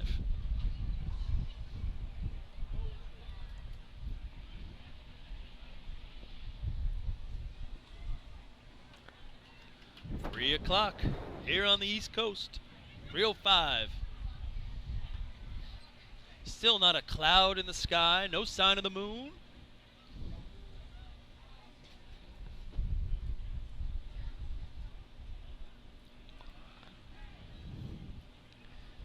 All right, we're still sweeping.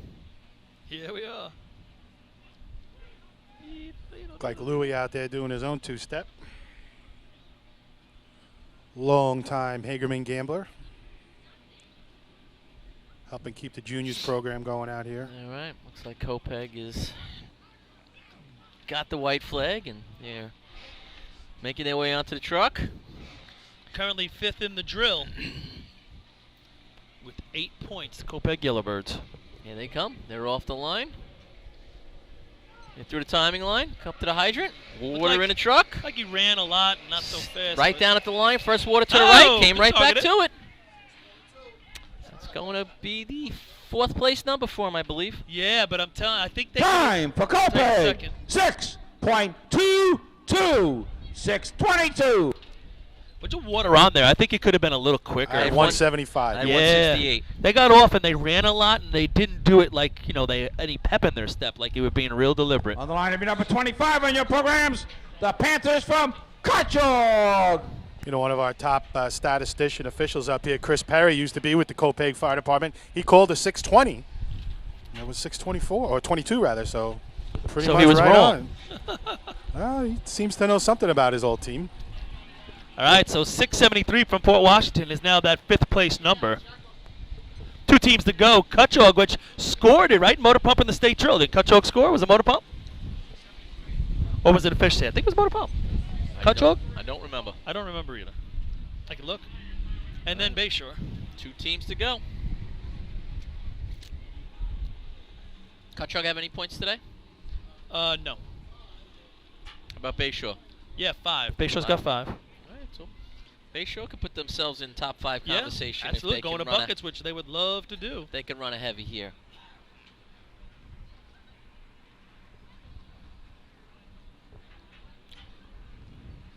Take a look. All right, yeah, scoreboard here. 673 is the number to beat to get in the top 5 at the moment. It's a lot of space to that 622 and 4th. Big window there. Yeah, Cutchogue actually got a 4th place, 662 at the state drill. So 4th place in pump for Cutchogue. 662 would also get him points currently with 1 team left. Yeah, put them into 5th. But they got to do it.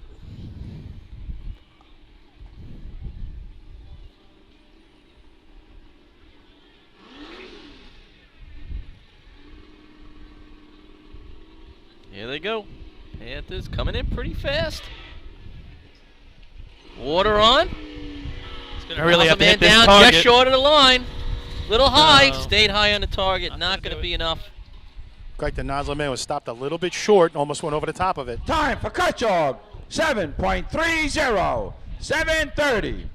On the line, even number 28 on your programs, the Redskins from Bayshore. 2 flat open there, so I don't know what they were going to really be able to do with that either way. Nope.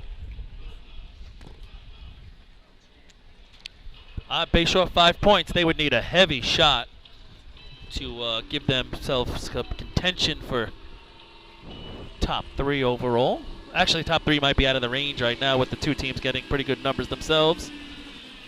Islip and North Lindenhurst. But for contention in top 5.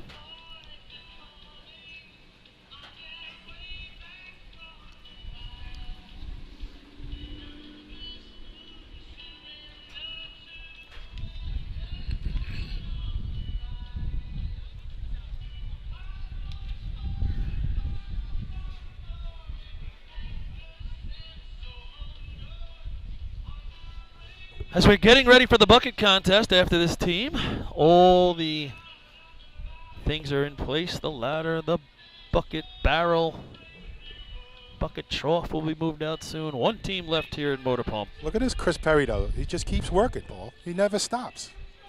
Working the barrel, working the wires, working the clocks. Unbelievable. And he has his kid working up here early in the day.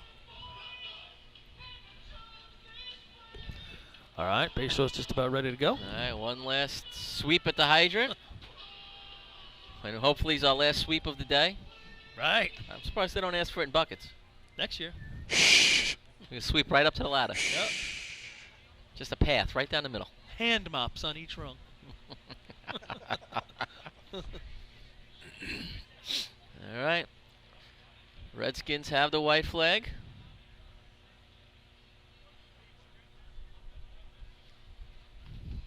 598, 607, 611, 622. Top 4 times on the board, all within the range of the Bayshore Redskins, as well as the 5th place, 673. All right. Turn on man did a lap around the truck. He's getting on now. Looks like he's ready to go. All right. Bayshore rolls off the line. Yeah, coming in. Good speed. Oh, a little bit of a miss. I don't know. He might have had it. Nah, he shut it down and went back. Yeah. With a miss at the hydrant, they're still going to run a 6. Yeah. He scooped Time it, for but he turned it Bayshore. off on him, and I don't know if he had it solid. 6.94. 6.94. I'll give you these overall points in a second.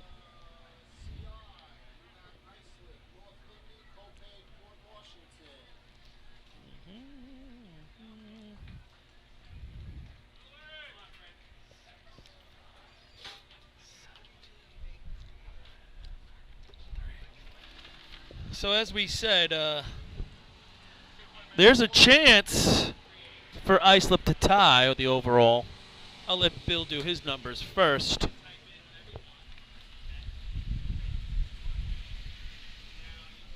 Move the equipment. Results of the motor pump contest. First place, 5 points, number 20, Central Islip. Second place, 4 points, number 15, Islip. Third place, 3 points, number 10, North Lindenhurst. Fourth place, 2 points, number 24, Copeg. And fifth place, 1 point, number 11, Port Washington. Total points with 1 contest to go. Sable, 3. Riverhead, 1 1/2. North Lindenhurst, 17. Port Washington, 5. Lindenhurst, 6. Islip, 18.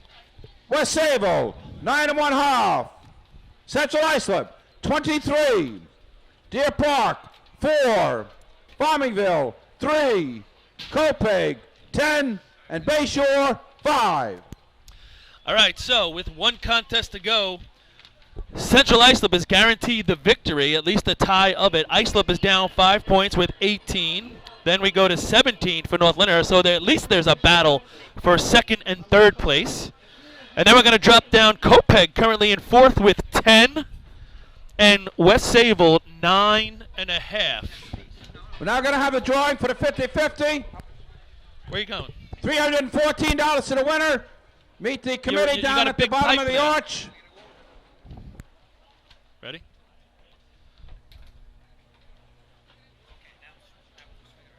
All right.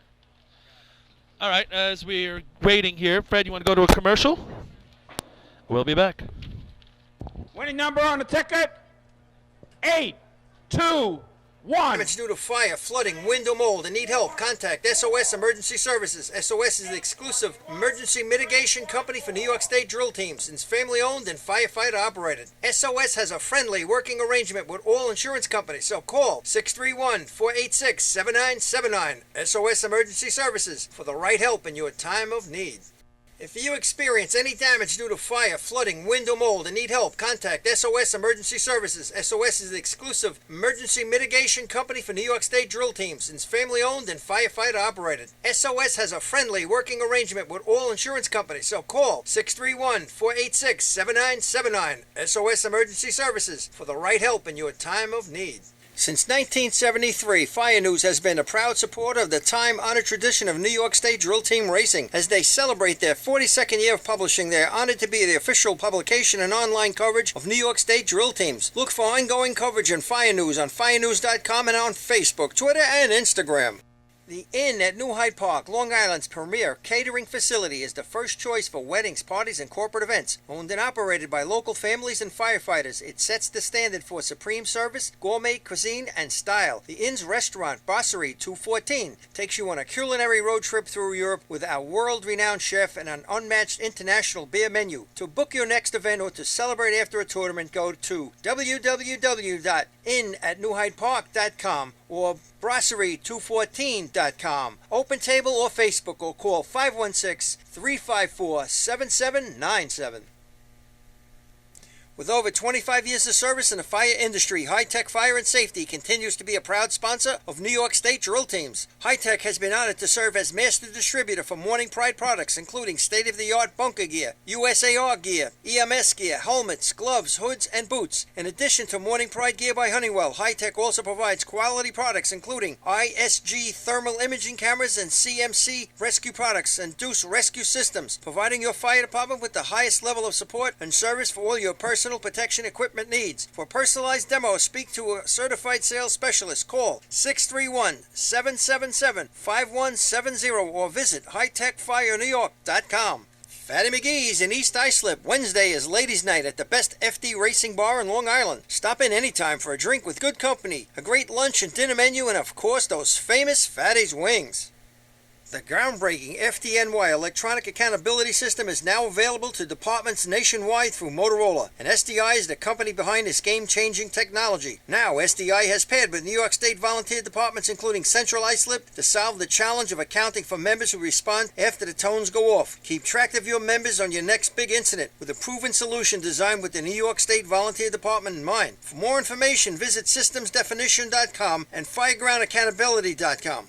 The Bill Fox Company has been in business for over 60 years, specializing in custom championship rings, watches, badges, pins, and awards. The Bill Fox Company has crafted championship rings for past state champions including the Westerners, Flying Dutchmen, Hobos, Wolves, and Yellow Hornets. Bill Fox Company is the recognized name in recognizing people. Check them out on Facebook, Twitter, and on the web at www.billfoxco.com.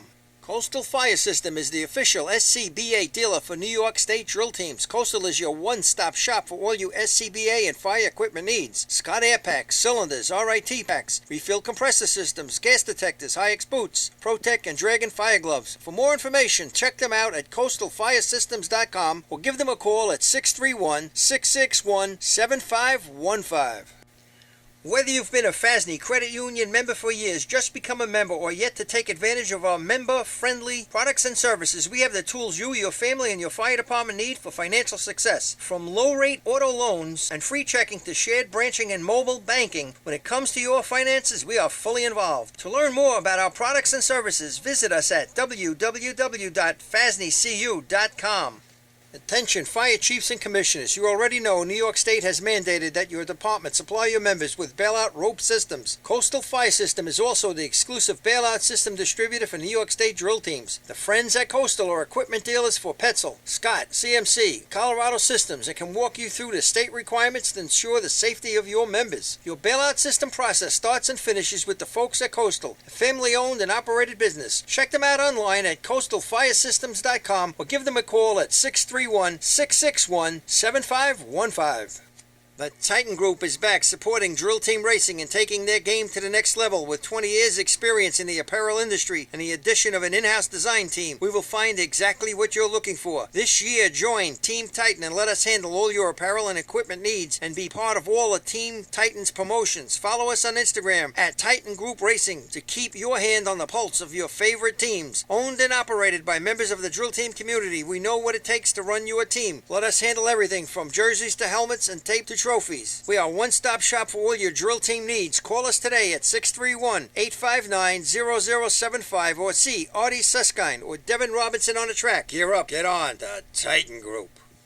For fire department drill teams, speed can mean the difference between winning and just placing. During an actual response, speed can be even more important. That's the idea behind Streetwise CADlink, the nation's first and fastest cloud-based mobile data software solution. Streetwise turns tablet computers into powerful, full-featured MDCs, providing incident mapping, hydrant locations, live apparatus location tracking, pre-plans, hazard waypoints, and more, all in just seconds. Call today for a free demo at 800-718-8027. Streetwise CADlink, the mobile response software that just works. How old is your fire department thermal imager? Thermal imaging technology is changing as quickly as your smartphone, and the time has come to upgrade your TIC. Coastal Fire System is the exclusive thermal imaging distributor of New York State drill teams and offers the full line of Scott, ISG, and FLIR cameras. Coastal is a one-stop shop for the best brand, so start the upgrade process with the longest-running sponsor of New York State drill teams. Camera servicing also available. Check out Coastal Fire System on Facebook or give them a call at 631-661-7515.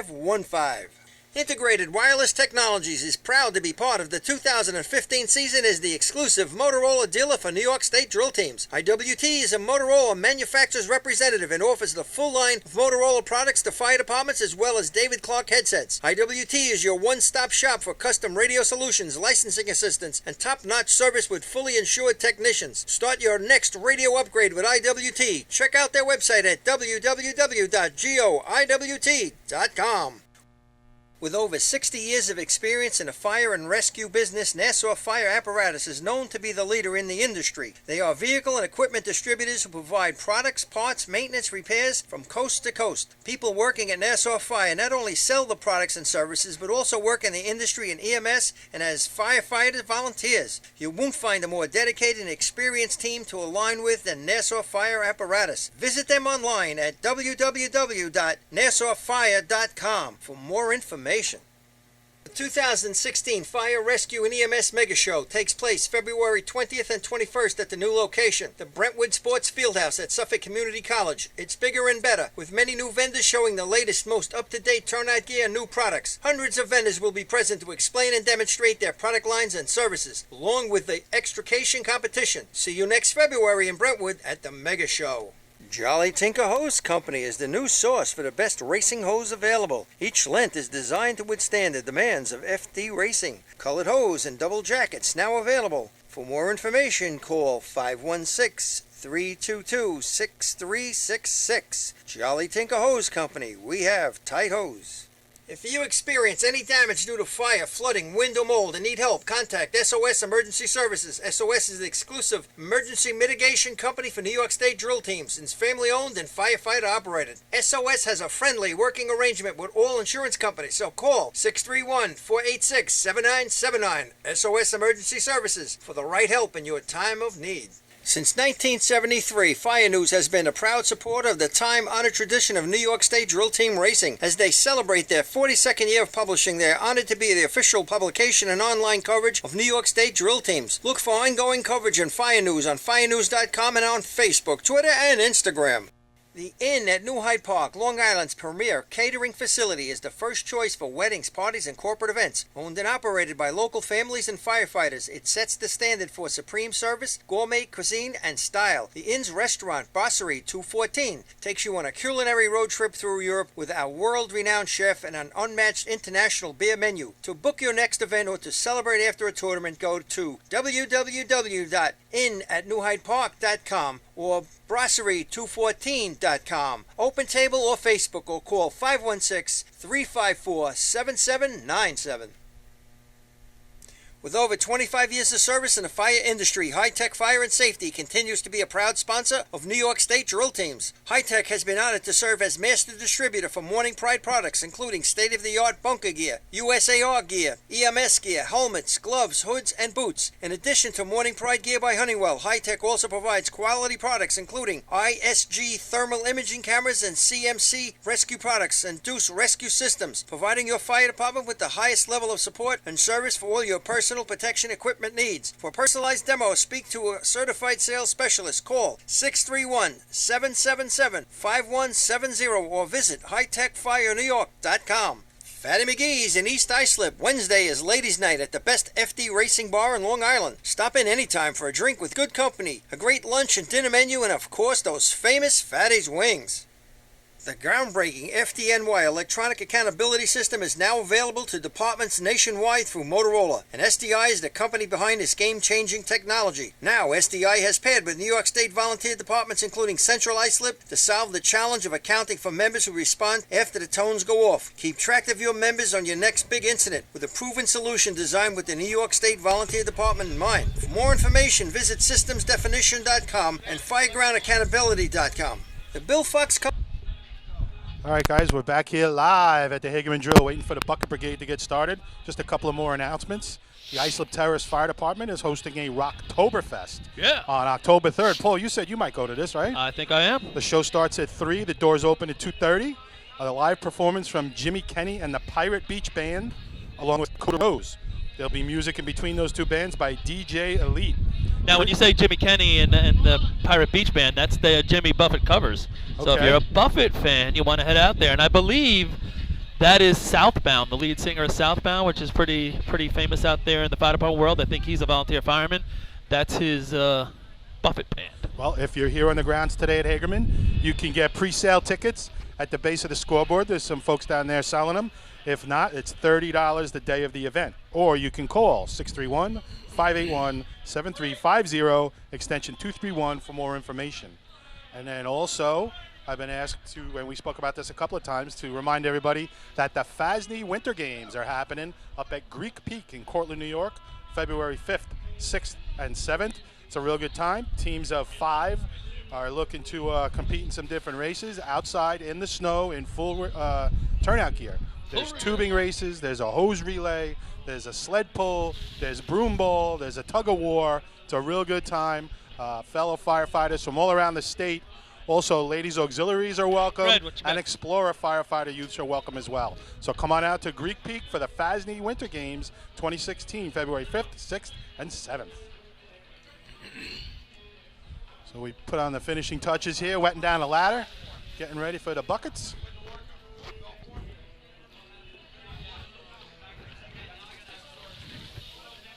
One race away to complete the county season here in Suffolk. Don't forget Monday out in Hempstead, New York. What time's that start, Paul? Do you know? I do not.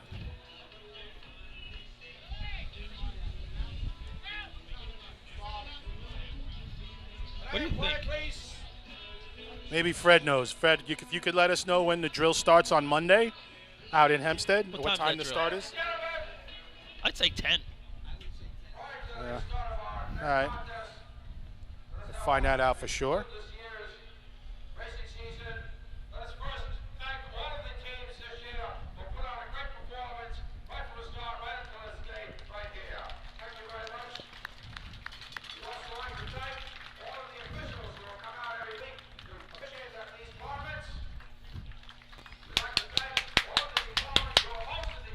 Yeah. Not me.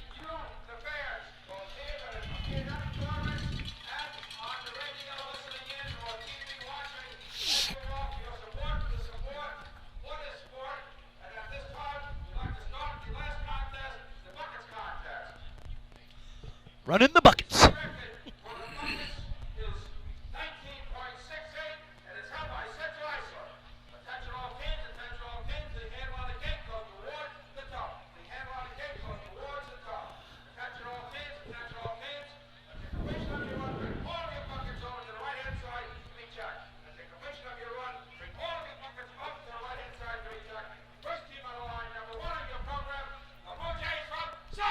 Now, if you look at the score sheet, the state record on there's 1942 CI. That's what they've listed on the score sheet. So talk about tweaking it one more time. Talk about setting it up for what them wanting to run a 1942.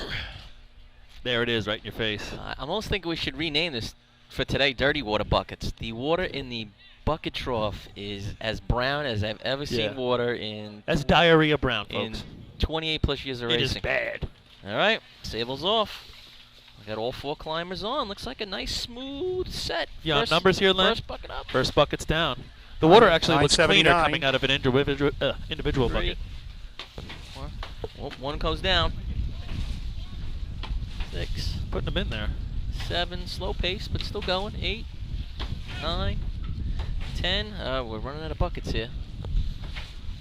11, 12, 13. Goes in 13. Not going to be letters. Not 13 straight ones, but 13. That water's gruesome.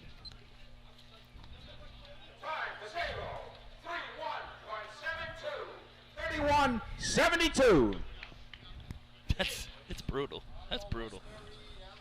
I don't know, if you get a little of that rust at the bottom of the barrel when you first start filling it, don't you kind of rinse it around? You're and calling dump that it? rust, Lenny? On the line to be I'm hoping number that's what it is. 9 It's on coming your out of the programs, hydrant. the Ironman from Riverhead. It's got to be from the trough, right? Let's see what it looks like up here. It looks clean when it comes out of the barrel. It's just not. It's not, that was right. So we got confirmation, Paul. The tournament on Monday starts at 10 a.m. out in Hempstead, hosted by West Hempstead. So I think the purpose of the hatch in the hole up here is to dump the water into the hole, right? Not to make it get there at some point. When you have a hole in the arch, you're supposed to actually, that's where the water goes. Don't dump it on the arch and hope it flows that way. we need brooms and everything up here. This is what we need now, right? All the people we pick on, I'm so glad we're the only ones with microphones because right. we pick on everybody from every team. I'm covering all the angles. I do dinners. I'm going to do everything. We take care of the host after they feed us. That's we're nice. short a flag official here. There is nobody with the red or white flag. We have a little discrepancy here in positioning of our officials. So we'll have a short delay while Riverhead running out of turn. Did they get permission? No, I think or there's just doing it. There's nobody running between them and Riverhead. What? What number's Riverhead? Oh yeah, you're right. Number 9. Holy cow. All right, Here so we comes jump up River on a City. scoreboard. Riverhead approaching the ladder. All 4 members on. They're pretty close to each other. Up to the top. They're set. First bucket up. And down the middle. 10:06. Ooh, he's getting them wild up here at top from the top guy. Really reaching over, Kyle is, but he's putting them down the middle. First drop. Yeah, What's not up, count, coming up Paulie? full. Yeah, Whatever's in them, he's putting in the barrel. Definitely, as they're coming up, they are being. Up! They're not coming up level. Losing a lot of water on the way up.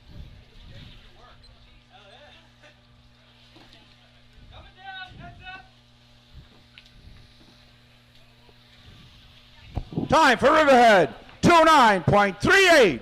29.38. Currently first place. 29:38. Here comes the challenge. Now, if we can get the barrel to the hole. Nope. Oh, it's going to be? No. Better.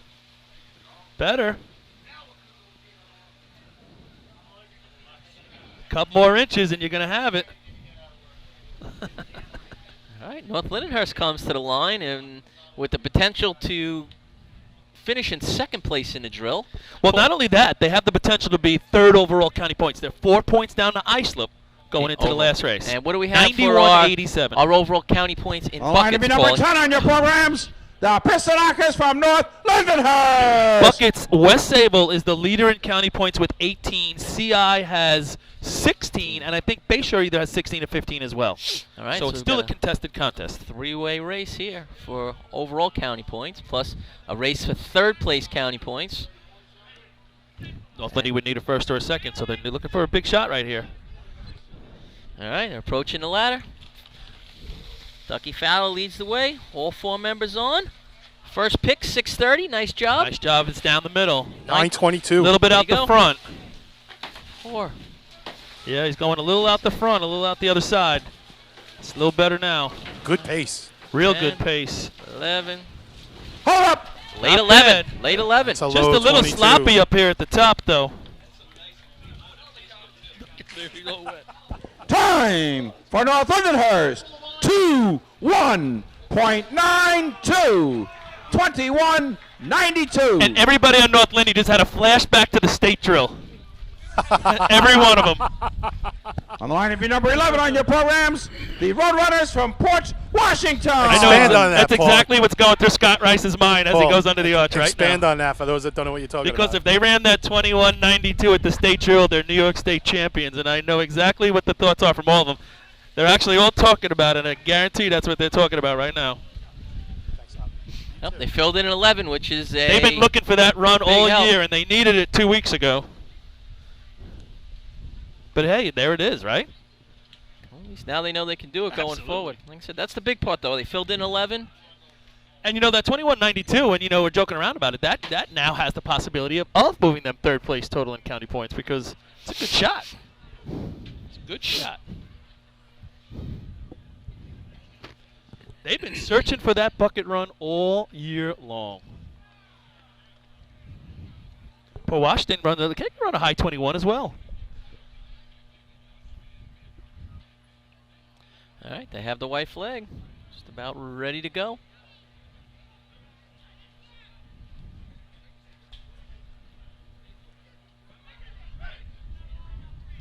All right, they're on the line. All right, they're off. Jumper's on. All right, Donald Smallwood on the bottom. All right, Nice good pick. set. First one's coming up. First one is down. All right, it's 978. perfect. He keeps him right there. He's going to be real happy with it. He's putting every drop down the middle. Now he's taking a little out with him. Now he's got to leave it in there. He's got to leave the bucket in there. Better there. Better there. 11. Better early, there. Early 11. Nice. Early 12, I think you meant. Good job. Good That job. was Port. early 12. Going to be pretty sure? happy with that time. Time for Port Washington. 22.07. 22.07. Talk about just off North Lindy's 21.92. 22.07. Good shot. On the line for to be number Washington. 13 on your programs, the Snails from Lindenhurst. Throws him down, but then he brings him up. Nice job. You see this water, and you see guys dunking their heads in there right now. These guys from Lindenhurst are brave. Got to be some sort of bet. I think I want to put my hands in it, nonetheless put my head in it. I guess after they had to dig out a Superstorm Sandy, this water looks clean to them. So 21.92, backed up by a 22.07. Two shots that aren't too slouchy. Nice pace on both. I think the dump was the big difference. 9-7 as opposed to, what was it, 9-2 for North Lindy. Yeah. That's off a little over half a second. Yep. It's a big difference. So, still haven't seen that dump in the H yet, though. I think we will at some point today. All right, here we go, Snails. Dumper's in and gone. Oh, a little miss by Pye, the top man on the ladder. Decent recovery. Here comes our first bucket. It's down. 10.93. It's a little bit out the front. He's got to find it. He found it now. Now he's found it perfectly. There it is. He's got him going down the middle. He's doing a nice job, man. Now he's out the back. He's got to go back to the middle. He's got it. Pull up. Oh. I think I got the good spot up here, Paulie. Good recovery. Nice job. Time for Lindenhurst. 24.96. 24.96. On the line to be number 14 on your programs, the Harris from East Farmingdale. After that first bucket by Leonard, it's not a bad pace.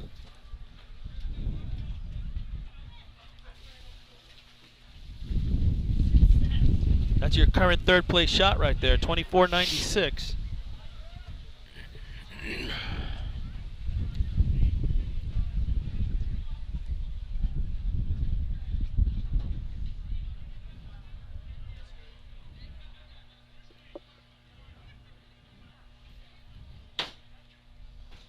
A lot of drops left in that barrel, I think.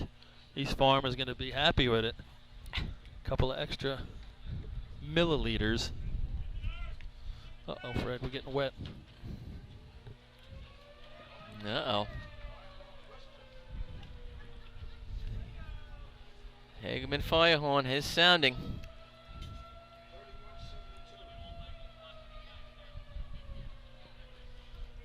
East Farm's still going to run.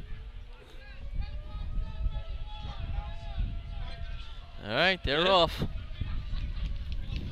Dumper approaches the ladder. He's on. Third and fourth guy. Ooh, they bunch up together at the bottom of the ladder. Real slow set. Now they're ready to go. First bucket coming up. Maybe. Ooh. There it is. And it's down. 16.81. Trying to find a little rhythm here. Down. It's got to snap down. 4. He's putting them all in. 5. I'd like to see the top guy in the ladder follow the rail a little more. He's a little outside, 7. doing a lot more with his back than his legs. 8.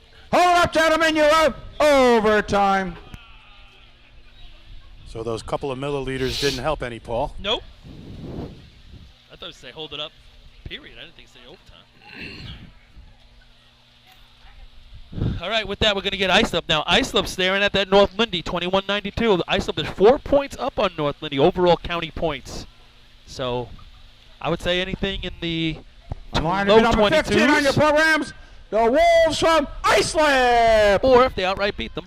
And if they want a shot to tie for first in the drill, Oh, they there you need go. to beat the 21-9 of North Lindenhurst also, and then hope that CI Eats the does ladder. not score. At least you're honest. They could eat the ladder and probably still score. Yes, 100%.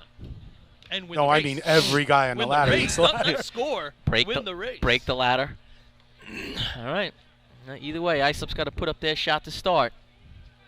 Here they go. Isup's got those 18 points out of two first and 2 guys. seconds in They their get 4 in contests pretty today. tight to each other. Second man First one's misses. coming He's up. not set.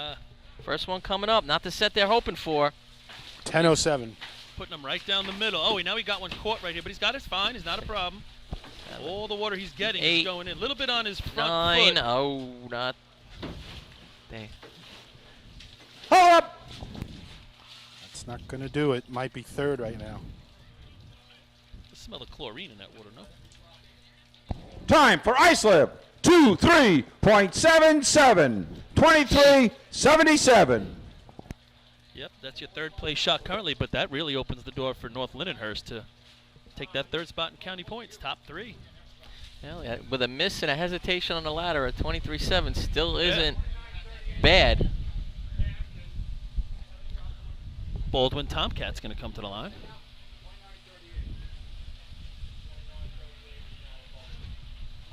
On the line to be number 17 on your programs, the Tomcats from Baldwin. They're running with 4 bucket men and a lifter. Are they? Yeah, they're 5 bucket men, and they're not going to use a lifter, sponge, insert, whatever term you'd like. Insert, that's a new one. That's not in your vocabulary? I haven't heard that before. An insert? The word's all yours, Bob. You've heard of that, Lenny? An insert? Oh, sure. At the bottom? No. Insert whatever word you'd like. Oh, I thought you were Come calling on, bottom Ed. guy an insert. Come on, teacher. I didn't know. What are you talking about? You're killing me. Killing me. All All right, right, we'll find Baldwin's out off. in a sec. I think they're just going to hand it directly to the bottom guy on the ladder. Oh, wait, nope. Sponge is setting himself up. Little miss on the ladder. Are they going with the All insert? Right. Yep. The sponge is there. Insert sponge here. Now they're working 4 bucket people. Oh, no. Real tough to keep the pace with that number. He's got to dump those buckets upside down completely. You're grabbing them from the bottom, Kinda too, easing Paul. them in right there. Should be just grabbing them from the top and getting them Yeah, over and that's a then better grabbing them one. from the bottom. There we go. Got to let it hang there. He's in a rush to get him out. Hold up, gentlemen. You have overtime.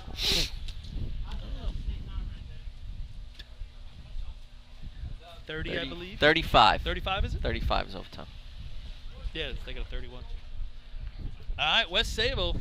On the line to be number 19 on your programs, the Flying Dutchman from West Sable. West Sable, the winners of the bucket contest at the state drill, propelling them into a tie overall for first place as co-state champions tonight, 7 o'clock celebration. And what a finish it was. Yes, it was. So they are also the leaders in county points by 2.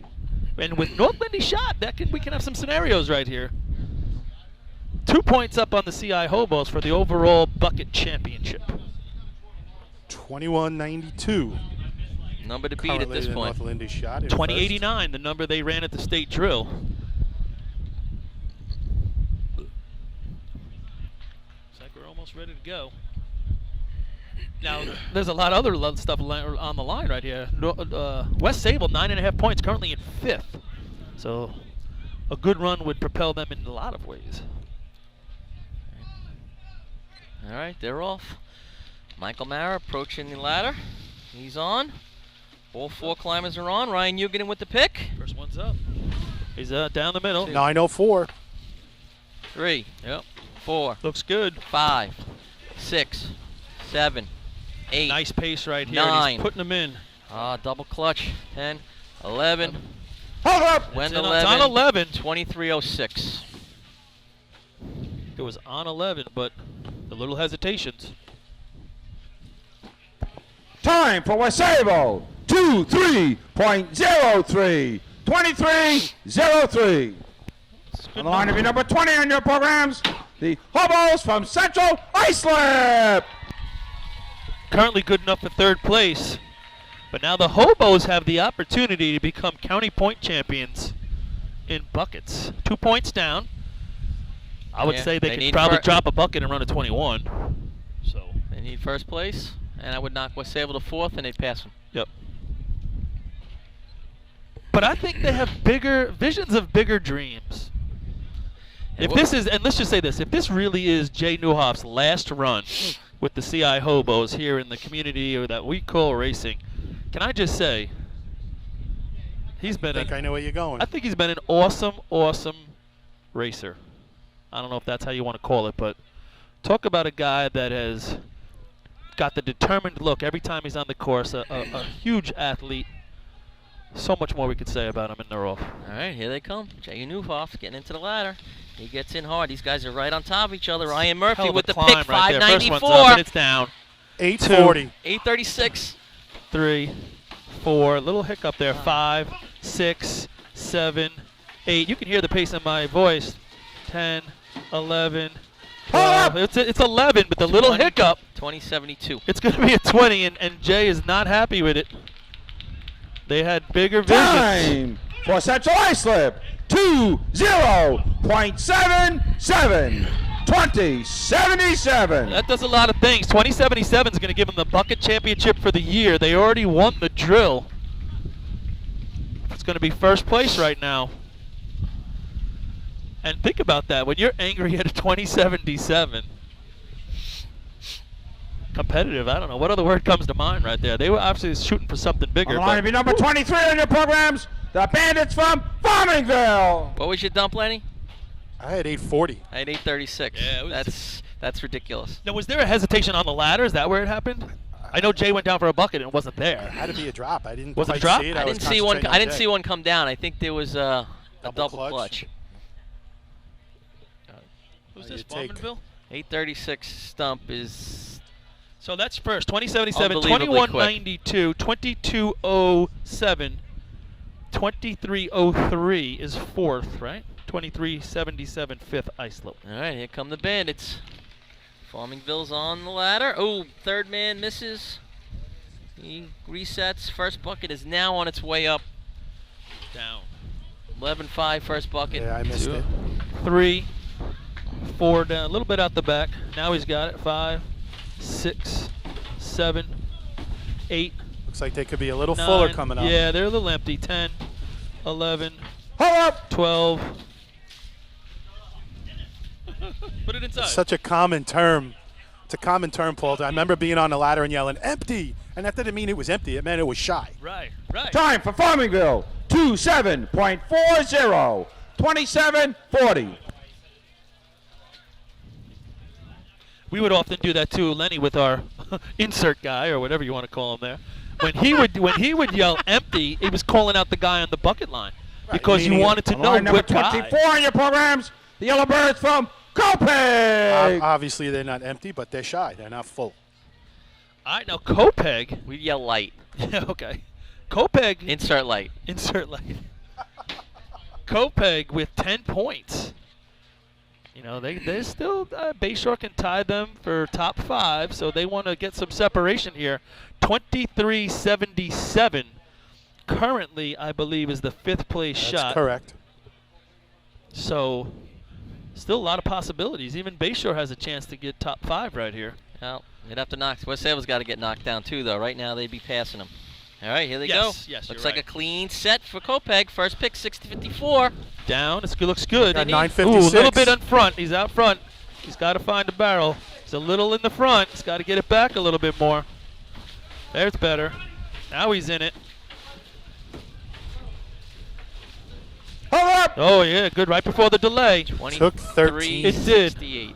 A lot of those buckets were going out on his shoes. When he was pulling them over, he was dumping a little bit in front of him. Time for Copeg. 23.74. 2374. It's actually the 5th place shot right now. It would get him a point, which would still be a half point down, I think, to West Sable. Depending on what happens here. In top 5. They'd still be top 5. But Bayshore's going to have something to say about Right, it. you were talking about them staying ahead of Bayshore as well if they put yeah. up a monster shot here. On the line number 25 on your programs, the Panthers from Cutchogue. Bayshore has 5. Bayshore has 5. So even if Bayshore got first place, I think West Sable would go to 10.5 still, and they would tie for 5th with Copeg. Okay. So Bayshore has to beat, to go down the track, Bayshore's got to beat the 2077. So Copeg more or less. Which would be a team record. So Copeg is essentially locked in the top 5. Copeg is, yes. And unless Cutchogue does something, so is West Sable. The only thing that could happen is Bayshore could join the group. Yes. With a better than 2077. Dependent on Cutchogue here. Prior to the Bayshore run. We're getting good at this last minute figuring stuff, huh? State tournament jacked us up for it. Yeah, this is easy next to that one. You got that right. All right. Patchogue Panthers here on the line, ready to go. They're going to throw a monkey wrench in here with a 21. I was going to say, they need to beat that 23-70.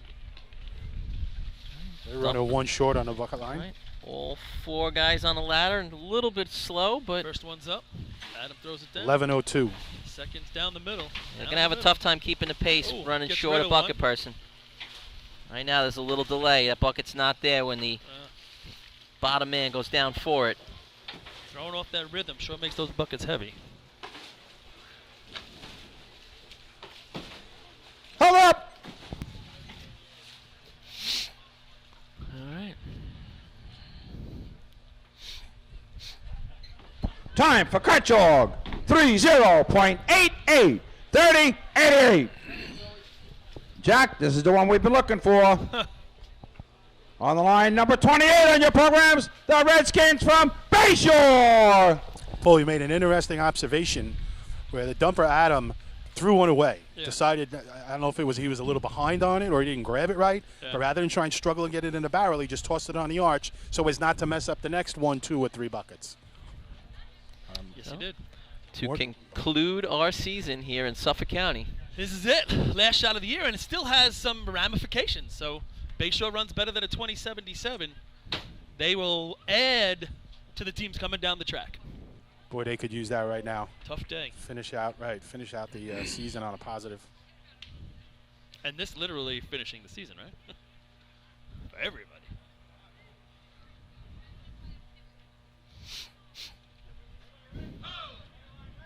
Just before 4 o'clock. All right, they're off. Here comes Bayshore. All 4 guys on the ladder. Nice start. First pick, 602. Real There good it is, number. Real good number. First one's down. 875. A little delay on that third one. Now they're moving them. Doing a nice job putting him right down the middle, boy. Good pace. Hold up! 21:59. It's not going to get it, but That'll be second. nice run. Time for Bayshore. 2-1.62. 21-62. It's going to be a second place shot here in buckets.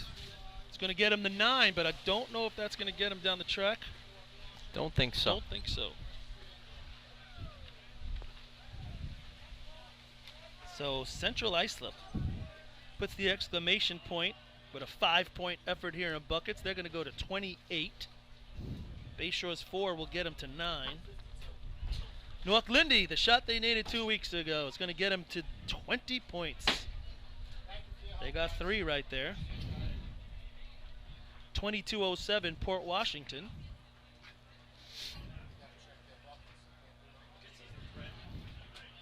And what's going to be the 5th place shot? Kopeg's 23:74? No, West Sable. Well, that's right. They ran a 3-0. 23:03. He's going to get the point.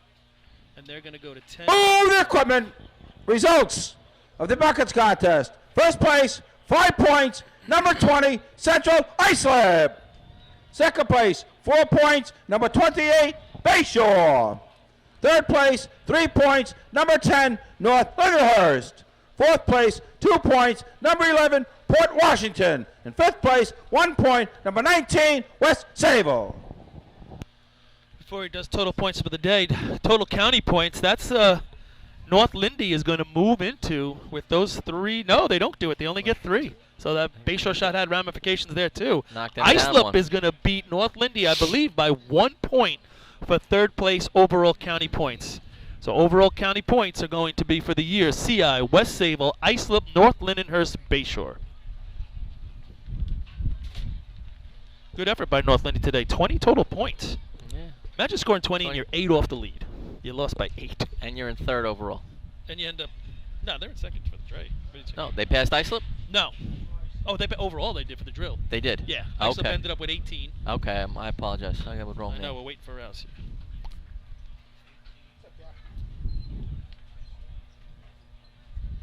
So, Central Islip, they end up the day with 5 in B ladder, 4 in C ladder, 4 in efficiency, 5 in pump, 5 in buckets. If they're scoring large. Big.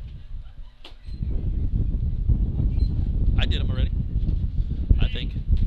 Here we go. Ladies and gentlemen, before we announce the results for today, I'd like to remind everybody tonight, starting at 7 o'clock in Central Islip on Wheeler Road where the track is, will be the joint co-champions, New York State champions victory party with a short parade, the top 5 teams, and then live music and all kinds of stuff going on after that for your enjoyment. Join the celebration tonight at Central Islip, Station 2 on Wheeler Road where we have the tournaments. Tonight starting at 7 p.m. All kinds of stuff here. That's where I was going to go. All kinds of All stuff. kinds of stuff. Pop. Nope. Meatballs. Total points for the day. Nope, bull. Nope. In 5th place with 10 points, the Copeg Yellowbirds. Good end of the year for Copeg. Definitely. In 4th place with 10.5 points, the West Sable Flying Dutchman. In 3rd place with 18 points, the Islip Wolves. In 2nd place with 20 points, the North Lyndhurst Piston-Knockers. Watch yourself. And in 1st place with 28 points, and the winners of the 2015 Labor Day Tournament at Hagerman, the Central Islip Hobos! Where have you heard that recently in the last Thank 3 you one years? and all for an enjoyable season. Have a safe trip home. 21 times. Yeah. So let's just take a look at the. I mean, we'll do a little summary of the year. We'll take about 2 minutes here to do it. If we look back on this year, just some things that stand out to you, Rob. What's a couple things that stands out? Definitely, Central Islip once again kind of showed the dominance that they've had over the last couple years with the number of drills they've won and how when they put it together, they score first, second place contest. They have to contest after contest. But other teams kind of showed a lot of fortitude in the state tournament, and probably one of the best drills in my lifetime, and I've heard a lot of people say similar things, gave us, a drill you couldn't leave. The chief of West Sable was leaving in B-hose. Then he was leaving in efficiency. Then he just, it was always so close, you didn't want to leave. Yeah. So. What about you, Lenny? What stands out to you for this year? Paul, I would have started out the same way as Rob with the dominance. That was the word I was going to use as well, of the Hobos.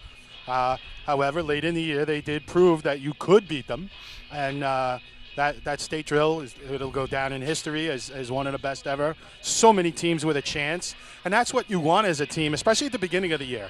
Whether you're one of the best at the beginning of the year, you want to think you have a chance in the state drill. And that being said, we saw teams like Copeg come on strong this year, really make a lot of good progress.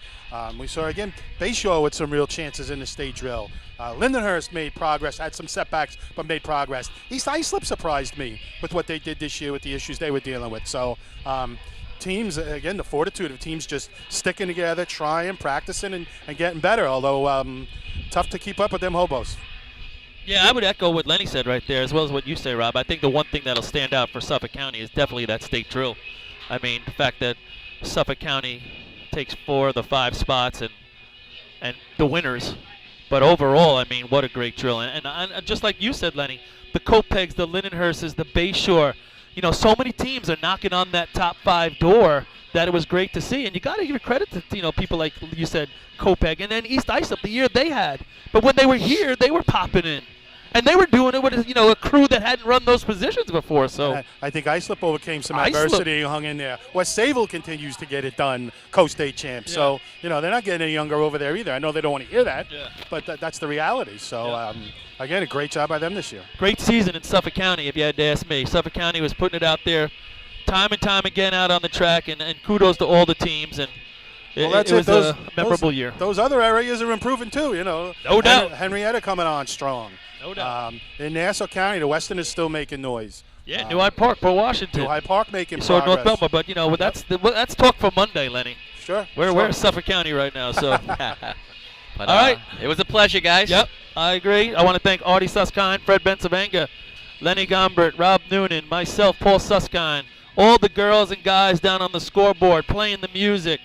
Everybody who contributes to this, lots of thanks, because people, I think, appreciate it out there. Every week we get people watching, people listening, and it keeps them involved no matter where they are in the United States or around the world, and that makes us feel good that we're part of it as well. Yep. All right, well, shout out to Debbie in Florida, my sister, and Sandy at my house, who I'll be there shortly, and that's it for me. Hey, we'll see All you right. Monday. Good night. Hey, we'll see you over there at the Hobo Shack tonight. Celebrate the champions. 7 p.m. Be there.